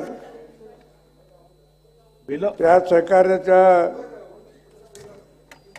तुमच्याकडनं कोण बोलणार? सहकार कायदा कलम 73(1)(ड) मध्ये एक छोटीशी सुधारणा सहकार विभागाने आणली. मला याच्यामध्ये एकच म्हणायचं की यामध्ये अधिकारी वर असा एक शब्द प्रयोग आहे. खरं म्हणजे तो अधिकार ग्रहण करतो हे बरोबर आहे, पण अधिकारी आपण साधारणतः जे आपल्या भाषेत आहे बोलतो तो सरकारी कर्मचारी किंवा तिथे नियुक्त केलेला असा अधिकारी असतो, त्याला अधिकार म्हणतो. पण या ठिकाणी सहकार क्षेत्रामध्ये पदाधिकारी म्हणलं जातं आणि म्हणून आपण त्याचं पद ग्रहण करतो. अधिकाऱ्याने ते पद ग्रहण करतोय आणि म्हणून त्याला पदाधिकारी म्हणलं पाहिजे. जो त्या सोसायटीचा चेअरमन होतो ते पद असतं, ते पद ग्रहण करतो आणि म्हणून त्याला पदाधिकारी म्हटलं पाहिजे. या ठिकाणी अधिकारी असं म्हटलेलं आहे आणि म्हणून मला असं वाटतं की याच्यामध्ये पदाधिकारी हा शब्द असावा अशी माझी सूचना आहे.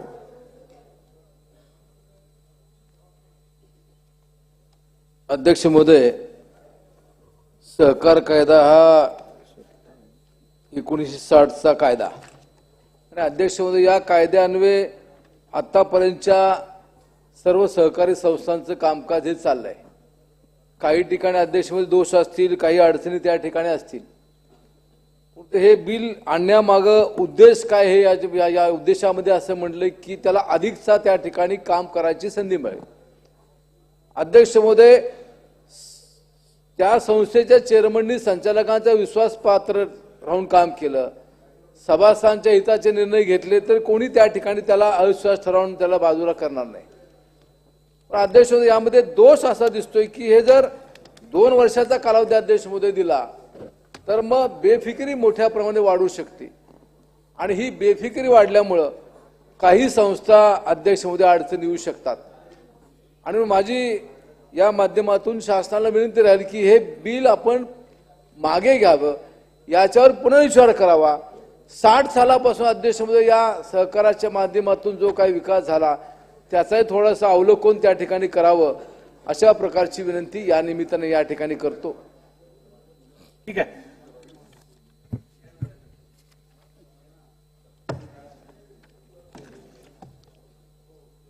माननीय अध्यक्ष महोदय, आज या विधेयकावर चर्चा करत असताना माननीय विरोधी पक्षनेते वडेट्टीवारजी, माजी अध्यक्ष माननीय बागडे साहेब आणि माजी सहकार मंत्री बाळासाहेब पाटील यांनी आपले विचार व्यक्त केलेले आहे.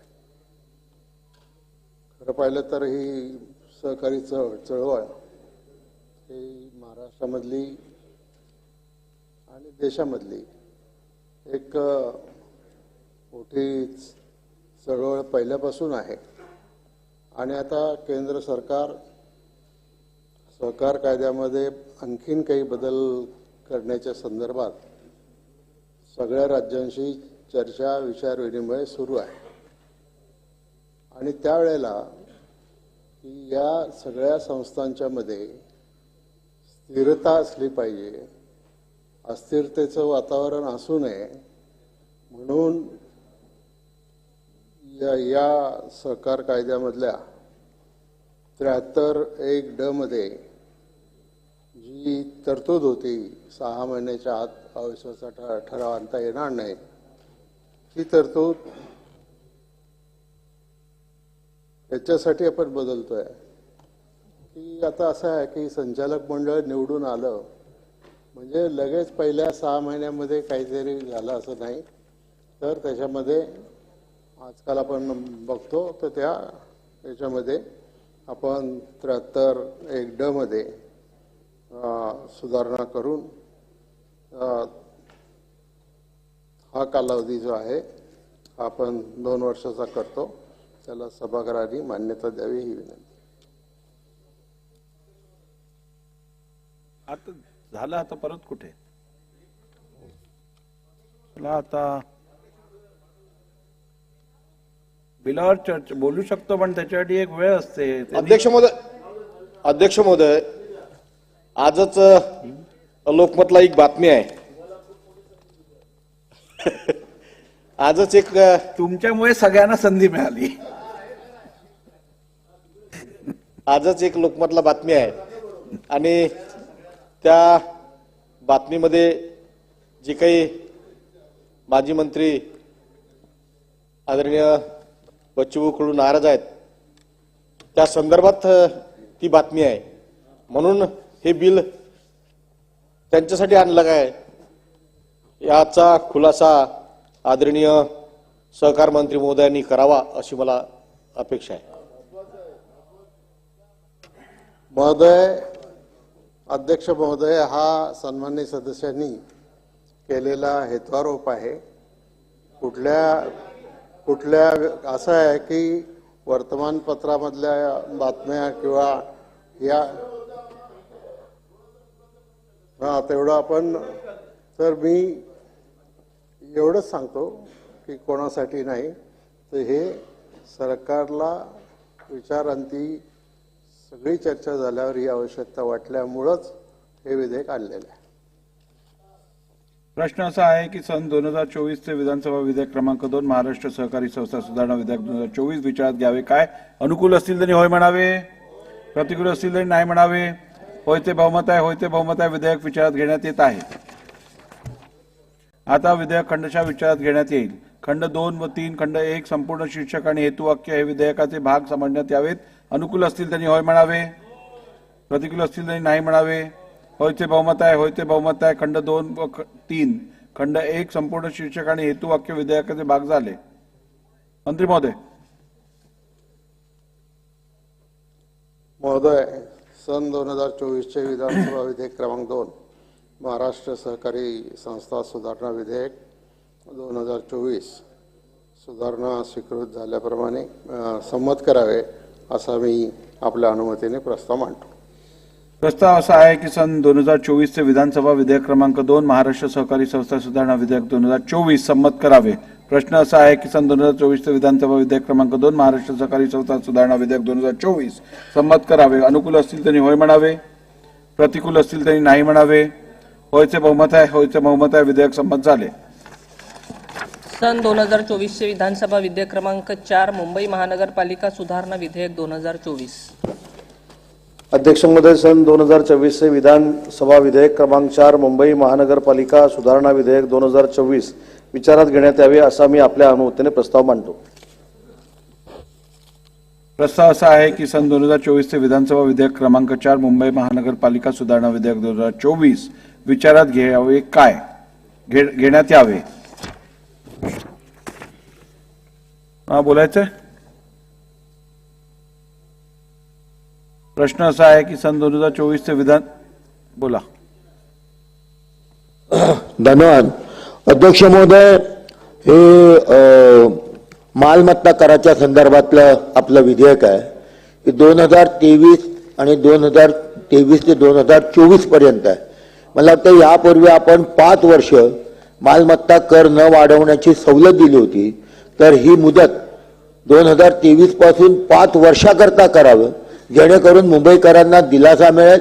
कारण मालमत्ता कराची जी काय ज्या पटीने वाढतोय तो भरणं मुश्किल होते इथल्या रहिवाशांना.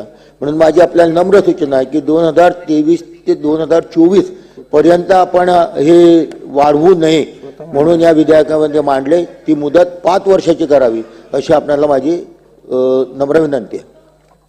त्यांचं झाल्यावर तुम्ही बोला. अध्यक्ष महोदय, विरोधी पक्ष नेत्यांचं हे विधेयक जे आणलं गेलं खरं तर 2023-24च्या जे भांडवली मूल्य निश्चित करण्यासंदर्भातले विधेयक आहे. पण आणि भांडवली मूल्य सुधारित करणे शक्य नव्हतं, परंतु 2024-25 ही कारवाई करण्यात येईल आणि यासाठी हे विधेयक आणलं आहे. मला एवढंच म्हणायचं आहे अध्यक्ष महोदय, मालमत्ता कराच्या संदर्भातलं हे विधेयक असताना 24-25 मध्ये भांडवली मूल्यात बदल केला जाईल अशी तरतूद करण्यात आलेली आहे. खरं तर एकीकडे कोणती वाढ होणार नाही, हे निवडणुकीचं आता लोकसभेच्या निवडणूक आहेत, त्यामुळे तुम्ही नजरेपुढे लोकसभा ठेवून हे विधेयक आणलं, कोणती वाढ करणार नाही हा यामागचा छुपा एजेंडा, हे काय आता लपून राहिलेलं नाही. परंतु दुसरी गोष्ट अशी स्पष्ट दिसते की वर जरी हे असलं तरी ही तशी दिसते तो गोष्ट साधी नाही अध्यक्ष महोदय. याचं कारण असं आहे की सरकारने मुंबईकरांची फसवणूक कशी केली मी सांगणार आहे. तुम्ही निवडणुका नजरेपुढे ठेवून हे सगळं मांडत असताना एकीकडे कोणतीही वाढ होणार नाही असं तुम्ही सांगताय आणि हे दाखवताय, आणि दुसऱ्या पद्धतीनं मात्र छुप्या पद्धतीनं वाढ करायचं हे सरकारचं धोरण आहे असं मला या ठिकाणी नमूद करावं लागेल का दिसून येत आहे.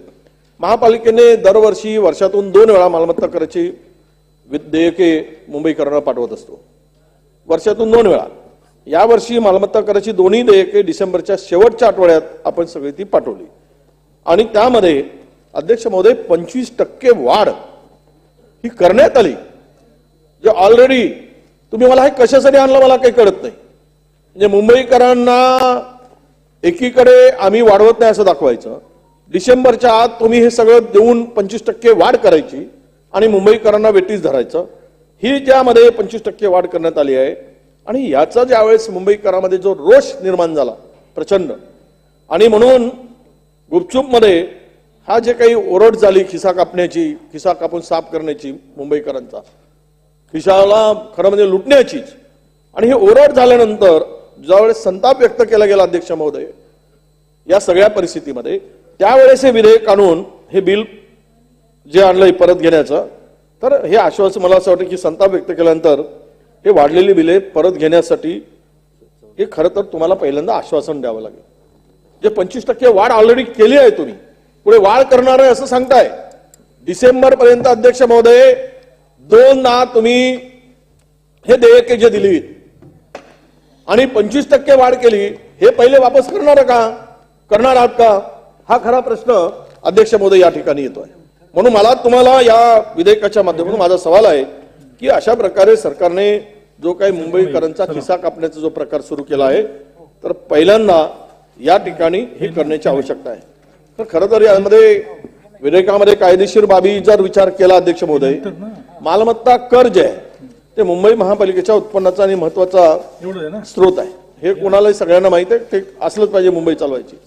परंतु मालमत्ता करातून मिळालेला जो काही 6,000 जवळपास कोटी रुपये मुंबईकरांच्या या करातून उपलब्ध होतात, हे 6,000 कोटी रुपयातून मला इथे नमूद करावं लागेल अध्यक्ष महोदय की शहर आणि उपनगरातील जे काही मालमत्ता करातील तफावत आहे, ती तफावत दूर करण्यासाठी कायद्यात सुधारणा करून जे 2010 पासून भांडवली मूल्याधारित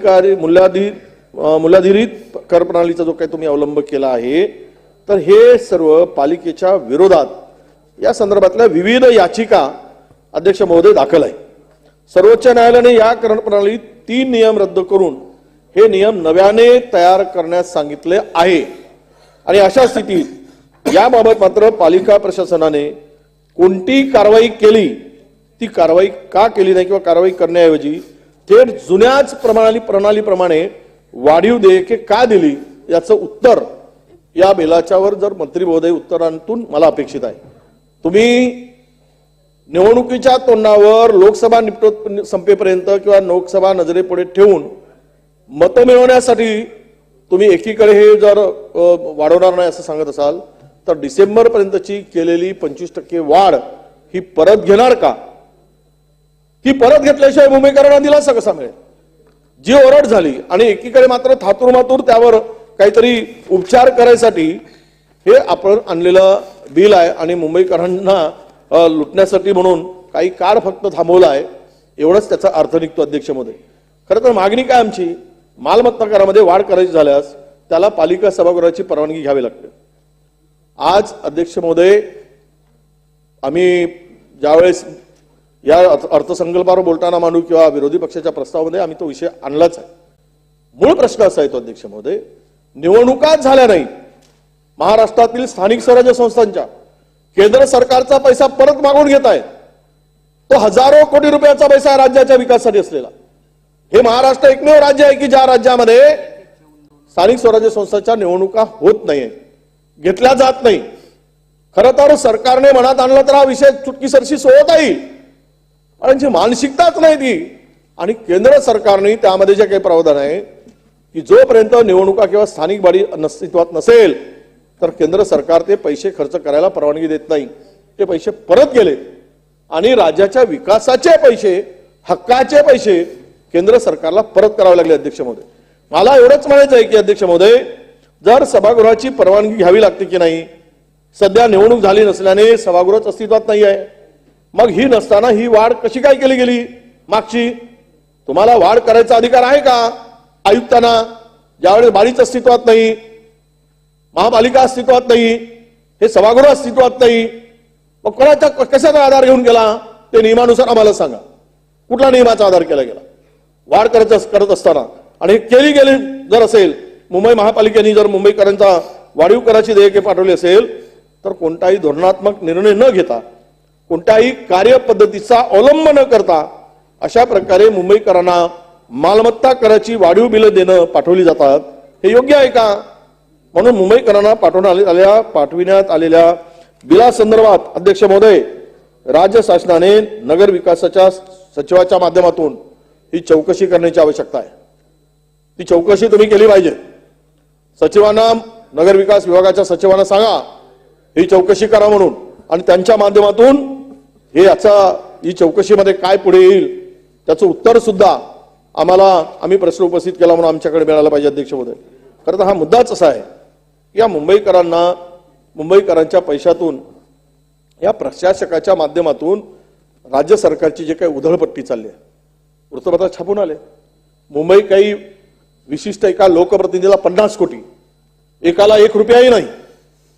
विकास काय समतोल साधणार आहात तुम्ही? एखाद्या लोकप्रतिनिधीला, एखाद्या आमदारांना, माजी नगरसेवकांना 25 कोटी रुपये दिले सत्ताधाऱ्यांचे म्हणून, सत्तेतील सहभागी म्हणून, आणि दुसरीकडे मात्र विरोधकांना 1 रुपया फुटीकवडी दिली नाही. काय मुंबईचा हे पैसे काही या फक्त सत्ताधारी पक्षाच्या आमदारांसाठी वापरायसाठी दिले काय? गोळा केले काय? अरे थोडी तरी काहीतरी आपण समज ठेवून काम करा. आपल्याला विनंती आहे आमची. मुंबईकरांचा सर्वांगीण विकासाचे संकल्प असतील, तिकडे मोदी साहेबांना सबका साथ सबका विकास, आणि इकडे मात्र मर्यादित लोकांचा विकास, हे नाही, हे योग्य आहे का? आणि म्हणून आपल्याला विनंती आहे की कोट्यावधी रुपयाची जे काही रस्त्याची काम आहे याच करातून केली जात आहेत. 1.25 वर्षाचा काळ उलटून गेला अध्यक्ष महोदय, 1% सुद्धा कामं झाली नाही. हे पैसे मंजूर केले, काय कुठे गेले? 1% सुद्धा. आणि त्यांना मोबिलायझेशन ऍडव्हान्स देऊन टाकले, त्याच्यावर ते पैसे कमवत आहेत आणि रस्त्याच्या कामाला सुरुवात नाही. 1% सुद्धा कामं होऊ शकत नाहीत आणि घाईघाईने काम करण्यात आले, म्हणजे या संदर्भात पैशाची उधळपट्टी करण्यात आली. अध्यक्ष महोदय, मुंबई सौंदर्यीकरणाच्या नावाखाली मेड इन चायनाच्या लाईट लावल्या गेल्या.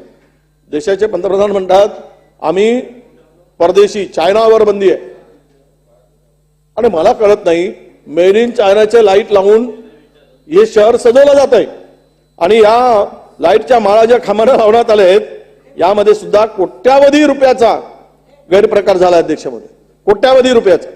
याची चौकशी आपण केली पाहिजे.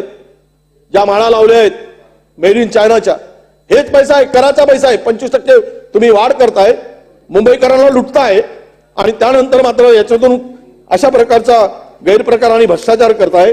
म्हणून माझी एवढीच मागणी अध्यक्ष महोदय, हे बिल आपण आणत असताना आम्हाला याचा खुलासा होणं एवढी माझी अपेक्षा आहे. आपण सांगितल्याप्रमाणे याला सभागृहाची परवानगी घेतली की नाही, घ्यावी लागते की नाही, आणि हा धोरणात्मक निर्णय घेता न घेता जी काही पद्धती आपण अवलंबली आहे ती योग्य आहे का, आणि या सगळ्या प्रकरणामध्ये जे काही बिलाच्या संदर्भामध्ये राज्य शासनाने नगरविकास विभागाच्या माध्यमातून आपण चौकशी सुद्धा करण्याची आवश्यकता आहे, ती सुद्धा केली गेली पाहिजेत अशी माझी अपेक्षा. अध्यक्ष महोदय, राजकीय या बिलावर खूप बोलता येईल अशा प्रकारचा घोळ आणि भ्रष्टाचार मुंबई महापालिकेमध्ये झाला. किमती वाढवल्या जात आहेत अध्यक्ष महोदय. एखादा टेंडर निघतो, त्या टेंडरची किंमत 400 कोटी असेल, ते थांबवलं जातं.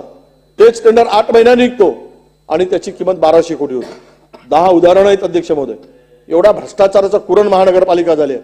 कुठलाच कामाचा पत्ता नाही, पैशाची लूट चालली, नको ते कामं केली जात आहेत. किती कामं दाखवायची, आणि सत्ताधाऱ्यांच्या लोकप्रतिनिधींना, आमदारांना, खासदारांना मुंबई महानगरपालिका एक कुरण झालाय हे करायसाठी, चारायसाठी अशी अवस्था करून ठेवली आहे मुंबईची.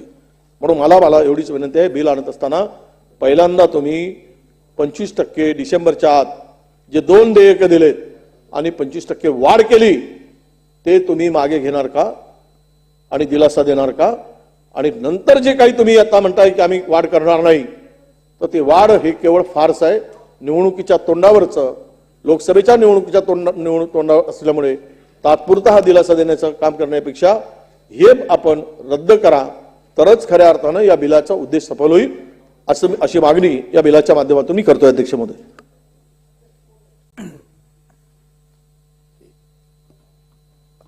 नगरविकास याच्यामधून हे जे बिल आणलेलं आहे त्याच्या बाबतीत मी एवढंच सांगू इच्छितो, मुंबईमधील 500 स्क्वेअर फूटच्या खालची जी घरं होती त्यांना मालमत्ता करातून सूट देण्यात आली होती. मान्य अजय चौधरी जे बोलले त्या मताशी मी सहमत आहे. त्या मालमत्ता 500 स्क्वेअर फूटच्या खालच्या घरांच्या मालमत्ता कराच्या बाबतीत आपण वाढ न करता मागच्या वेळी आपण आश्वासन दिलं होतं की आम्ही वाढ करणार नाही. 2023-2024 ह्या 6 वर्षामध्ये सुद्धा याची वाढ करू नये हीच माझी विनंती. मंत्री महोदय. अध्यक्ष महोदय, सन्माननीय विरोधी पक्ष नेते यांनी या बिलाच्या संदर्भामध्ये काही मुद्दे मांडलेले आहेत. सन्माननीय सदस्य अजय चौधरीजी, प्रकाश सुर्वेने देखील मांडलेले आहेत. आदरणीय विरोधी पक्ष नेत्यांचा काहीतरी थोडा गैरसमज झालेला आहे. हे जे बिल आपण आणलेलं आहे हे नागरिकांवर जास्त मालमत्ता कर पडू नये यासाठी आणलेलं बिल आहे, आणि याच्यामध्ये कुठेही 25% वाढ ही डिसेंबरमध्ये झालेली नव्हती. मी सांगतो ना, महत्वाची गोष्ट याच्यामध्ये अशी आहे की मालमत्ता करामध्ये काय सुधारणा करावी हे 5 वर्षांनी निर्णय घेतला जातो. सन्मान्य विरोधी पक्ष नेत्यांनी जो मुद्दा या ठिकाणी मांडला, याला सभागृहाची मान्यता मिळाली होती का? सध्या प्रशासक असल्यामुळं आयुक्तांच्या मार्फत ज्या काही शासकीय फॉर्मॅलिटी पूर्ण करायच्या आहेत ते करूनच प्रस्ताव हा आलेला होता. त्याच्यामुळं याच्यामध्ये जे काही मालमत्ता करामध्ये वाढ करायची नाही हा निर्णय अनेक वेळा झालेला आहे, आणि तोच निर्णय पुन्हा एकदा नागरिकांच्या हितासाठी आपण करतोय. म्हणून हे बिल आपण आणलेलं आहे, आणि म्हणूनच मला विनंती करायची आहे की बिल आपण मान्य करावं. प्रश्न असा आहे की सन 2024 विधानसभा विधेयक क्रमांक 4 मुंबई महानगरपालिका सुधारणा विधेयक 2024 विचारात घ्यावे काय? अनुकूल असतील त्यांनी होय म्हणावे, प्रतिकूल असतील त्यांनी नाही म्हणावे. होयचे बहुमत आहे, होयचे बहुमत आहे. विधेयक विचारात घेण्यात येत आहे. आता विधेयक खंडशः विचारात घेण्यात येईल. खंड 2 व 3 खंड 1 संपूर्ण शीर्षक आणि हेतुवाक्य हे विधेयकाचे भाग समजण्यात यावेत. अनुकूल असतील त्यांनी होय म्हणावे, प्रतिकूल असतील त्यांनी नाही म्हणावे. होयचे बहुमत आहे, होयचे बहुमत आहे. खंड 2 व 3 खंड 1 संपूर्ण शीर्षक आणि हेतुवाक्य विधेयकाचे भाग झाले. अध्यक्ष महोदय, सन 2024 विधानसभा विधेयक क्रमांक 4 मुंबई महानगरपालिका सुधारण विधेयक 2024 सुधारणा स्वीकृत झाल्यास सुधारल्याप्रमाणे संमत करावे असा मी आपल्या अनुमतीने प्रस्ताव मांडतो. प्रस्ताव असा आहे की सन 2024 चे विधानसभा विधेयक क्रमांक 4 मुंबई महानगरपालिका सुधारणा विधेयक 2024 संमत करावे. प्रश्न असा आहे की सन 2024 चे विधानसभा विधेयक क्रमांक 4 मुंबई महानगरपालिका सुधारणा विधेयक 2024 संमत करावे. अनुकूल असतील त्यांनी होय म्हणावे, प्रतिकूल असतील त्यांनी नाही म्हणावे. होयचे बहुमत आहे, होयचे बहुमत आहे. विधेयक संमत झाले. सन 2024 चे विधानसभा विधेयक क्रमांक 3 महाराष्ट्र पोलीस सुधारणा विधेयक 2024. अध्यक्ष महोदय, सन 2024 चे विधानसभा विधेयक क्रमांक 3 महाराष्ट्र पोलीस सुधारणा विधेयक 2024 विचारात घेण्यात यावे असा मी आपल्या अनुमतीने प्रस्ताव मांडतो. अध्यक्ष महोदय, अगदी छोटंसं हे बिल आहे. आपल्याकडे पोलीस विभागात सगळ्या वेगवेगळे जे 8 घटक आहेत त्याच्यामध्ये आपण आस्थापनेकरता त्या ठिकाणी मंडळ तयार केलेलं आहे, आस्थापना मंडळ. फक्त त्याच्यामध्ये पोलीस दळणवळण आणि माहिती तंत्रज्ञान आणि परिवहन या विभागाकरता असं मंडळ नव्हतं. त्यामुळे आता हे मंडळ गठीत करण्याचं एक छोटंसं विधेयक आहे. हे सभागृहाने मान्य करावं अशी माझी विनंती आहे. प्रस्ताव असा आहे की सन 2024 चे विधानसभा विधेयक क्रमांक 3 महाराष्ट्र पोलीस सुधारणा विधेयक 2024 विचारात घेण्यात यावे. प्रस्ताव असा आहे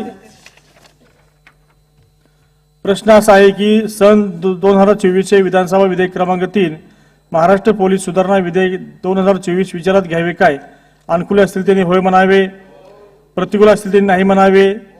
होयचे बहुमत आहे, होयचे बहुमत आहे. विधेयक विचारात घेण्यात येत आहे. आता विधेयक खंडशः विचारात घेण्यात येईल.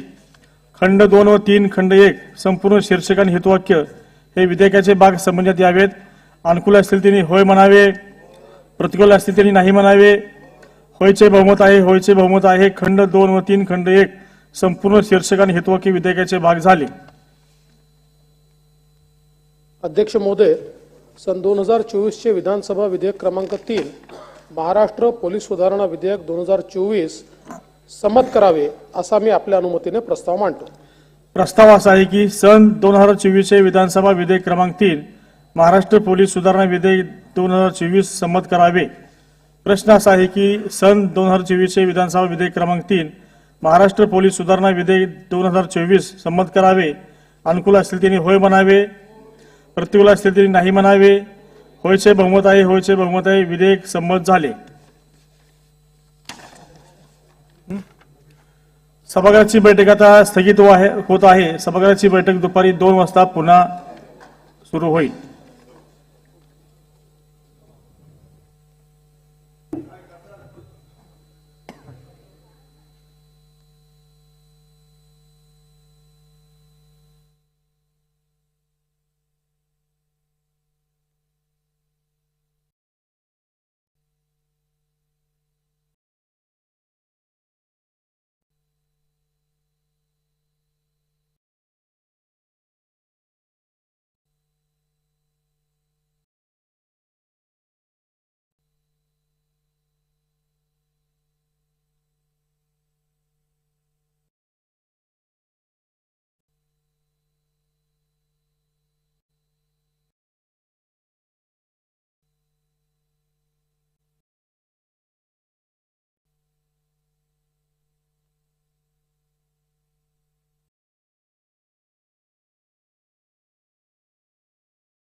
आराध्य दैवत असलेल्या छत्रपती शिवाजी महाराजांनी 18 पगड जातींना सोबत घेऊन समन्वयी हिंदवी स्वराज्याचा पाया रचला.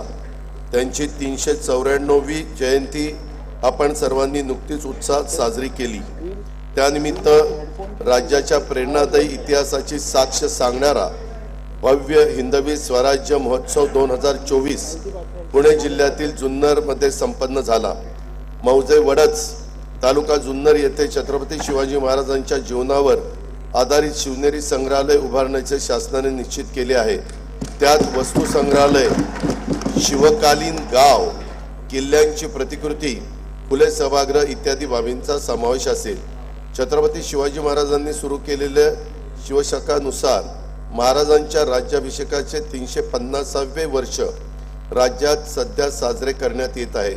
त्या अनुषंगाने शिवरायांच्या अलौकिक व प्रेरणादायी कार्याचा प्रसार संपूर्ण राज्यात विविध कार्यक्रमाद्वारे करण्यात येत आहे.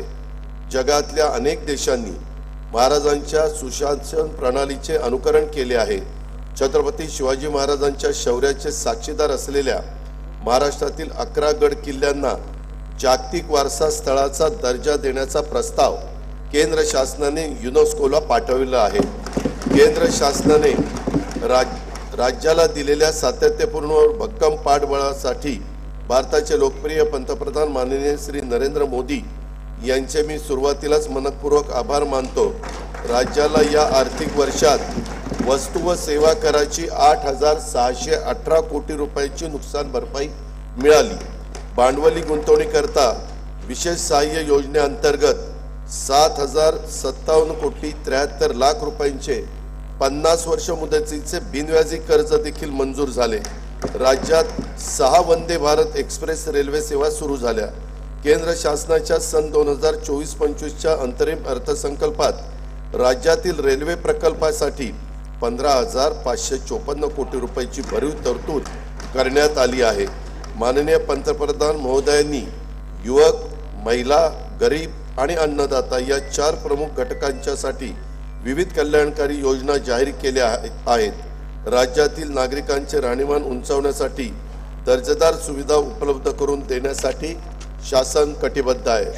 शाश्वत, पर्यावरणपूरक व सर्वसमावेशक विकास साधण्याचे राज्याचं धोरण आहे. सन 2047 पर्यंत भारताला विकसित राष्ट्र बनवण्याच्या माननीय पंतप्रधान महोदयांच्या संकल्पास अनुसरून राज्याच्या अर्थव्यवस्थेचे आकारमान $1 ट्रिलियन करण्यासाठी महाराष्ट्र आर्थिक सल्लागार परिषदेच्या दिशादर्शक अहवालानुसार विकास धोरणांची प्रभावी अंमलबजावणी करण्यात येत आहे. $1 ट्रिलियन अर्थव्यवस्थेसाठी राज्यातील भांडवली गुंतवणूक मोठ्या प्रमाणात वाढवण्यात येत आहे. पायाभूत सुविधांवर ₹1 खर्च केला तर स्थूल राज्य उत्पादनामध्ये 2.5 ते 3.5 रुपयांची वाढ होते. राज्य शासनाचे सार्वजनिक उपक्रम जसे महाराष्ट्र औद्योगिक विकास महामंडळ, महाराष्ट्र राज्य पायाभूत सुविधा विकास महामंडळ, शहर आणि औद्योगिक विकास महामंडळ, महाराष्ट्र राज्य रस्ते विकास महामंडळ, महारेल, याशिवाय मुंबई, पुणे आणि नागपूर महानगर प्रदेश विकास प्राधिकरणे, मेट्रोसाठी उभारलेले विविध विशेष हेतू कंपन्या, बृहन्मुंबई आणि अन्य महानगरपालिकेच्या माध्यमातून पायाभूत सुविधांचे अनेकविध प्रकल्प हाती घेऊन ते कालबद्धरित्या पूर्ण करण्यात येत आहे. पायाभूत सुविधांच्या विकासाबरोबरच सर्वसामान्य माणसांच्या जीवनामध्ये गुणात्मक बदल होतील अशा लोककल्याणकारी निर्णयाची प्रभावी अंमलबजावणी करण्यात येत आहे. राज्याचे सामाजिक, आर्थिक आणि औद्योगिक क्षेत्रामध्ये मोठ्या प्रमाणात प्रगती साधली आहे. त्यातील काही ठळक बाबींचा उल्लेख सर्वांच्या माहितीकरता इथं करणं आवश्यक आहे. भारतातील सर्वाधिक 22 किलोमीटर लांबीचा सागरी मार्ग अटल बिहारी वाजपेयी शिवडी नावाशिवाय अटल सेतूचे लोकार्पण आणि ऑरेंज गेट ते मरीन ड्राईव्ह किनारी मार्गाला जोडणाऱ्या दुहेरी बोगद्यांचे कामाचे भूमिपूजन माननीय पंतप्रधान श्री नरेंद्र मोदी यांच्या हस्ते करण्यात आले आहे. नरिमन पॉइंट ते वरळी या 11 किलोमीटर लांबीच्या किनारी मार्गाचे काम अंतिम टप्प्यात आहे. या मार्गामुळे प्रवासाच्या वेळेत 70% आणि इंधनामध्ये 34% बचत होणार आहे. स्वातंत्र्यवीर सावरकर वर्सोवा वांद्रे सागरी सेतूचे काम प्रगतीपथावर असून त्या मार्गाचा विस्तार पालघरपर्यंत करण्याचे नियोजन आहे. विलासराव देशमुख पूर्व मुक्त मार्गाचा विस्तार ठाणे शहरापर्यंत करण्यात येणार आहे. विरार अलिबाग बहुउद्देशीय मार्गाकरिता 22,225 कोटी रुपये, पुणे चक्राकार वळण मार्गाकरता 10,519 कोटी रुपये आणि जालना नांदेड द्रुतगती मार्गाकरता 2,886 कोटी रुपये भूसंपादनासाठी उभारण्यात येत आहे. कोकण रायगड जिल्ह्यातील रेवस ते सिंधुदुर्ग जिल्ह्यातील रेड्डी दरम्यानच्या सागरी महामार्गावरील 9 मोठ्या पुलांच्या पैकी 3 पुलांच्या कामांना प्रशासकीय मान्यता देण्यात आली असून ते निविदा स्तरावर आहे. रस्ते, बंदरे, विमानतळ, रेल्वे, मेट्रो, वीज या व अशा 22 पायाभूत विकास क्षेत्रातील प्रकल्प राबवण्यासाठी महाराष्ट्र राज्य पायाभूत सुविधा विकास महामंडळ स्थापन करण्यात आले. या महामंडळामार्फत एन्युटी योजना भाग 2 अंतर्गत 7,500 किलोमीटर रस्त्यांची कामे हाती घेण्यात येणार आहेत. सन 2024-25 या वर्षासाठी कार्यक्रम खर्चाकरता नगरविकास विभागास 10,629 कोटी रुपये आणि सार्वजनिक बांधकाम रस्ते विभागास 19,936 कोटी रुपयाचा नियतव्यय प्रस्तावित आहे. ग्रामीण भागातील दळणवळण अधिक गतिमान करण्यासाठी मुख्यमंत्री ग्राम सडक योजनेचा टप्पा 2 मधील 10,000 किलोमीटर रस्त्यांव्यतिरिक्त आणखी 7,000 किलोमीटर रस्त्यांच्या लांबीच्या रस्त्यांची दर्जोन्नती करण्याचा निर्णय घेण्यात आला आहे. त्यासाठी 7,600 कोटी रुपयाचा खर्च अपेक्षित आहे. भारतातील पहिली बुलेट ट्रेन मुंबई ते अहमदाबाद या जलद गती रेल्वेचे मार्ग प्रकल्पाचे महाराष्ट्रातील भूसंपादन जवळपास पूर्ण झाले आहे. मुंबई महानगर प्रदेशात उभारावयाच्या 337 किलोमीटर लांबीपैकी 263 किलोमीटर लांबीच्या मेट्रो मार्गिका मंजूर असून 46.5 किलोमीटर लांबीच्या मार्गिका कार्यान्वित झालेल्या आहेत. सुमारे 6 लाख प्रवासी दररोज या सुविधेचा लाभ घेत आहेत. राज्य शासनाच्या आर्थिक सहभागातून सुरू असलेली अहमदनगर बीड परळी वैजनाथ, वर्धा यवतमाळ नांदेड, वर्षा देसाईगंज गडचिरोली आणि नागपूर नागवीड रेल्वे प्रकल्पाची कामे प्रगतीपथावर आहेत. कल्याण मुरबाड, पुणे नाशिक, सोलापूर तुळजापूर धाराशिव या नवीन रेल्वे मार्गाची भूसंपादनाची कारवाई सुरू आहे. पलटण पंढरपूर, कांपा चिमूर वरोरा, जालना जळगाव, नांदेड बिदर या नवीन रेल्वे मार्गाकरिता प्रकल्प किमतीच्या 50% आर्थिक सहभाग देण्यास राज्य शासनाने मान्यता दिलेली आहे. जालना खामगाव, आदिलाबाद माहूर वाशिम, नांदेड हिंगोली, मूर्तिजापूर यवतमाळ शकुंतला रेल्वे आणि पुणे लोणावळा मार्गिका 3 व 4 या रेल्वे प्रकल्पांच्यासाठी राज्य सरकार 50% आर्थिक सहभाग देणार आहे.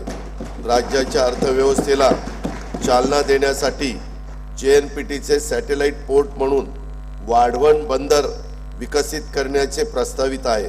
त्यात महाराष्ट्र सागरी मंडळाचा 26% समभाग आहे. या प्रकल्पाची एकूण किंमत 76,220 कोटी रुपये आहे. सागरमाला योजनेअंतर्गत मुंबईत गेटवे ऑफ इंडिया लगत रेडिओ क्लब येथे सुसज्ज जेटीचे 229 कोटी 27 लाख रुपये किमतीचे बांधकाम हाती घेण्यात आले आहे. रत्नागिरी जिल्ह्यातील भगवती बंदर येथे सुमारे 300 कोटी रुपये, रायगड जिल्ह्यातील सागरी दुर्ग जंजिरा येथे सुमारे 111 कोटी रुपये, तर मुंबईजवळ एलिफंटा येथे सुमारे 88 कोटी रुपये रकमेची बंदर विकासाची कामे हाती घेण्यात येत आहेत. रत्नागिरीतील मिरकरवाडा बंदराचे आधुनिकीकरण करण्यात येत आहे. त्याचा फायदा 2,700 मच्छीमारांना होणार आहे. अहमदनगर जिल्ह्यातील शिर्डी विमानतळाच्या सुमारे 50,000 चौरस मीटर अत्याधुनिक एकात्मिक टर्मिनल इमारतीचे काम लवकरच सुरू होईल. छत्रपती संभाजीनगर येथील विमानतळाच्या विस्तारासाठी भूसंपादनासाठी 578 कोटी 45 लाख रुपयांचा निधी मंजूर करण्यात आलेला आहे. नागपूर येथील मिहान प्रकल्पासाठी भूसंपादन व पुनर्वसनासाठी 100 कोटी रुपयांचा निधी उपलब्ध करण्यात आला आहे. कोल्हापूर विमानतळाच्या विस्तारासाठी भूसंपादन सुरू असून आवश्यक निधी उपलब्ध करून दिला जाईल. अमरावती येथील बेलोरा येथील विमानतळाच्या धावपट्टीचे विस्तारीकरण पूर्ण झालेले, रात्रीची विमानसेवा सुरू करण्याची साठीची कामे सध्या सुरू आहेत. नवीन मुंबई विमानतळाचं काम वेगाने सुरू असून त्याचा पहिला टप्पा मार्च 2025 पर्यंत कार्यान्वित होईल. सन 2024-25 या वर्षाच्यासाठी कार्यक्रम खर्चाकरता ग्रामविकास विभागास 9,280 कोटी रुपये, गृह परिवहन बंदरे विभागास 4,094 कोटी रुपये आणि सामान्य प्रशासन विभागास 1,432 कोटी रुपयाचा नियतव्यय प्रस्तावित आहे. राज्यातील उद्योग क्षेत्रातील विकासासाठी औद्योगिक, इलेक्ट्रॉनिक्स, अवकाश व संरक्षण उत्पादन धोरणे सुधारित करण्यात येत असून नवीन सूक्ष्म, लघु व मध्यम उपक्रम धोरण तयार करण्यात येत आहे. जानेवारी 2024 मध्ये स्वित्झर्लंडमधील दावोस येथे आयोजित जागतिक आर्थिक परिषदेमध्ये राज्य शासनाने 19 कंपन्यांसोबत सामंजस्य करार झाले आहेत. त्याद्वारे 3 लाख कोटीहून अधिक रुपयाची गुंतवणूक आणि सुमारे 2 लाख रोजगार निर्मिती होणार आहे. राज्याचे एकात्मिक व शाश्वत वस्त्रोद्योग धोरण 2023 ते 28 जाहीर करण्यात आले आहे. या धोरणांतर्गत प्रथमच अंत्योदय शिधापत्रिकेवर सार्वजनिक वितरण प्रणालीद्वारे एका कुटुंबास 1 साडीचे मोफत वाटप करण्याची कारवाई सुरू आहे. औद्योगिक क्षेत्रात लघु वस्त्रोद्योग संकुले स्थापन करण्यास भांडवली अनुदान देण्याची योजना सुरू करण्यास मान्यता देण्यात आली आहे. राज्यात 18 लघु वस्त्रोद्योग संकुले स्थापन करण्यात येणार आहे. त्याद्वारे सुमारे 36,000 नवीन रोजगार अपेक्षित आहे. निर्यातीला प्रोत्साहन देण्यासाठी पायाभूत सुविधा विकास कार्यक्रमास 450 कोटी आणि निर्यातक्षम घटकांना विशेष प्रोत्साहन देण्यासाठी 400 कोटी रुपयांची तरतूद प्रस्तावित आहे. निर्यात वाढीसाठी राज्यात 5 इंडस्ट्रियल पार्क तयार करण्यात येत आहे. सामूहिक प्रोत्साहन योजनेतून सुमारे 7,000 कोटी प्रोत्साहन निधी वितरित करण्यात येणार आहे. मुख्यमंत्री रोजगार निर्मिती कार्यक्रमातून 25,000 उद्योग घटक तयार करण्याचे उद्दिष्ट असून त्यातील 30% उद्योजक महिला असतील. या कार्यक्रमातून सुमारे 50,000 नवीन रोजगार निर्माण होणार आहेत. ट्रस्ट सेक्टरमधील उच्च तंत्रज्ञानावर आधारित 10 अतिविशाल उद्योग घटकांना प्रणेता उद्योगाचा दर्जा आणि अतिरिक्त विशेष प्रोत्साहने देण्यात येतील.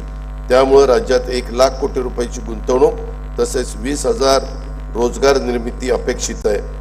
मेक इन इंडिया धोरणांतर्गत एक जिल्हा एक उत्पादन संकल्पनेस अनुसरून नवी मुंबई येथे युनिटी मॉल उभारण्यासाठी 196 कोटी रुपये किमतीच्या कामाची निविदा प्रक्रिया सुरू आहे. सन 2024-25 या वर्षासाठी कार्यक्रम खर्चाकरता उद्योग विभागास 1,021 कोटी आणि सहकार पणन मत्स्योद्योग विभागास 1,952 कोटी रुपयाचा नियतव्यय प्रस्तावित आहे. हर घर नल हर घर जल संकल्पनेनुसार ग्रामीण भागातील प्रत्येक घरात पिण्याचे शुद्ध पाणी जल जीवन मिशन अभियानातून उपलब्ध करून देण्यासाठी 1,46,64,382 नळ जोडण्याचे उद्दिष्ट निश्चित करण्यात आलेले आहे. जानेवारी 2024 पर्यंत त्यापैकी 1,22,10,475 घरगुती नळ जोड्या देण्यात आलेल्या आहेत. उर्वरित 24,53,907 नळ जोड्या देण्याचे काम देखील प्रगतीपथावर आहे. अमृत 2 अभियानांतर्गत 145 शहरातील 28,315 कोटींचे 312 प्रकल्प मंजूर करण्यात आले. त्यात पाणी पुरवठा, मलनिस्सारण, सरोवर पुनरुज्जीवन आणि हरित क्षेत्र विकास प्रकल्पाचा समावेश आहे. महाराष्ट्र सुवर्ण जयंती नगरोत्थान महाअभियान सन 2030 पर्यंत राबवण्यात येणार आहे. या महाअभियानात सर्व नागरी स्थानिक स्वराज्य संस्थांचा समावेश असून त्यांच्या वर्गीकरणानुसार शासनाकडून प्रकल्प किमतीच्या 50 ते 95% निधी उपलब्ध करून देण्यास मान्यता देण्यात आलेली आहे. या अभियानातून पाणी पुरवठा, मलनिस्सारण, रेल्वे ओव्हरब्रिज, प्रमुख रस्त्यांचे रुंदीकरण इत्यादी कामे हाती घेण्यात येणार आहेत. पालघर जिल्ह्यातील वसई विरार शहरातील 14 लाखांहून अधिक नागरिकांना लाभ देणाऱ्या सूर्या प्रादेशिक पाणी पुरवठा योजनेच्या पहिल्या टप्प्याचे लोकार्पण माननीय पंतप्रधान श्री नरेंद्र मोदी यांच्या हस्ते करण्यात आले आहे. सन 2024-25 या वर्षाकरता कार्यक्रम खर्चाकरता पाणी पुरवठा व स्वच्छता विभागास 3,875 कोटी रुपयाचा नियतव्यय प्रस्तावित आहे. विद्यार्थ्यांच्या मध्ये पर्यावरण संवर्धनाची जाणीव विकसित व्हावी तसेच प्रत्यक्ष कृतीच्या आधारे त्यांच्याकडून नैसर्गिक संसाधनाचे व्यवस्थापन व्हावे यासाठी माझी वसुंधरा अभियानाअंतर्गत सर्व जिल्ह्यातील शाळांमध्ये पर्यावरण सेवा योजना राबवण्यात येत आहे। दरवर्षी सुमारे 25,000 किलोमीटर राज्यमार्ग व प्रमुख जिल्हा मार्गांच्या दोन्ही बाजूंना वृक्ष लागवड करण्याचं नियोजन आहे। अटल बांबू समृद्धी योजनेअंतर्गत शेतकऱ्यांच्या 10,000 हेक्टर क्षेत्रावर बांबूची लागवड करण्यात येणार आहे। जलयुक्त शिवार अभियान 2 अंतर्गत 5,700 गावांना 1,59,886 कामांना मंजुरी देण्यात आली असून 15,389 कामं पूर्ण झाली आहेत। सन 2024-25 या वर्षासाठी कार्यक्रम खर्चाकरता पर्यावरण व वातावरणीय बदल विभागास 245 कोटी, वन विभागास 2,507 कोटी आणि मृद व जलसंधारण विभागास 4,247 कोटी रुपयाचा नियतव्यय प्रस्तावित आहे। सन 2030 पर्यंत एकूण ऊर्जा निर्मितीपैकी 40% ऊर्जा ही अपारंपरिक पद्धतीने निर्माण करण्याचं उद्दिष्ट आहे। राज्यात रूफटॉप सोलर योजना राबवण्यात येत आहे। केंद्र शासनाच्या नवीन प्रधानमंत्री सूर्यघर मोफत वीज योजनेअंतर्गत रूफटॉप सोलर पॅनल बसवण्यासाठी 78,000 रुपये मर्यादेपर्यंत अनुदान देण्यात येणार आहे। तसेच ग्राहकांना 300 युनिट पर्यंतची वीज मोफत मिळणार आहे। मुख्यमंत्री सौर कृषी वाहिनी योजना 2 अंतर्गत 7,000 मेगावॉट सौर ऊर्जा निर्मितीचे लक्ष्य गाठण्याचे नियोजन आहे। त्यामुळे शेतकऱ्यांना दिवसा वीज पुरवठा उपलब्ध होईल। शेतकऱ्यांच्यासाठी मागेल त्याला सौर कृषी पंप ही नवीन योजना सुरू करण्यात येईल। या योजनेअंतर्गत 8,50,000 नवीन सौर कृषी पंप बसवण्यात येतील। PM कुसुम योजनेअंतर्गत यावर्षी 1,00,000 सौर पंप स्थापनेचे उद्दिष्ट असून त्यापैकी 78,757 पंप आतापर्यंत कार्यान्वित झालेले आहेत। राज्यात सर्व उपसा योजनांचे सौर ऊर्जीकरण करण्यासाठी पुढील 2 वर्षात आवश्यक तो निधी उपलब्ध करून देण्यात येईल। तसेच उपसा सिंचन योजनेअंतर्गत ग्राहकांच्यासाठी वीज दर सवलतीस 1 वर्ष मुदतवाढ देण्यात येईल। वीज सेवा उपलब्ध नसलेल्या राज्यातील सुमारे 37,000 अंगणवाडी केंद्रांना सौर ऊर्जा संच देण्यात येणार आहे। वन्य प्राण्यांद्वारे होणाऱ्या शेती पिकांच्या नुकसानीला आळा घालण्यासाठी डॉक्टर श्यामाप्रसाद मुखर्जी जनवन विकास योजनेअंतर्गत शेतकऱ्यांना सौर ऊर्जा कुंपणासाठी अनुदान देण्यात येणार आहे। या सर्व पर्यावरण स्नेही सौर ऊर्जा योजनांमुळे खनिज इंधनावरील अवलंबित्व कमी होऊन प्रदूषणात घट होईल। तसेच हरित ऊर्जा निर्मिती क्षेत्रात राज्य अग्रेसर होईल। सन 2024-25 या वर्षाकरता खर्चाकरता ऊर्जा विभागास 11,934 कोटीचा नियतव्यय प्रस्तावित आहे। नमो शेतकरी महासन्मान निधी योजनेअंतर्गत 84,57,000 शेतकरी कुटुंबांना पहिल्या हप्त्यापोटी 1,691 कोटी 47 लाख रुपये अनुदान प्रदान करण्यात आलेले आहे।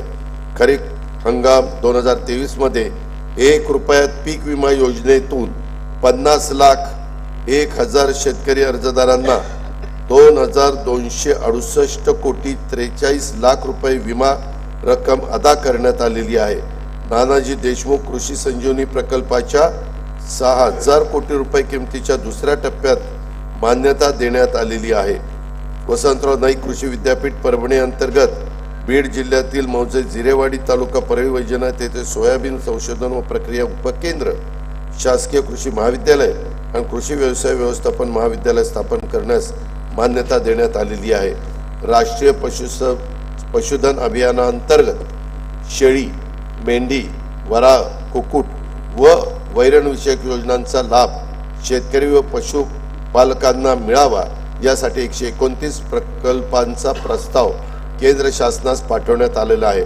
सन 2024-25 या वर्षासाठी कार्यक्रम खर्चाकरता कृषी विभागास 3,650 कोटी, पशुसंवर्धन व दुग्ध विकास आणि मत्स्य व्यवसाय विभागास 555 कोटी आणि फलोत्पादन विभागास 708 कोटी रुपयाचा नियोजित प्रस्तावित आहे। खरीप हंगाम 2023 मध्ये राज्यातील 40 तालुक्यात दुष्काळ व 1,245 महसुली मंडळामध्ये दुष्काळ सदृश्य परिस्थिती जाहीर करून विविध सवलती लागू करण्यात आल्या आहेत. नैसर्गिक आपत्तीमुळे शेती पिकांचे नुकसान झालेल्या 44,82,000 शेतकऱ्यांना 3,825 कोटी रुपयांची रक्कम प्रदान करण्यात आलेली आहे. विविध नैसर्गिक आपत्तीमुळे झालेल्या शेती पिकांच्या नुकसानीकरता जुलै 2022 पासून 12,769 कोटी रुपयाची मदत देण्यात आलेली आहे. सन 2024-25 वर्षासाठी कार्यक्रम खर्चाकरता मदत पुनर्वसन विभागास 668 कोटी रुपयांचा नियुक्ती प्रस्तावित आहे. राज्यात 259 सिंचन प्रकल्प सध्या प्रगतीपथावर आहेत.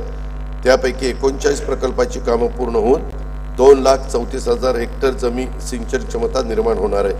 बळीराजा संजीवनीतील जलसंजीवनी योजनेतील 91 प्रकल्पापैकी 46 प्रकल्प पूर्ण झाले असून मार्च 2025 पर्यंत आणखी 16 प्रकल्प पूर्ण होणार आहेत.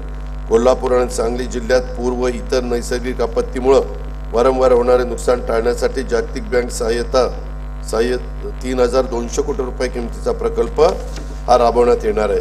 महाराष्ट्र सिंचन सुधारणा कार्यक्रमाअंतर्गत येत्या 3 वर्षात राज्यातील 25 वर्षापेक्षा जुन्या 155 प्रकल्पाची दुरुस्ती तसेच 75 अपूर्ण सिंचन प्रकल्पाची कामे पूर्ण करण्यात येतील. याद्वारे 3,55,000 हेक्टर सिंचन क्षमता आणि 23.37 TMC पाणी साठा निर्माण होईल. त्यासाठी 15,000 कोटी रुपयाचा खर्च अपेक्षित आहे. विदर्भातला सिंचनाचा अनुशेष दूर करण्यासाठी 2,000 कोटी रुपयांची तरतूद करण्यात येईल. विदर्भासाठी महत्वाकांक्षी असलेल्या वैनगंगा नळगंगा नदी जोड प्रकल्पाद्वारे 3,71,000 हेक्टर क्षेत्रास सिंचनाचा लाभ होणार असून प्रकल्पासाठी आवश्यक तो निधी उपलब्ध करून देण्यात येईल. मराठवाड्यामध्ये ऊर्ध्व पैनगंगा, कृष्णा मराठवाडा, लेंडी, जायकवाडी टप्पा 2, नांदूर मधुमेश्वर, निम्न दुधना, विष्णुपुरी टप्पा 2 या मोठ्या प्रकल्पांसह 11 मोठे प्रकल्प, 8 मध्यम प्रकल्प व 29 लघु पाटबंधारे प्रकल्पाची कामं प्रगतीपथावर आहेत. नदीपात्रात पाणी अडवण्यासाठी मोठ्या प्रमाणावर बॅरेजेसची कामं हाती घेण्यात आली आहेत. सुयोग्य जागेची आणि पाण्याची उपलब्धता विचारात घेऊन मोठ्या प्रमाणावर उच्चदन जलविद्युत प्रकल्प खाजगी सहभागातून हाती घेण्यात येतील. खारभूमी विकास कार्यक्रमाअंतर्गत कोकण किनारपट्टीवर खार बंधाऱ्यासाठी 36 कामे प्रगतीपथावर आहेत. 12 पूर्ण झालेली आहेत. त्याद्वारे 938 हेक्टर क्षेत्र शेती योग्य करण्यात आलेले आहे. खारभूमी विकासासाठी 113 कोटी रुपयाचा नियतव्यय प्रस्तावित आहे.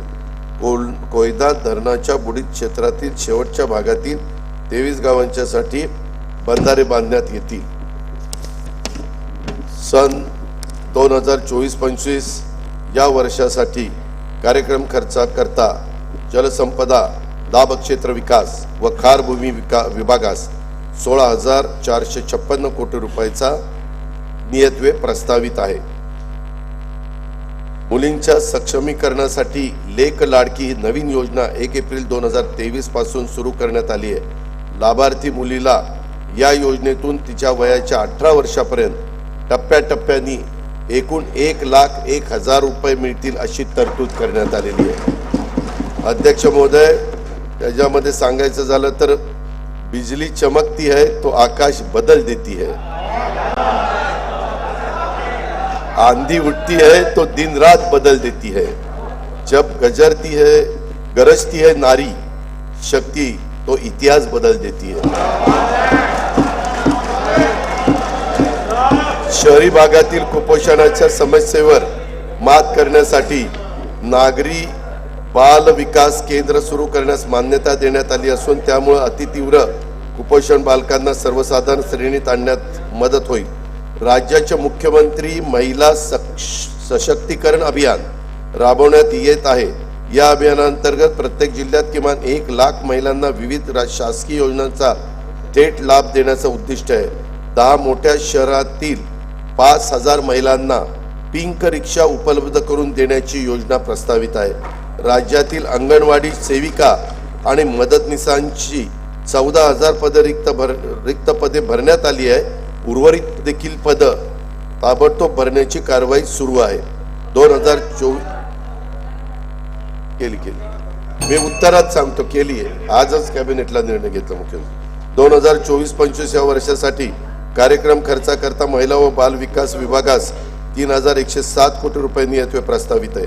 वाशिम, जालना, हिंगोली, अमरावती, भंडारा, गडचिरोली, वर्धा, बुलढाणा, पालघर, नाशिक तसेच ठाणे जिल्ह्यातील अंबरनाथ येथे 100 विद्यार्थी प्रवेश क्षमतेचे नवीन शासकीय वैद्यकीय महाविद्यालय आणि 430 खाटांचे संलग्न रुग्णालय स्थापन करण्यास मान्यता देण्यात आलेली आहे. जळगाव, लातूर, बारामती, नंदुरबार, गोंदिया, कोल्हापूर, मिरज, जिल्हा सांगली येथील शासकीय वैद्यकीय महाविद्यालयांना संलग्न प्रत्येकी 100 विद्यार्थी प्रवेश क्षमतेची शासकीय परिचर्या महाविद्यालय सुरू करण्यास मान्यता देण्यात आलेली आहे. नागपूरच्या धर्तीवर औंध, पुणे येथील अखिल भारतीय आयुर्विज्ञान संस्था एम्स स्थापन करण्याचे देखील नियोजन आहे. राज्यातील सर्व कुटुंबांना महात्मा ज्योतिराव फुले जन आरोग्य योजना लागू करण्यात आली असून वार्षिक आरोग्य संरक्षणाची रक्कम प्रतिकुटुंब 1,50,000 वरून 5 लाख रुपये करण्यात आलेली आहे. अंगीकृत रुग्णालयांची संख्या 1,000 वरून 1,900 करण्यात आलेली आहे. लोकनेते गोपीनाथ मुंडे ऊस तोड कामगार महामंडळामार्फत ऊसतोड कामगारांच्यासाठी अपघात विमा योजना लागू करण्यात येत आहे. राज्यातील सर्व जिल्ह्यांमध्ये 15 खाटांचे अद्ययावत डे केअर केमोथेरपी सेंटर स्थापन करण्याचे प्रस्तावित आहे. शासकीय डायलिसिस केंद्र नसलेल्या 234 तालुक्यात ग्रामीण रुग्णालयात डायलिसिस केंद्र कार्यान्वित करण्यात येत आहेत. प्रत्येक तालुक्यामध्ये एक शववाहिका उपलब्ध करून देण्यात येणार आहे. सन 2024-25 या वर्षाच्या साठी कार्यक्रम खर्चाकरता वैद्यकीय शिक्षण व औषधी द्रव्य विभागास 2,574 कोटी रुपये आणि सार्वजनिक आरोग्य व कुटुंब कल्याण विभागास 3,827 कोटी रुपयाचा नियतव्यय प्रस्तावित आहे. अनुसूचित जाती उपाययोजनेअंतर्गत संजय गांधी निराधार अनुदान योजना आणि श्रावणबाळ सेवा राज्य निवृत्ती वेतन योजनेतील लाभार्थ्यांना अर्थसहाय्यात 1,000 वरून 1,500 रुपयाची वाढ करण्यात आली आहे. संत रोहिदास चर्मोद्योग व चर्मकार विकास महामंडळ, महात्मा फुले मागासवर्ग विकास महामंडळ, साहित्यरत्न लोकशाहीर अण्णाभाऊ साठे विकास महामंडळ यांच्या भागभांडवलाच्या अनुदानात वाढ करण्यात आलेली आहे. दारिद्र्यरेषेखाली भूमिहीन शेतमजुरांना उत्पन्नाच्या कायमस्वरूपी साधन उपलब्ध व्हावे यासाठी त्यांना कर्मवीर दादासाहेब गायकवाड सबलीकरण व स्वाभिमान योजनेतून शेत जमिनीचे वाटप करण्यात येते. स्थलांतरित ऊसतोड कामगारांच्या मुलामुलींच्यासाठी संत भगवान बाबा शासकीय वसतिगृह योजना, तृतीयपंथी घटकातील लाभार्थींसाठी बीज भांडवल योजना, मातंग समाजासाठी रमाई आवास योजना इत्यादी योजनांच्या माध्यमातून पुरेसा निधी उपलब्ध करून देण्यात येत आहे. संत रोहिदास चर्मोद्योग व चर्मकार विकास महामंडळामार्फत देवनार येथे लेदर पार्क, कोल्हापूर येथे चर्मोद्योग प्रशिक्षण केंद्र तसेच प्रत्येक महसुली विभागात उत्कृष्टता केंद्राची स्थापना करण्यात येणार आहे. गोवंडी येथे मुंबई महानगरपालिकेमार्फत चर्मोद्योग प्रशिक्षण केंद्राची उभारणी करण्यात येणार आहे. डॉक्टर बाबासाहेब आंबेडकर संशोधन व प्रशिक्षण संस्था बार्टी या संस्थेच्या धर्तीवर मातंग समाजासाठी अण्णाभाऊ साठे संशोधन प्रशिक्षण संस्था आरटी स्थापन करण्यात येणार आहे. 2024-25 या वर्षासाठी कार्यक्रम खर्चाकरता सामाजिक न्याय व विशेष सहाय्य विभागास 18,816 कोटी रुपयाचा नियतव्यय प्रस्तावित आहे.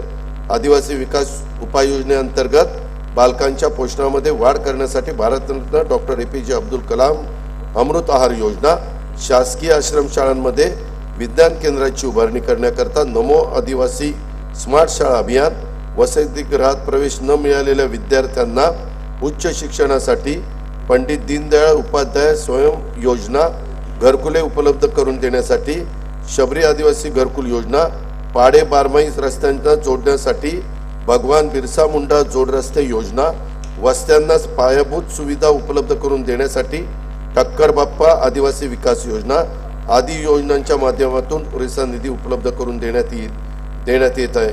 सन 2024-25 या वर्षाच्या साठी कार्यक्रम खर्चाकरता आदिवासी विकास विभागास 15,360 कोटी रुपयाचा नियतव्यय प्रस्तावित आहे.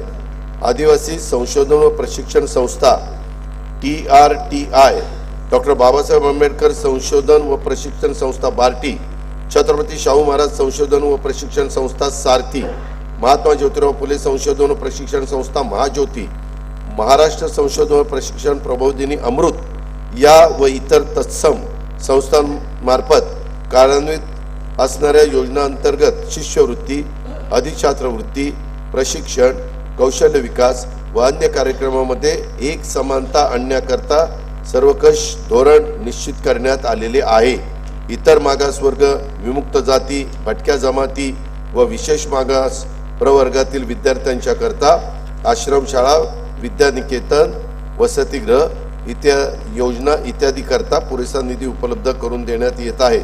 वसंतराव नाईक विमुक्त जाती भटक्या जमाती विकास महामंडळ, महाराष्ट्र राज्य इतर मागासवर्गीय वित्त विकास महामंडळ, शामराव पेजे कोकण इतर मागासवर्ग आर्थिक विकास महामंडळ, जगज्योती महात्मा बसवेश्वर आर्थिक विकास महामंडळ, संत काशिबा गुरव युवा आर्थिक विकास महामंडळ, राजे उमाजी नाईक आर्थिक विकास महामंडळ, संत शिरोमणी गोरोबा काका महाराष्ट्र मातिकला मंडळ, संत सेनाजी महाराज केशशिल्पी महामंडळ आणि पैलवान मारुती चव्हाण वडार आर्थिक विकास महामंडळ इत्यादी मार्फत विकास योजना राबवण्यासाठी देखील निधी उपलब्ध करून देण्यात येत आहे.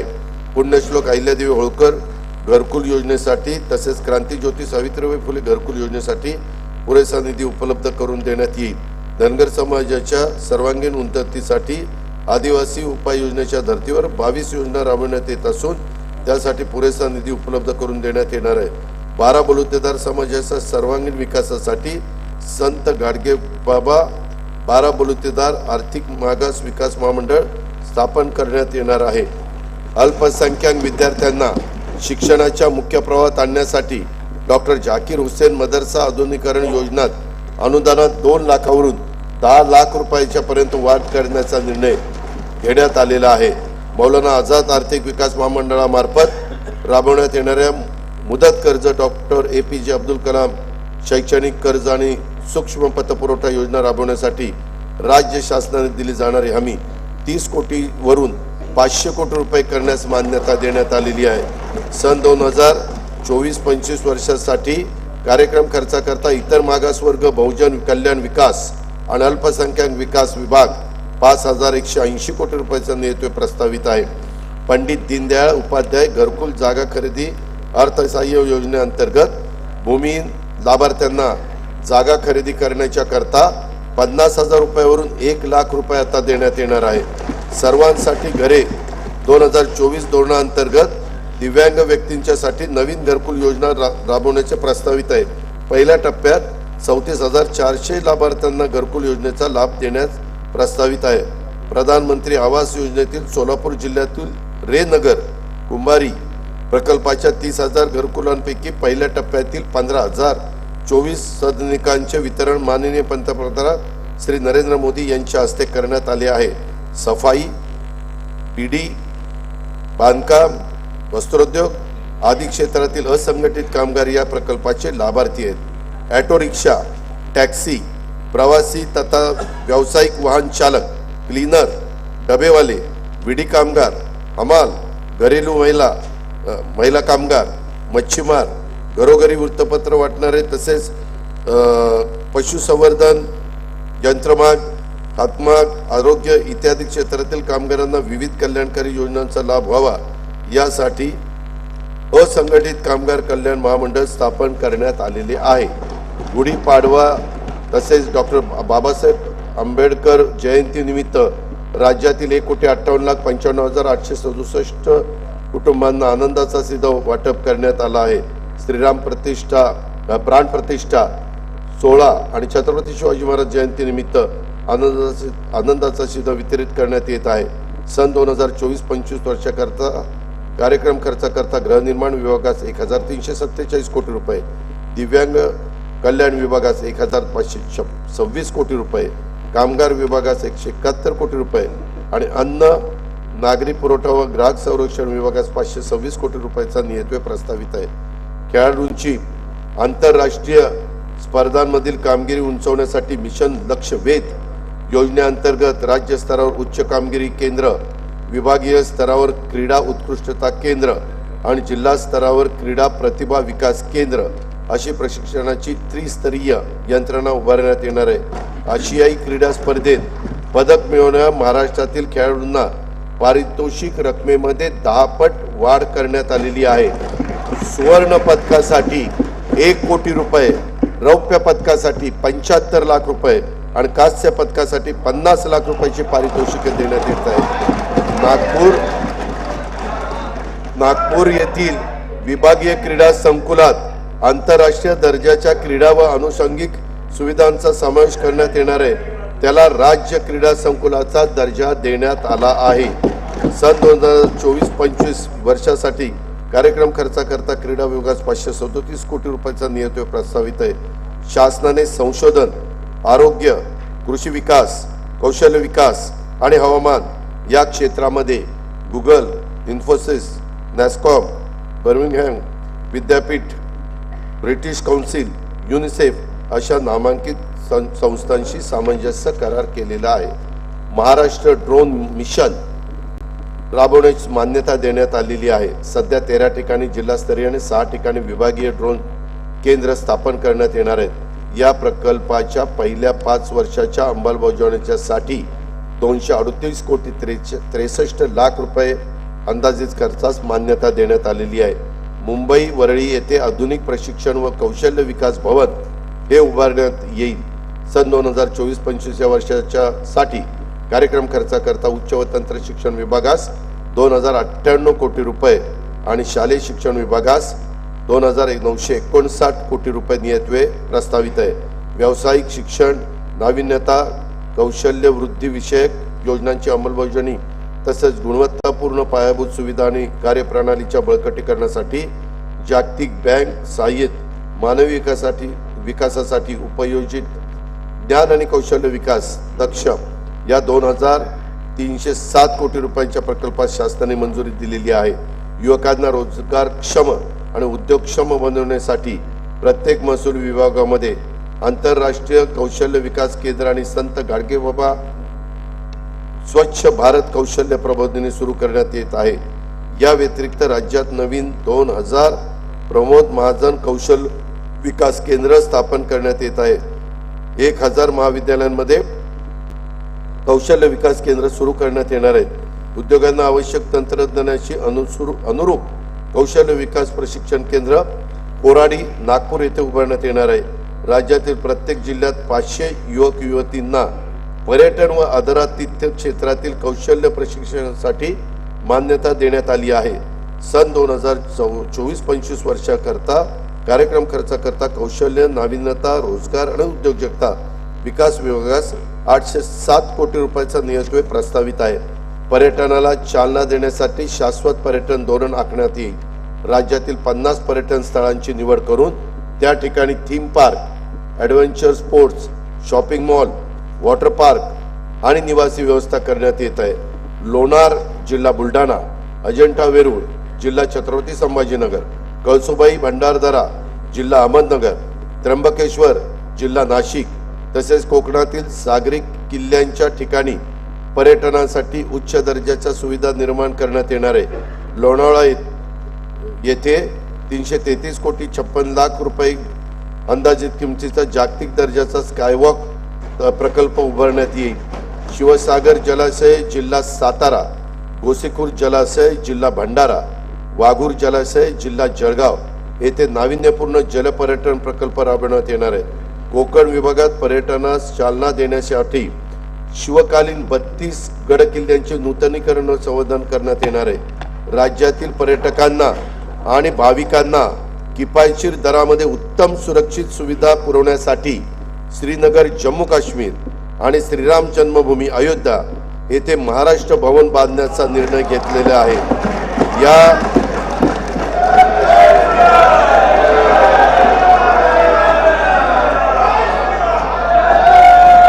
या दोन्ही ठिकाणी राज्य शासनाने अतिशय मोक्याच्या जागा उपलब्ध करून घेतलेल्या आहेत। या जागांच्यासाठी 77 कोटी रुपयाची तरतूद प्रस्तावित आहे। मंत्रालय आणि परिसरातील शासकीय इमारतींचा अत्याधुनिक सुविधांसह पुनर्विकास करण्यासाठी आंतरराष्ट्रीय वास्तू रचनाकाराकडून प्रस्ताव मागवण्यात येणार आहेत। सन 2024-25 वर्षासाठी कार्यक्रम खर्चाकरता सांस्कृतिक कार्य विभागास 1186 कोटी रुपये, पर्यटन विभागास 1973 कोटी रुपये, सार्वजनिक बांधकाम इमारती विभागास 1367 कोटी रुपये आणि महसूल विभागास 474 कोटी रुपयाचा नियतव्यय प्रस्तावित आहे। राज्यात नवीन 10 अतिरिक्त कुटुंब न्यायालय, 5 जिल्हा अतिरिक्त सत्र न्यायालय, 5 दिवाणी न्यायालय आणि 2 ग्राम न्यायालय स्थापन करण्यास मान्यता देण्यात आलेली आहे। पोलीस शिपायांच्या 18,331 रिक्त पदावर भरती करण्यात आली असून आणखी 17,471 रिक्त पदे भरण्याची कार्यवाही सुरू आहे। राज्य शासनामार्फत सायबर सुरक्षा प्रकल्प राबवण्यास मान्यता देण्यात आली असून त्याची अंदाजित किंमत 837 कोटी 86 लाख रुपये। सन 2024-25 या वर्षासाठी कार्यक्रम खर्चाकरता विधी व न्याय विभागास 759 कोटी रुपये, गृह पोलीस विभागास 2237 कोटी रुपये आणि उत्पादन शुल्क विभागास 153 कोटी रुपयाचा नियतव्यय प्रस्तावित आहे। राज्याचा स्वतःच्या कर महसुलात वस्तू व सेवा कर विभागाचा वाटा 65% या विभागाची पुनर्रचना आवश्यक असून ती तातडीने करण्यात येईल। विभागाच्या अत्याधुनिक सुविधायुक्त कर प्रशिक्षण अकादमी स्थापन करण्यात येईल। वस्तू व सेवा कर भवन वडाळा मुंबई येथील बांधकाम प्रगतीपथावर आहे। स्वातंत्र्य सैनिकांचे निवृत्ती वेतन प्रतिमाह 10,000 रुपयावरून दुप्पट म्हणजेच 20,000 रुपये करण्यात आलेले आहे। सन 2024-25 या वर्षासाठी कार्यक्रम खर्चाकरता वित्त विभागास 208 कोटी रुपयाचा नियतव्यय प्रस्तावित आहे। स्वराज्य रक्षक छत्रपती संभाजी महाराजांचे बलिदान स्थळ मौजे तुळापूर तालुका हवेली व समाधी स्थळ वडू बुद्रुक तालुका शिरूर जिल्हा पुणे येथील स्मारकाला 250 कोटी रुपये किमतीच्या विकास आराखड्यास मान्यता देण्यात आली असून त्याचं काम सुरू झालेलं आहे। देशातील 12 ज्योतिर्लिंगापैकी एक असलेले औंढा नागनाथ जिल्हा हिंगोली, 3.5 शक्तिपीठापैकी एक असलेले श्री क्षेत्र माहूरगड जिल्हा नांदेड आणि एकविरा देवी जिल्हा पुणे या तीर्थक्षेत्र व परिसर विकासासाठी विशेष विकास प्राधिकरण स्थापन करण्याचा निर्णय घेण्यात आलेला आहे। श्री क्षेत्र सप्तशृंगीगड तालुका कळवण या स्थळाच्या साठी 81 कोटी 86 लाख रुपयाचा विकास आराखड्याला मान्यता देण्यात आलेली आहे। पुण्यश्लोक अहिल्यादेवी होळकर यांच्या जन्म त्रिशताब्दी वर्षानिमित्त विविध कार्यक्रम आयोजित करण्यासाठी 20 कोटी रुपयाचा निधी प्रस्तावित आहे। पुण्यश्लोक अहिल्यादेवी होळकरांची त्यांनी केलेली मंदिरं बारवांचे जतन व संवर्धन योजनेसाठी 53 कोटी रुपयाचा निधी प्रस्तावित करण्यात आलेला आहे। महात्मा फुले वाडा व क्रांतीज्योती सावित्रीबाई फुले स्मारकासाठी पुणे शहराच्या विकास योजनेत क्षेत्र आरक्षित करण्यात आलेले असून स्मारकाचा आराखडा तयार करण्याचं काम सुरू आहे।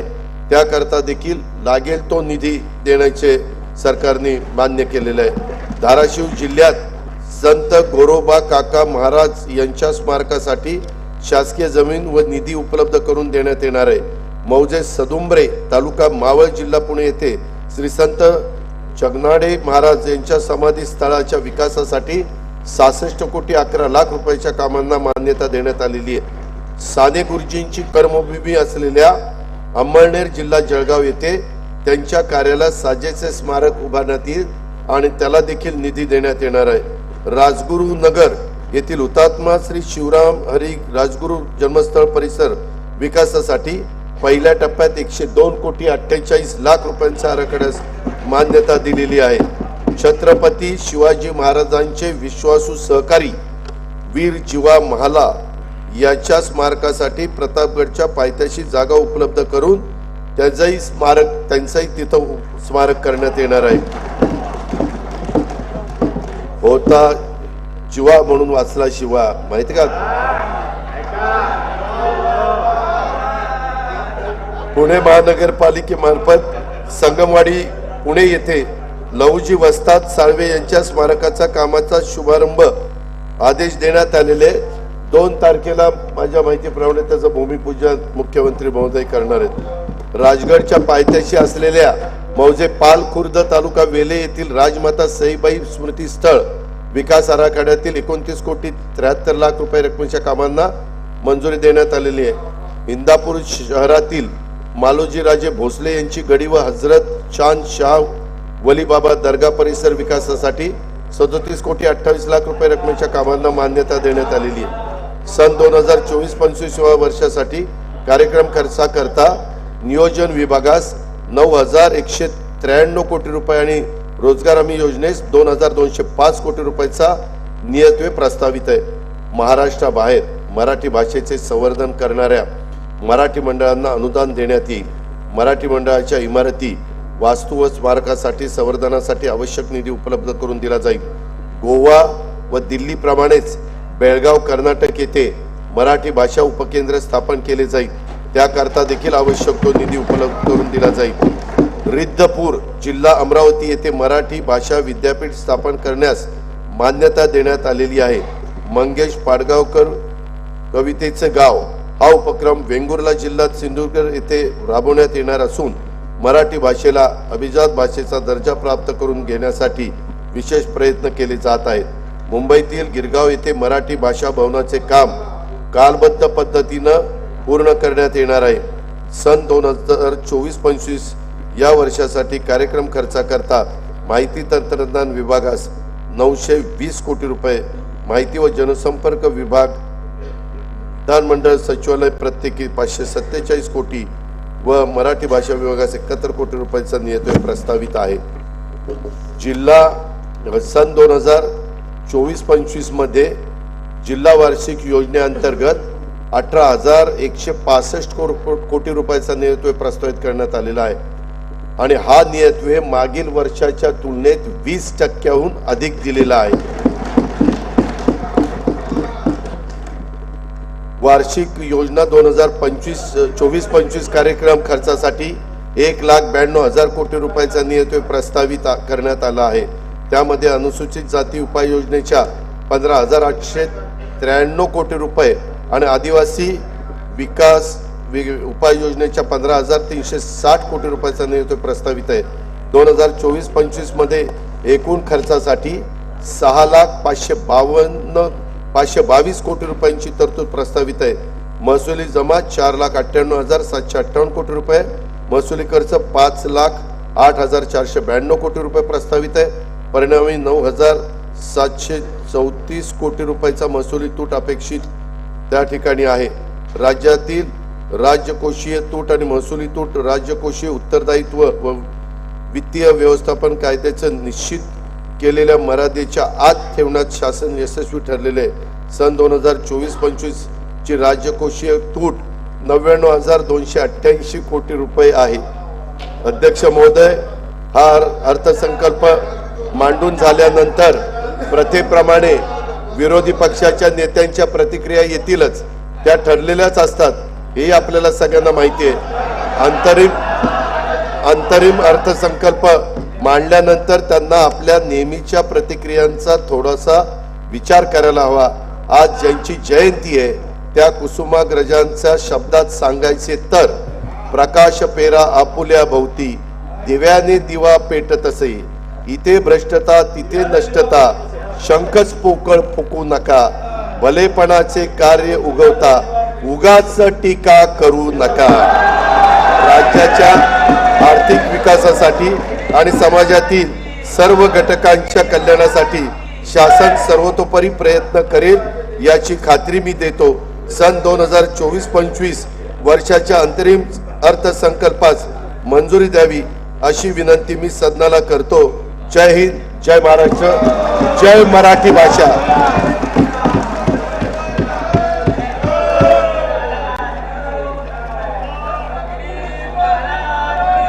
सन 2024-2025च्या अंतरिम अर्थसंकल्प सभागृहात सादर करण्यात आला। अर्थसंकल्पीय प्रकाशनाचे पेन ड्राईव्ह असलेल्या सुटकेसेस सन्मान्य सदस्यांना देण्याची व्यवस्था वित्त विभागातर्फे विधान भवनाकरिता आरक्षित असलेल्या वाहनतळाच्या मोकळ्या जागेवर उभारण्यात आलेल्या मंडपामध्ये विधान भवन मुंबई येथे करण्यात आली आहे। सन्माननीय सदस्यांनी वितरणाच्या ठिकाणावरून सदर प्रकाशनाचे पेनड्राईव्ह असलेल्या सुटकेसेस प्राप्त करून घ्याव्यात। सदर अर्थसंकल्पीय प्रकाशनाने महाराष्ट्र विधिमंडळाच्या व शासनाच्या संकेतस्थळावरून उपलब्ध करून देण्यात येतील। सभागृहाची बैठक आता स्थगित होत आहे। बुधवार दिनांक 28 फेब्रुवारी 2024 रोजी सकाळी 11 वाजता सभागृहाची बैठक भरेल। वो कविता देखो कितना अच्छा पढ़ा।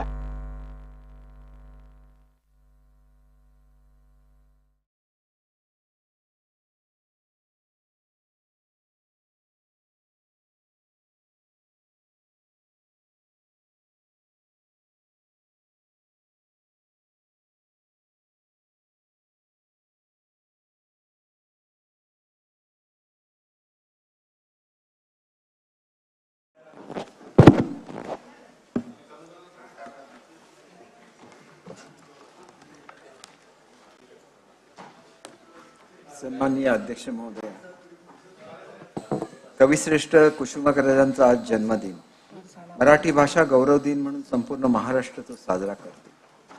कोलंबसाचे गर्वगीत, वेडात दौडले वीर मराठे सात, क्रांतीचा जय जयकार, स्वातंत्र्य देवतेची विनवणी यासारख्या अजरामर कवितातून मराठी मनाचे स्फुल्लिंग चेतवणाऱ्या कुसुमाग्रजांनी कोटी कोटी असतील शरीरे, मनगट अमुचे एक असे, कोटी कोटी देहात आदया, एक मनीषा जागत असे, एक प्रतिज्ञा विजय मिळवतो, राहिले रण हे धगधगते यासारख्या प्रेरक ओळी आपल्यासाठी लिहून ठेवल्या आहेत। कवी कुसुमाग्रजांना अभिवादन करून तमाम मराठी मनांना आजच्या मराठी भाषा गौरव दिनाच्या शुभेच्छा देऊन मी महाराष्ट्र शासनाचा सन 2024-25चा अंतरिम अर्थसंकल्प आपल्या अनुमतीने सभागृहाला सादर करतो आहे। संसदेच्या अर्थसंकल्पीय अधिवेशनात 4 महिन्यांच्या लेखानुदानाला मान्यता देण्यात आली आहे। राज्य शासनाच्या स्थायी खर्च आणि प्रगतीपथावरील योजनांच्या अंमलबजावणीकरिता सन 2024-25 या आर्थिक वर्षातील पहिल्या 4 महिन्यांच्या खर्चासाठी तरतूद करणे आवश्यक आहे। त्यासाठी मी राज्याचा अंतरिम अर्थसंकल्पाद्वारे लेखा अनुदानाचा प्रस्ताव सन्माननीय सभागृहासमोर सादर करीत आहे। कार्यक्रम आणि अनिवार्य खर्चाच्या नवीन बाबींचा समावेश करून लोकसभा निवडणुकीनंतर पुढील अधिवेशनात अंतरिम अतिरिक्त अर्थसंकल्प सादर करण्यात येईल। महाराष्ट्राचे आराध्य दैवत असलेल्या छत्रपती शिवाजी महाराजांनी 18 पगड जातींना सोबत घेऊन समन्यायी हिंदवी स्वराज्याचा पाया रचला। त्यांची 394वी जयंती आपण सर्वांनी नुकतीच उत्साहाने साजरी केली। त्या निमित्ताने राज्याच्या प्रेरणादायी इतिहासाला साक्ष देणारा भव्य हिंदवी स्वराज्य महोत्सव 2024 पुणे जिल्ह्यातील जुन्नरमध्ये संपन्न झाला।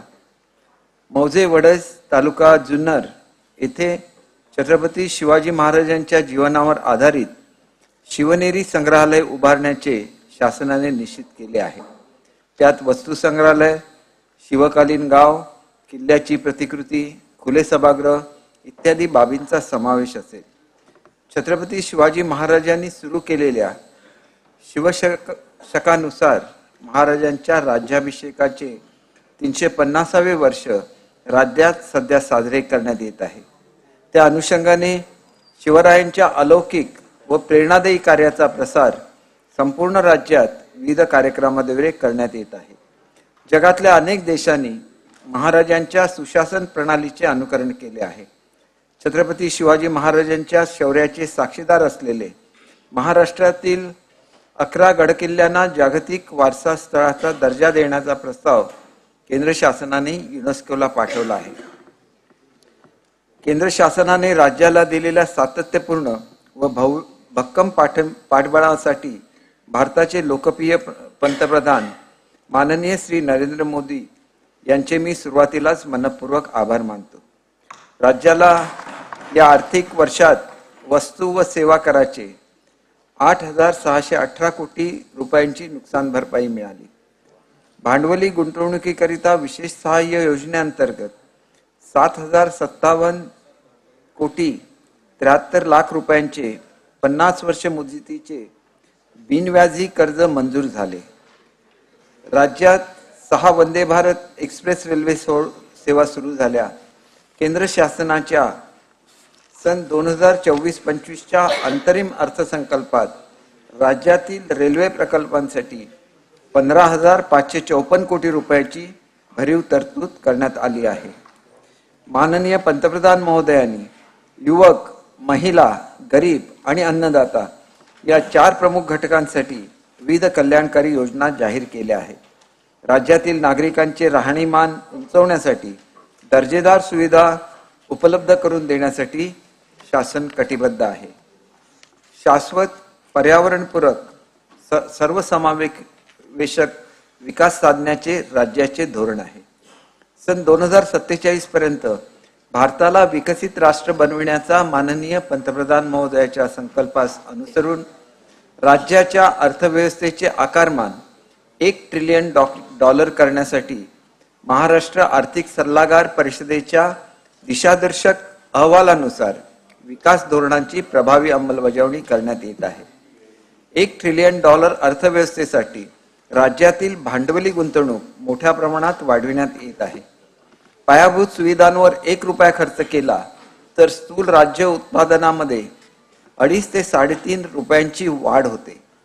राज्य शासनाचे सार्वजनिक उपक्रम जसे महाराष्ट्र औद्योगिक विकास महामंडळ, महाराष्ट्र राज्य पायाभूत सुविधा विकास महामंडळ, शहर आणि औद्योगिक विकास महामंडळ, महाराष्ट्र राज्य रस्ते विकास महामंडळ, महारेल, याशिवाय मुंबई, पुणे आणि नागपूर महानगर प्रदेश विकास प्राधिकरणे, मेट्रोसाठी उभारलेल्या विविध विशेष हेतू कंपन्या, बृहन्मुंबई आणि अन्य महानगरपालिकांच्या माध्यमातून पायाभूत सुविधांचे अनेकविध प्रकल्प हाती घेऊन ते कालबद्धरित्या पूर्ण करण्यात येत आहेत.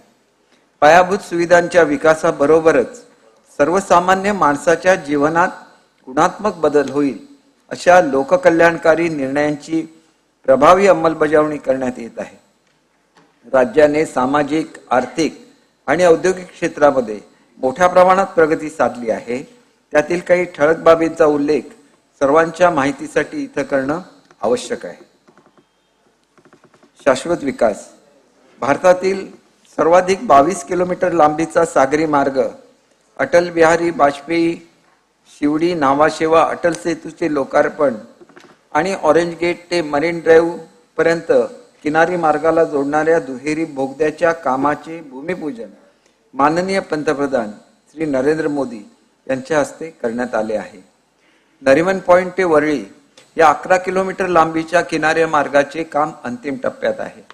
या मार्गामुळे प्रवासाच्या वेळेत 70% आणि इंधनामध्ये 34% बचत होणार आहे. स्वातंत्र्यवीर सावरकर वर्सोवा वांद्रे सागरी सेतूचे काम प्रगतीपथावर असून त्या मार्गाचा विस्तार पालघर पर्यंत करण्याचे नियोजन आहे. विलासराव देशमुख पूर्वमुक्त मार्गाचा विस्तार ठाणे शहरापर्यंत करण्यात येणार आहे. विरार अलिबाग बहुउद्देशीय मार्गाकरिता 22,225 कोटी रुपये, पुणे चक्राकार वळण मार्गाकरिता 10,519 कोटी रुपये आणि जालना नांदेड द्रुतगती महामार्गासाठी 2,886 कोटी रुपये भूसंपादनासाठी उभारण्यात येत आहे. कोकणात रायगड जिल्ह्यातील रेवस ते सिंधुदुर्ग जिल्ह्यातील रेडी दरम्यानच्या सागरी महामार्गावरील 9 मोठ्या पुलांपैकी 3 पुलांच्या कामांना प्रशासकीय मान्यता देण्यात आली असून ते निविदा स्तरावर आहेत. रस्ते, बंदरे, विमानतळ, रेल्वे, मेट्रो, वीज या व अशा 22 पायाभूत विकास क्षेत्रातील प्रकल्प राबवण्यासाठी महाराष्ट्र राज्य पायाभूत सुविधा विकास महामंडळ स्थापन करण्यात आले आहे. या महामंडळामार्फत एन्युटी योजना भाग 2 अंतर्गत 7,500 किलोमीटर रस्त्याची कामे हाती घेण्यात येणार आहेत. सन 2024-25 या वर्षासाठी कार्यक्रम खर्चाकरिता नगर विकास विभागास 10,629 कोटी रुपये व सार्वजनिक बांधकाम रस्ते विभागास 19,926 कोटी रुपये नियतव्यय प्रस्तावित आहे. ग्रामीण भागातील दळणवळण अधिक गतिमान करण्यासाठी मुख्यमंत्री ग्रामसडक योजनेच्या टप्पा 2 मधील 10,000 किलोमीटर रस्त्याव्यतिरिक्त आणखी 7,000 किलोमीटर लांबीच्या रस्त्यांची दर्जोन्नती करण्याचा निर्णय घेण्यात आला आहे. त्यासाठी 7,600 कोटी रुपये खर्च अपेक्षित आहे. भारतातली पहिली ट्रेन मुंबई ते अहमदाबाद या जलदगती रेल्वे मार्ग प्रकल्पाचे महाराष्ट्रातील भूसंपादन जवळपास पूर्ण झाले आहे. मुंबई महानगर प्रदेशात उभारावयाच्या 337 किलोमीटर लांबीपैकी 263 किलोमीटर लांबीची मेट्रो मार्गिका मंजूर असून 46.5 किलोमीटर लांबीच्या मार्गिका कार्यान्वित झालेल्या आहेत. सुमारे 6 लाख प्रवासी दररोज या सुविधांचा लाभ घेत आहेत. राज्य शासनाच्या आर्थिक सहभागातून सुरू असलेली अहमदनगर, बीड, परळी वैजनाथ, वर्धा, यवतमाळ, नांदेड, वडसा, देसाईगंज, गडचिरोली आणि नागपूर नागभीड रेल्वे प्रकल्पाची कामे प्रगती पथावर आहेत. कल्याण, मुरबाड, पुणे, नाशिक आणि सोलापूर, तुळजापूर, धाराशिव या नवीन रेल्वे मार्गासाठी भूसंपादनाची कार्यवाही सुरू आहे. फलटण, पंढरपूर, कांपा, चिमूर, वरोरा, जालना, जळगाव आणि नांदेड, बिदर या नवीन रेल्वे मार्गाकरिता प्रकल्प किमतीच्या 50% आर्थिक सहभाग देण्यास राज्य शासनाने मान्यता दिली आहे. जालना, खामगाव, आदिलबाग, माहूर, वाशिम, नांदेड, हिंगोली, मूर्तिजापूर, यवतमाळ, शकुंतला रेल्वे आणि पुणे लोणावळा मार्गिका 3 व 4 या प्रकल्पांसाठी राज्य शासन 50% आर्थिक सहभाग देईल. राज्याच्या अर्थव्यवस्थेला चालना देण्यासाठी JNPTचे सॅटेलाइट पोर्ट म्हणून वाढवण बंदर विकसित करण्याचे प्रस्तावित आहे. त्यात महाराष्ट्र सागरी मंडळाचा 26% सहभाग आहे. या प्रकल्पाची एकूण किंमत 76,220 कोटी रुपये आहे. सागरमाला योजनेअंतर्गत मुंबईत गेटवे ऑफ इंडिया लगत रेडिओ क्लब येथे सुसज्ज जेटीचे 229 कोटी 27 लाख रुपये किमतीचे बांधकाम हाती घेण्यात आले आहे.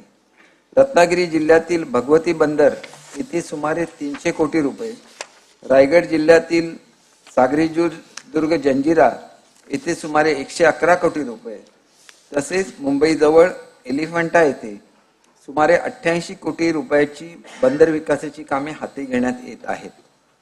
रत्नागिरीतील मिरकरवाडा बंदराचे आधुनिकीकरण करण्यात येत आहे.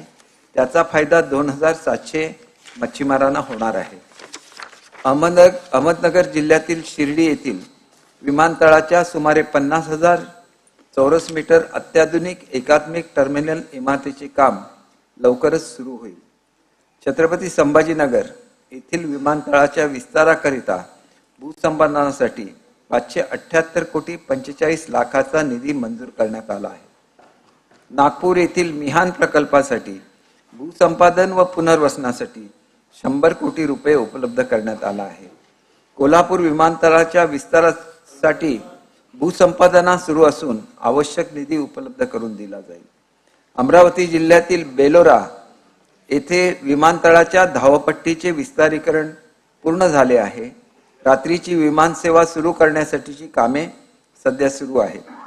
नवी मुंबई विमानतळाचे काम वेगाने सुरू असून त्याचा पहिला टप्पा मार्च 2025 पर्यंत कार्यान्वित होईल. सन 2024-25 या वर्षासाठी कार्यक्रम खर्चाकरिता ग्राम विकास विभागास 9,280 कोटी रुपये, गृह परिवहन बंदरे विभागास 4,094 कोटी रुपये आणि सामान्य प्रशासन विभागास 1,432 कोटी रुपये नियतव्यय प्रस्तावित आहे.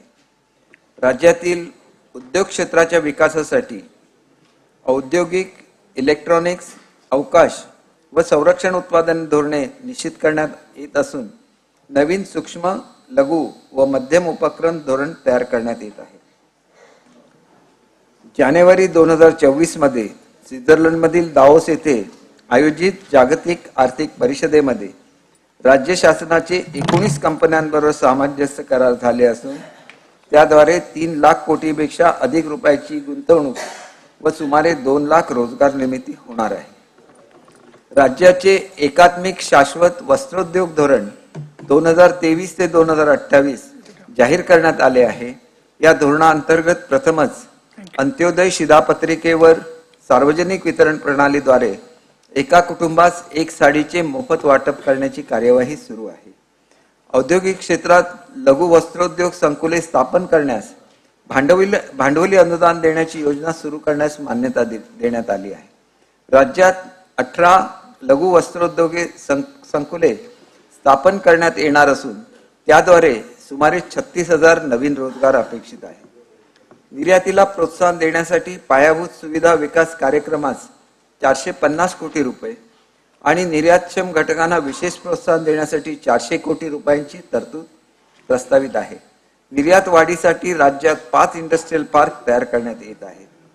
सामूहिक प्रोत्साहन योजनेतून सुमारे 7,000 कोटी प्रोत्साहन निधी वितरित करण्यात येणार आहे.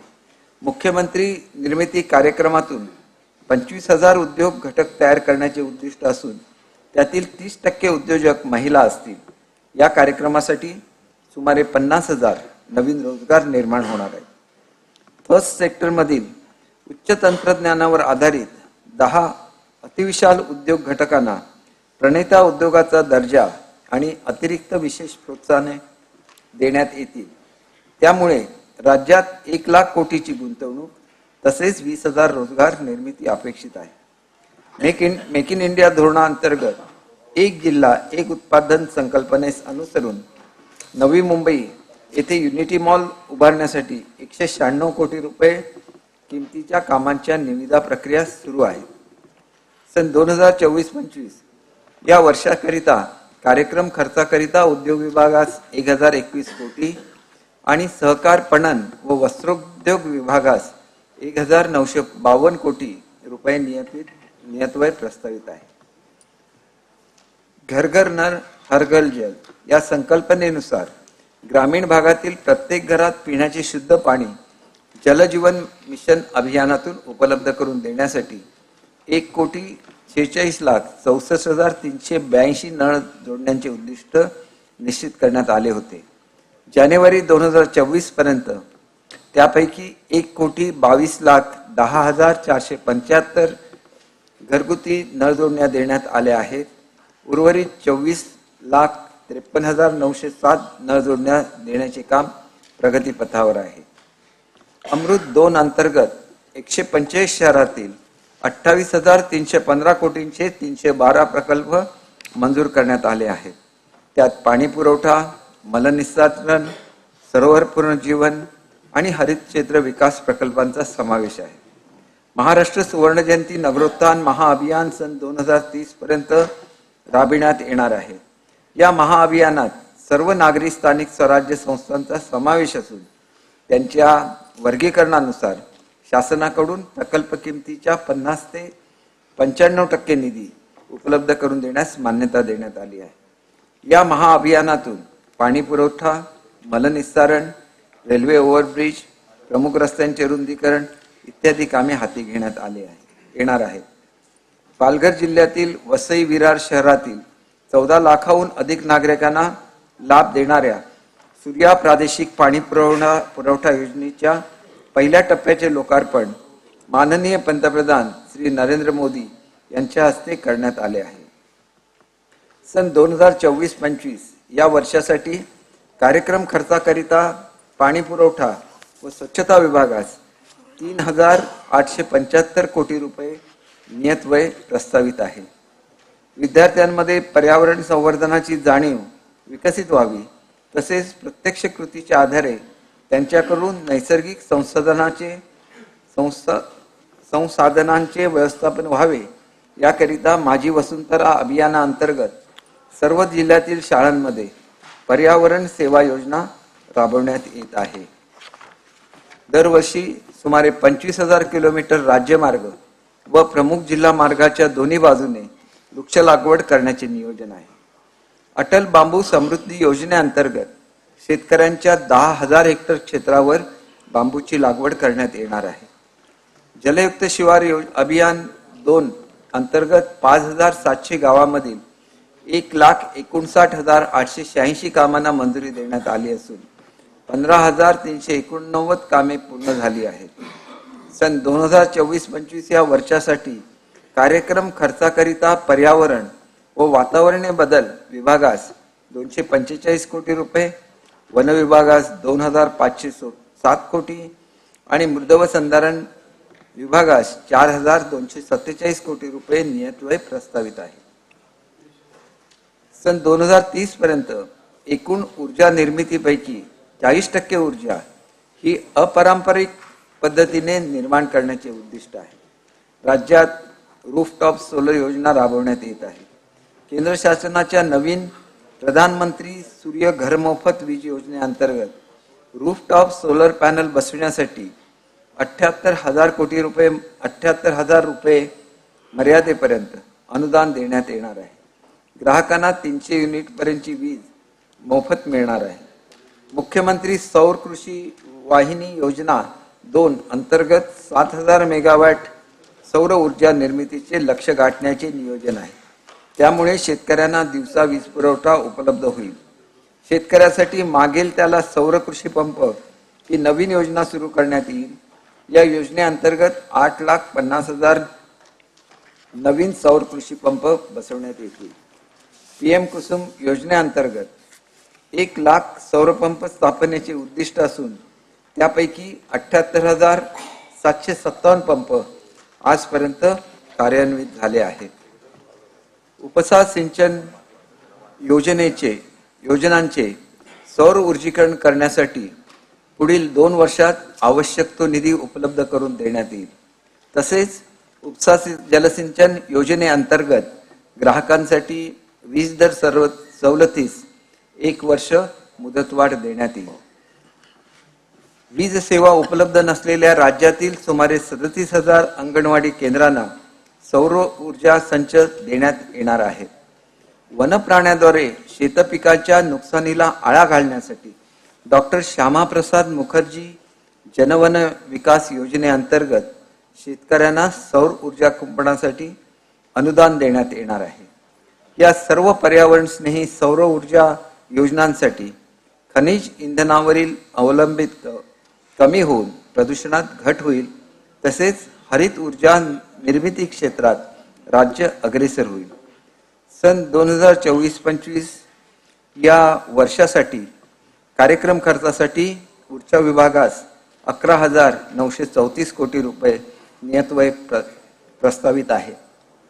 सभापती महोदया, आपला अर्थसंकल्प हा नेहमी शेतकऱ्यांसाठी असतो आणि त्याच्यामुळेच नादा महोदर यांची एक कविता आहे.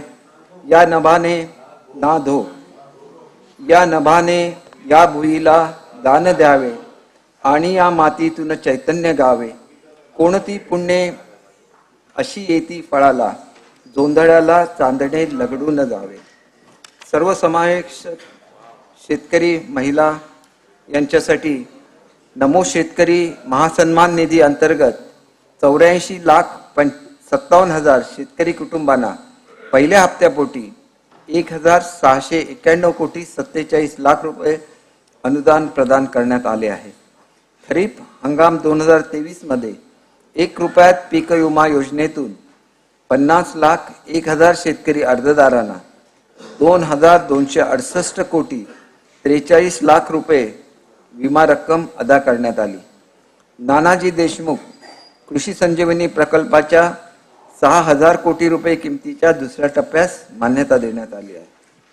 वसंतराव नाईक कृषी विद्यापीठ परभणी अंतर्गत बीड जिल्ह्यातील मौजे चिरेवाडी तालुका परळी वैजनाथ येथे सोयाबीन संशोधन व प्रक्रिया उपकेंद्र, शासकीय कृषी महाविद्यालय आणि कृषी व्यवसाय व्यवस्थापन महाविद्यालय स्थापन करण्यास मान्यता देण्यात आली आहे.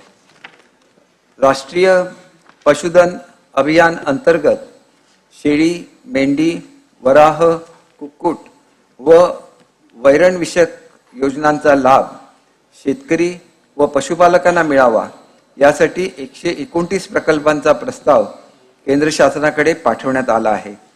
सन 2024-25 या वर्षासाठी कार्यक्रम खर्चाकरिता कृषी विभागास 3,650 कोटी रुपये, पशुसंवर्धन व दुग्ध विकास आणि मत्स्य व्यवसाय विभागास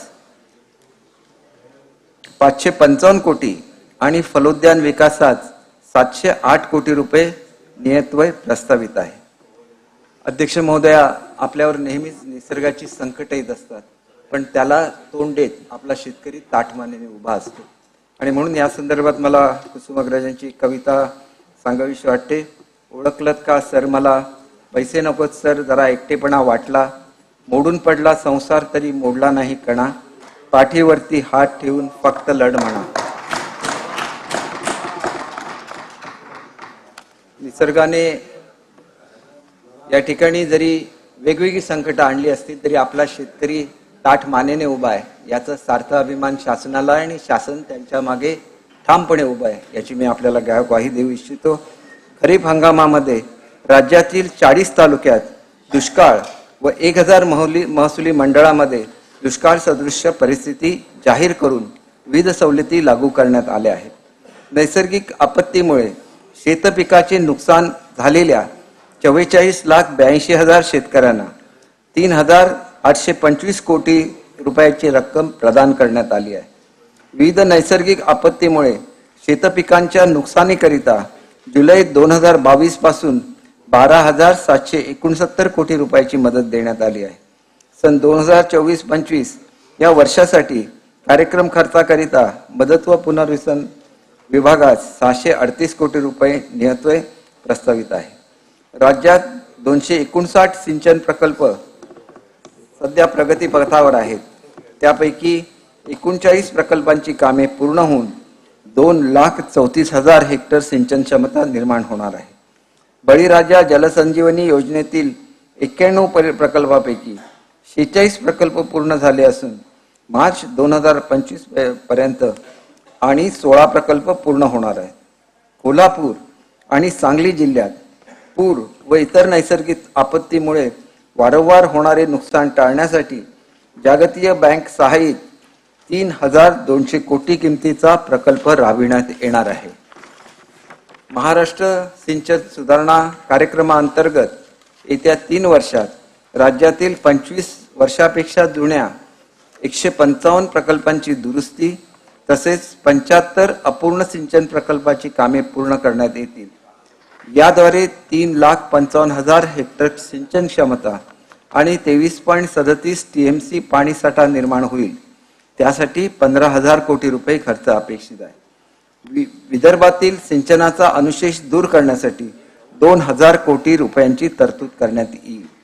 विदर्भासाठी महत्वाकांक्षी असलेल्या वैनगंगा नळगंगा नदीजोड प्रकल्पाद्वारे 3,71,000 हेक्टर क्षेत्रात सिंचनाचा लाभ होणार असून प्रकल्पासाठी आवश्यक तो निधी उपलब्ध करून देण्यात येईल.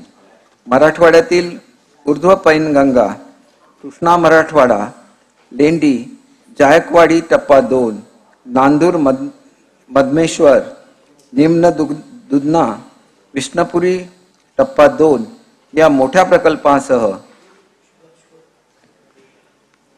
11 मोठे प्रकल्प, 8 मध्यम प्रकल्प आणि 29 लघु पाटबंधारे प्रकल्पाची कामे प्रगतीपथावर आहे. नदीपात्रात पाणी अडवण्यासाठी मोठ्या प्रमाणात बॅरेजची कामे हाती घेण्यात आली आहे. सुयोग्य जागेची आणि पाण्याची उपलब्धता विचारात घेऊन मोठ्या प्रमाणात उद्दजन जलविद्युत प्रकल्प खाजगी सहभागातून हाती घेण्यात येतील.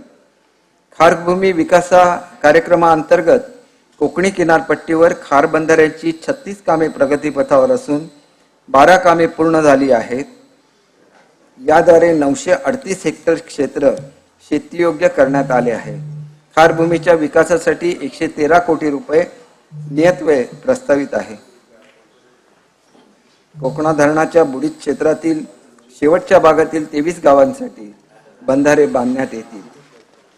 सन 2024-25 या वर्षाच्या कार्यक्रम खर्चाकरिता जलसंपदा, लाभक्षेत्र विकास व खारभूमी विभागास 16,456 कोटी रुपये नियतव्यय प्रस्तावित आहे. मुलींच्या सक्षमीकरणासाठी लेक लाडकी ही नवी योजना 1 एप्रिल 2023 पासून सुरू करण्यात आली आहे. लाभार्थी मुलीला या योजनेतून तिच्या वयाच्या 18 वर्षापर्यंतच्या टप्प्याटप्प्याने एकूण 1,01,000 रुपये मिळतील अशी तरतूद आहे. शहरी भागातील कुपोषणावर मात करण्यासाठी नागरी बाल विकास केंद्र सुरू करण्यास मान्यता देण्यात आली असून त्यामुळे अतितीव्र कुपोषित बालकांना सर्वसाधारण श्रेणीत आणण्यास मदत होईल. राज्यामध्ये मुख्यमंत्री महिला सशक्तीकरण अभियान राबवण्यात येत आहे. या अभियानाअंतर्गत प्रत्येक जिल्ह्यामध्ये किमान 1 लाख महिलांना विविध शासकीय योजनांचा थेट लाभ देण्याचं उद्दिष्ट आहे. 10 मोठ्या शहरातील 5,000 महिलांना पिंक रिक्षा उपलब्ध करून देण्याची योजना प्रस्तावित आहे. राज्यातील अंगणवाडी सेविका आणि मदतनीसांच्या 14,000 रिक्त पदे भरण्यात आली आहेत. उर्वरित पदे भरण्याची कार्यवाही सुरू आहे.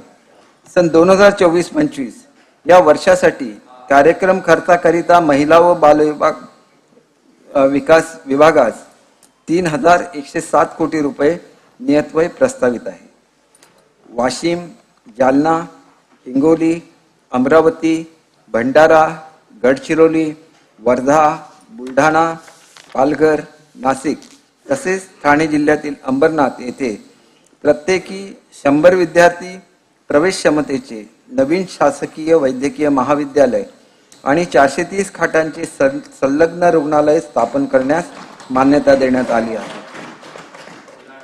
जळगाव, लातूर, बारामती, नंदुरबार, गोंदिया, कोल्हापूर आणि मिरज जिल्हा सांगली येथील शासकीय वैद्यकीय महाविद्यालयांना संलग्न प्रत्येकी 100 विद्यार्थी प्रवेश क्षमतेची शासकीय परिचर्या महाविद्यालय सुरू करण्यास मान्यता देण्यात आली आहे.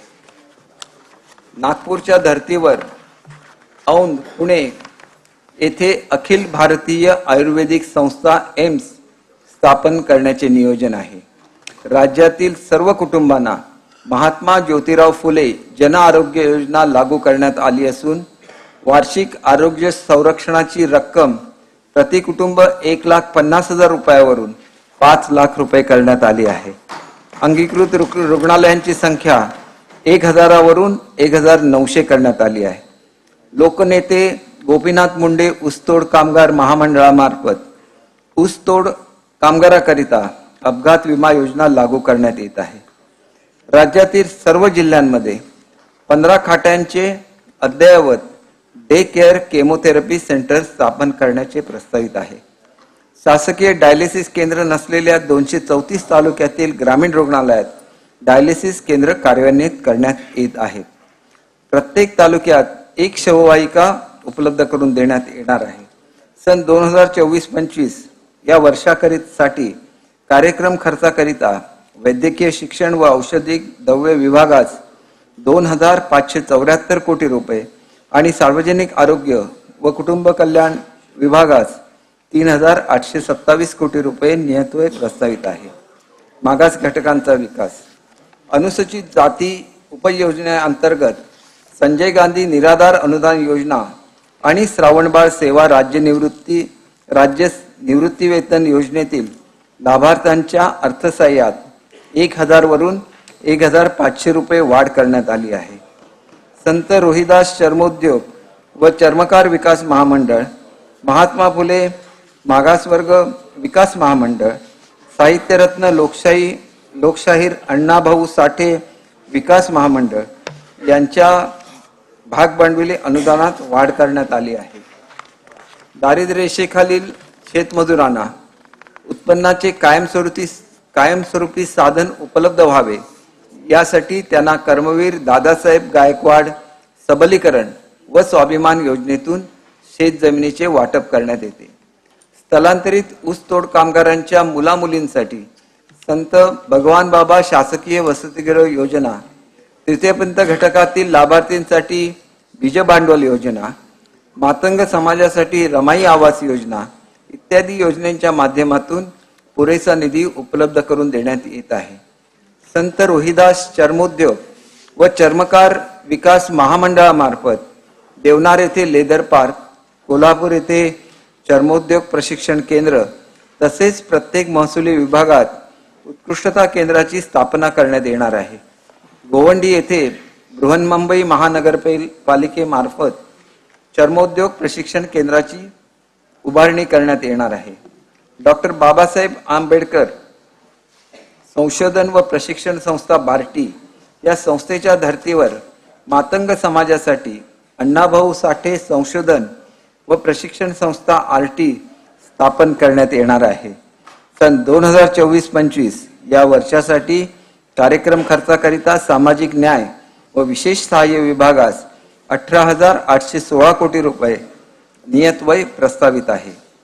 आदिवासी विकास योजनेअंतर्गत बालकांच्या पोषणामध्ये वाढ करण्यासाठी भारतरत्न डॉक्टर APJ अब्दुल कलाम अमृत आहार योजना, शासकीय आश्रमशाळेमध्ये विज्ञान केंद्रांची उभारणीकरिता नमो आदिवासी स्मार्ट शाळा अभियान, वसतिगृहात प्रवेश न मिळालेल्या विद्यार्थ्यांना उच्च शिक्षणाकरिता पंडित दीनदयाळ उपाध्याय स्वयं योजना, घरकुले उपलब्ध करून देण्यासाठी शबरी आदिवासी घरकुल योजना, पाडे बारेमाही रस्त्यांची जोडण्याकरिता भगवान बिरसा मुंडा जोड रस्ते योजना, वस्त्यांना पायाभूत सुविधा उपलब्ध करून देण्यासाठी ठक्कर बाप्पा आदिवासी विकास योजना आदी योजनेच्या माध्यमातून पुरेसा निधी उपलब्ध करून देण्यात येत आहे.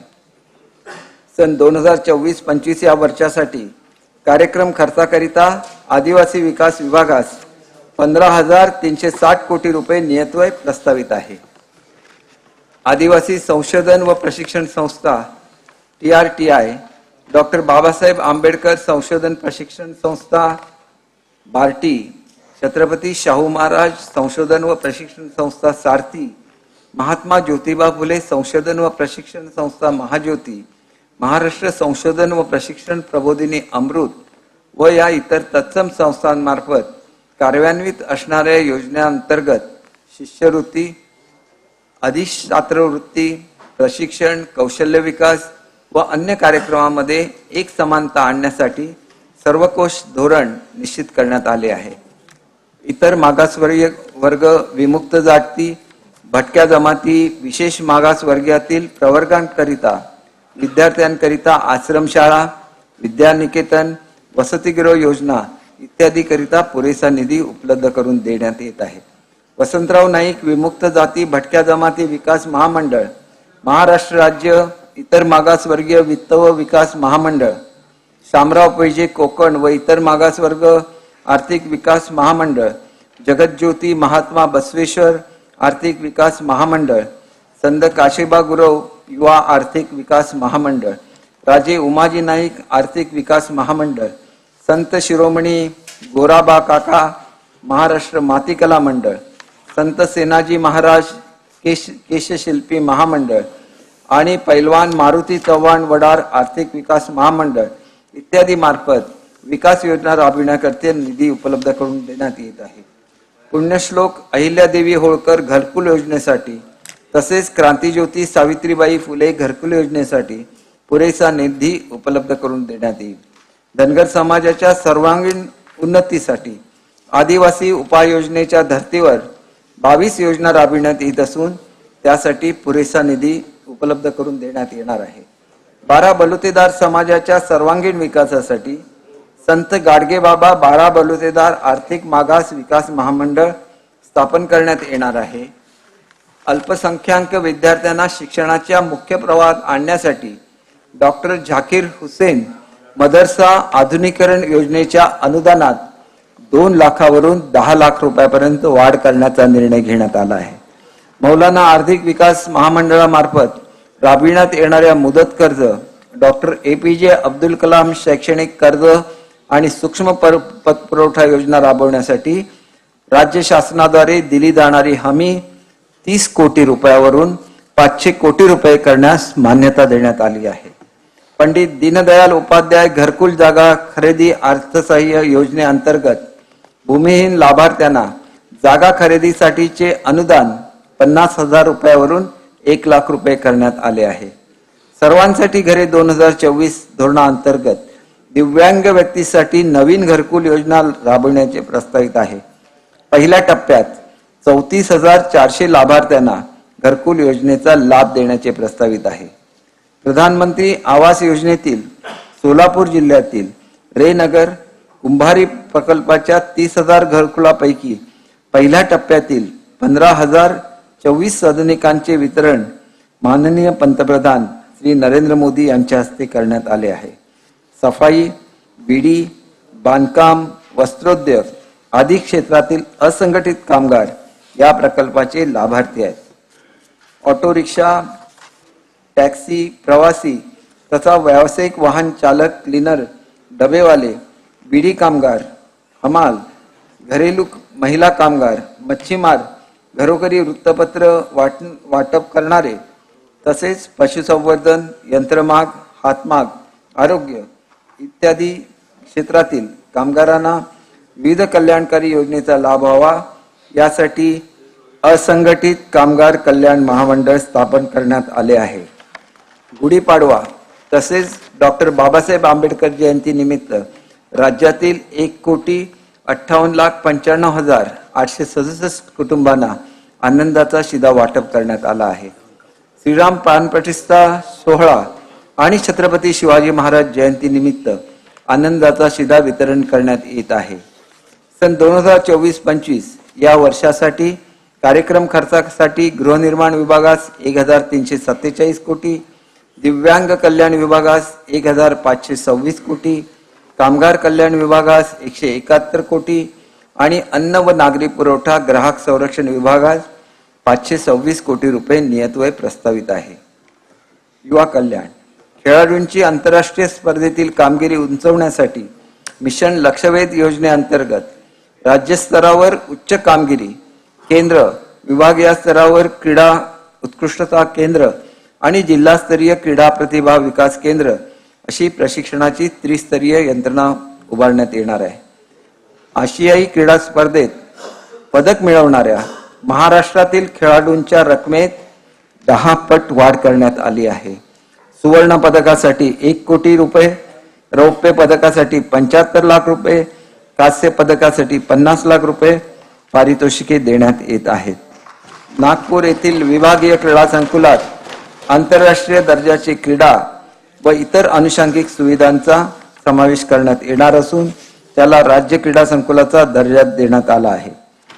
सन 2024-25 या वर्षासाठी कार्यक्रम खर्चाकरिता क्रीडा विभागास 537 कोटी रुपये नियतव्यय प्रस्तावित आहे. शासनाने संशोधन, आरोग्य, कृषी विकास, कौशल्य विकास आणि हवामान या क्षेत्रात गुगल, इन्फोसिस, नेस्कॉम, बर्मिंगहॅम विद्यापीठ, ब्रिटिश काउन्सिल, युनिसेफ अशा नामांकित संस्थांशी सामंजस्य करार केला आहे. महाराष्ट्र ड्रोन मिशन राबविण्यास मान्यता देण्यात आली आहे. सध्या 13 ठिकाणी जिल्हास्तरीय आणि 6 ठिकाणी विभागीय ड्रोन केंद्र स्थापित करण्यात येणार आहेत.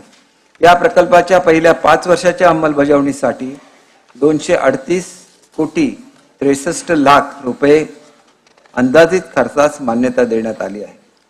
मुंबईतील वरळी येथे आधुनिक प्रशिक्षण व कौशल्य विकास भवन उभारण्यात येईल.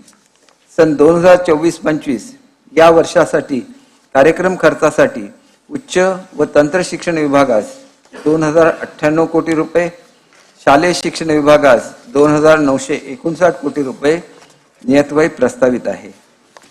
व्यावसायिक शिक्षण, नाविन्यता, कौशल्य वृद्धिविषयक योजनांची अंमलबजावणी तसेच गुणवत्तापूर्ण पायाभूत सुविधा आणि कार्यप्रणालीच्या बळकटीकरणासाठी जागतिक बँक सहाय्यित मानवी विकासाचे उपयोजित ज्ञान व कौशल्याचा विकास या 2,307 कोटी रुपयाच्या प्रकल्पास शासनाने मंजुरी दिली आहे.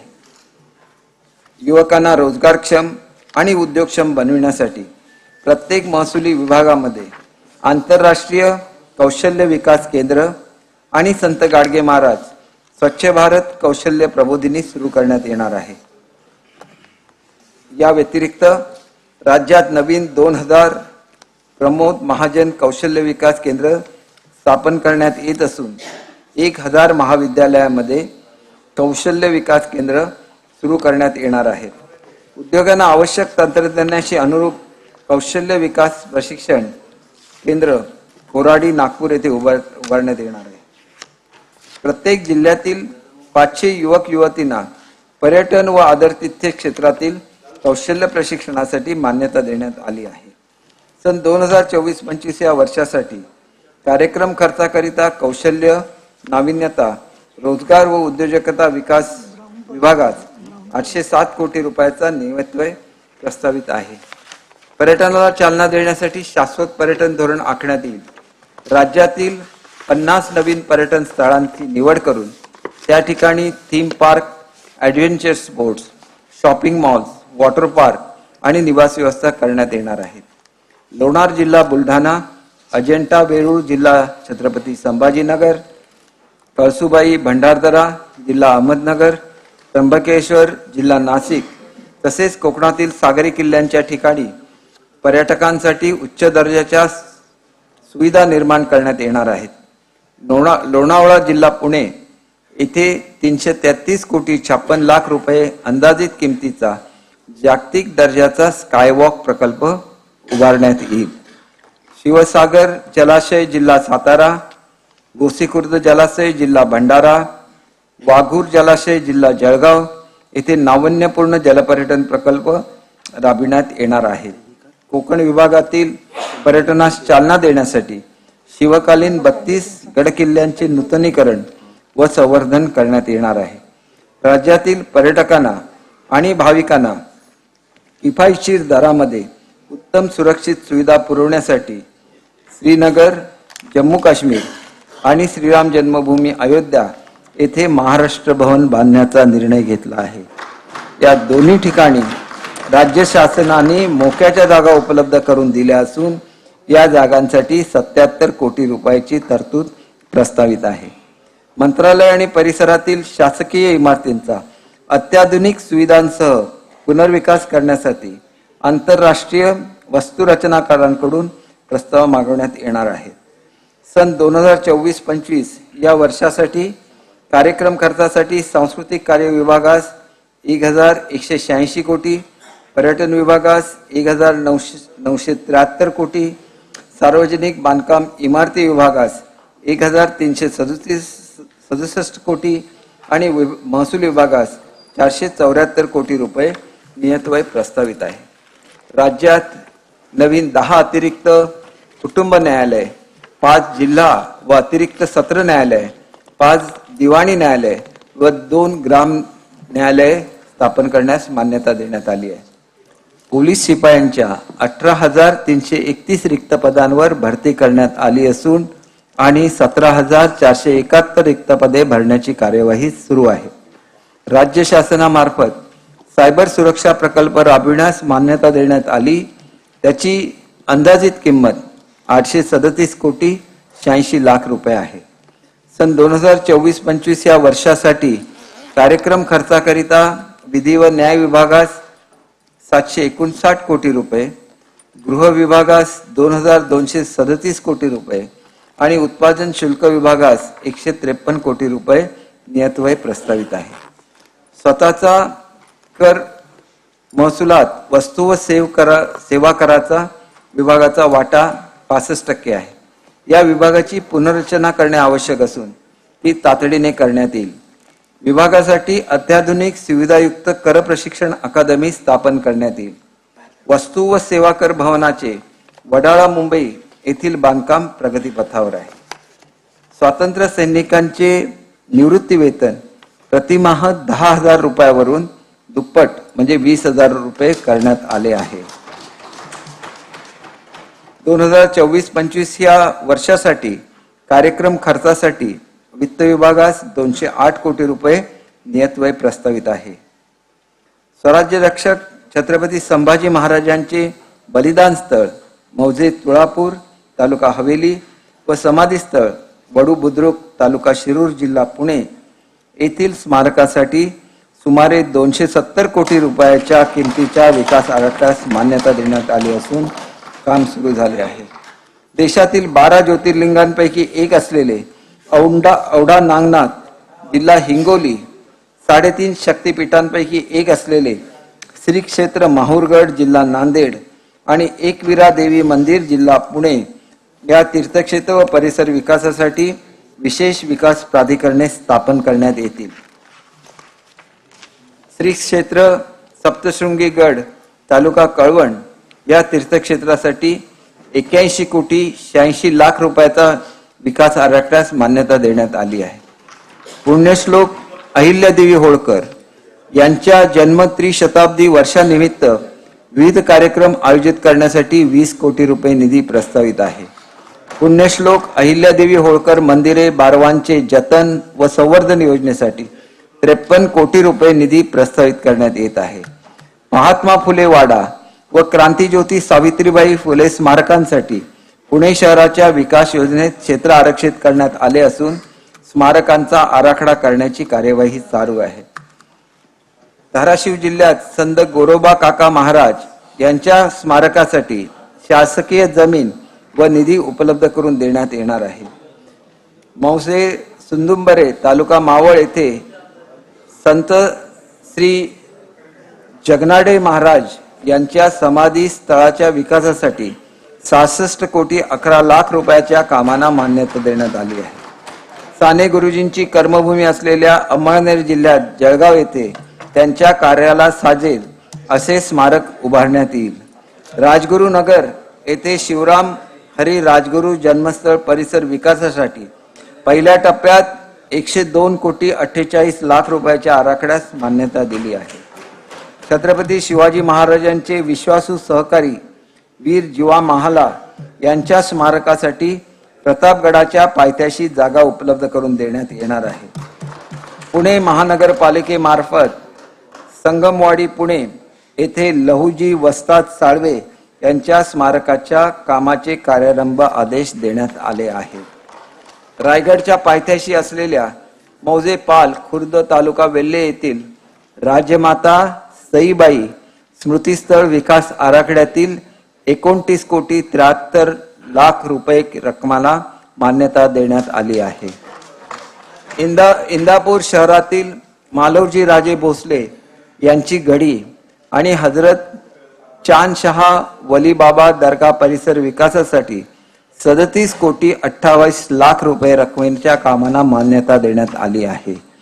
सन 2024-25 या वर्षासाठी कार्यक्रम खर्चाकरिता नियोजन विभागास 9,193 कोटी रुपये आणि रोजगार हमी योजना प्रभागासाठी 2,205 कोटी रुपये नियतव्यय प्रस्तावित आहे. महाराष्ट्राबाहेर मराठी भाषेचे संवर्धन करणाऱ्या मराठी मंडळांना अनुदान देण्यात येईल. मराठी मंडळांची इमारते, वास्तू व स्मारकांच्या संवर्धनासाठी आवश्यक निधी उपलब्ध करून दिला जाईल. गोवा व दिल्लीप्रमाणेच बेळगाव कर्नाटक येथे मराठी भाषा उपकेंद्र स्थापन केले जाईल.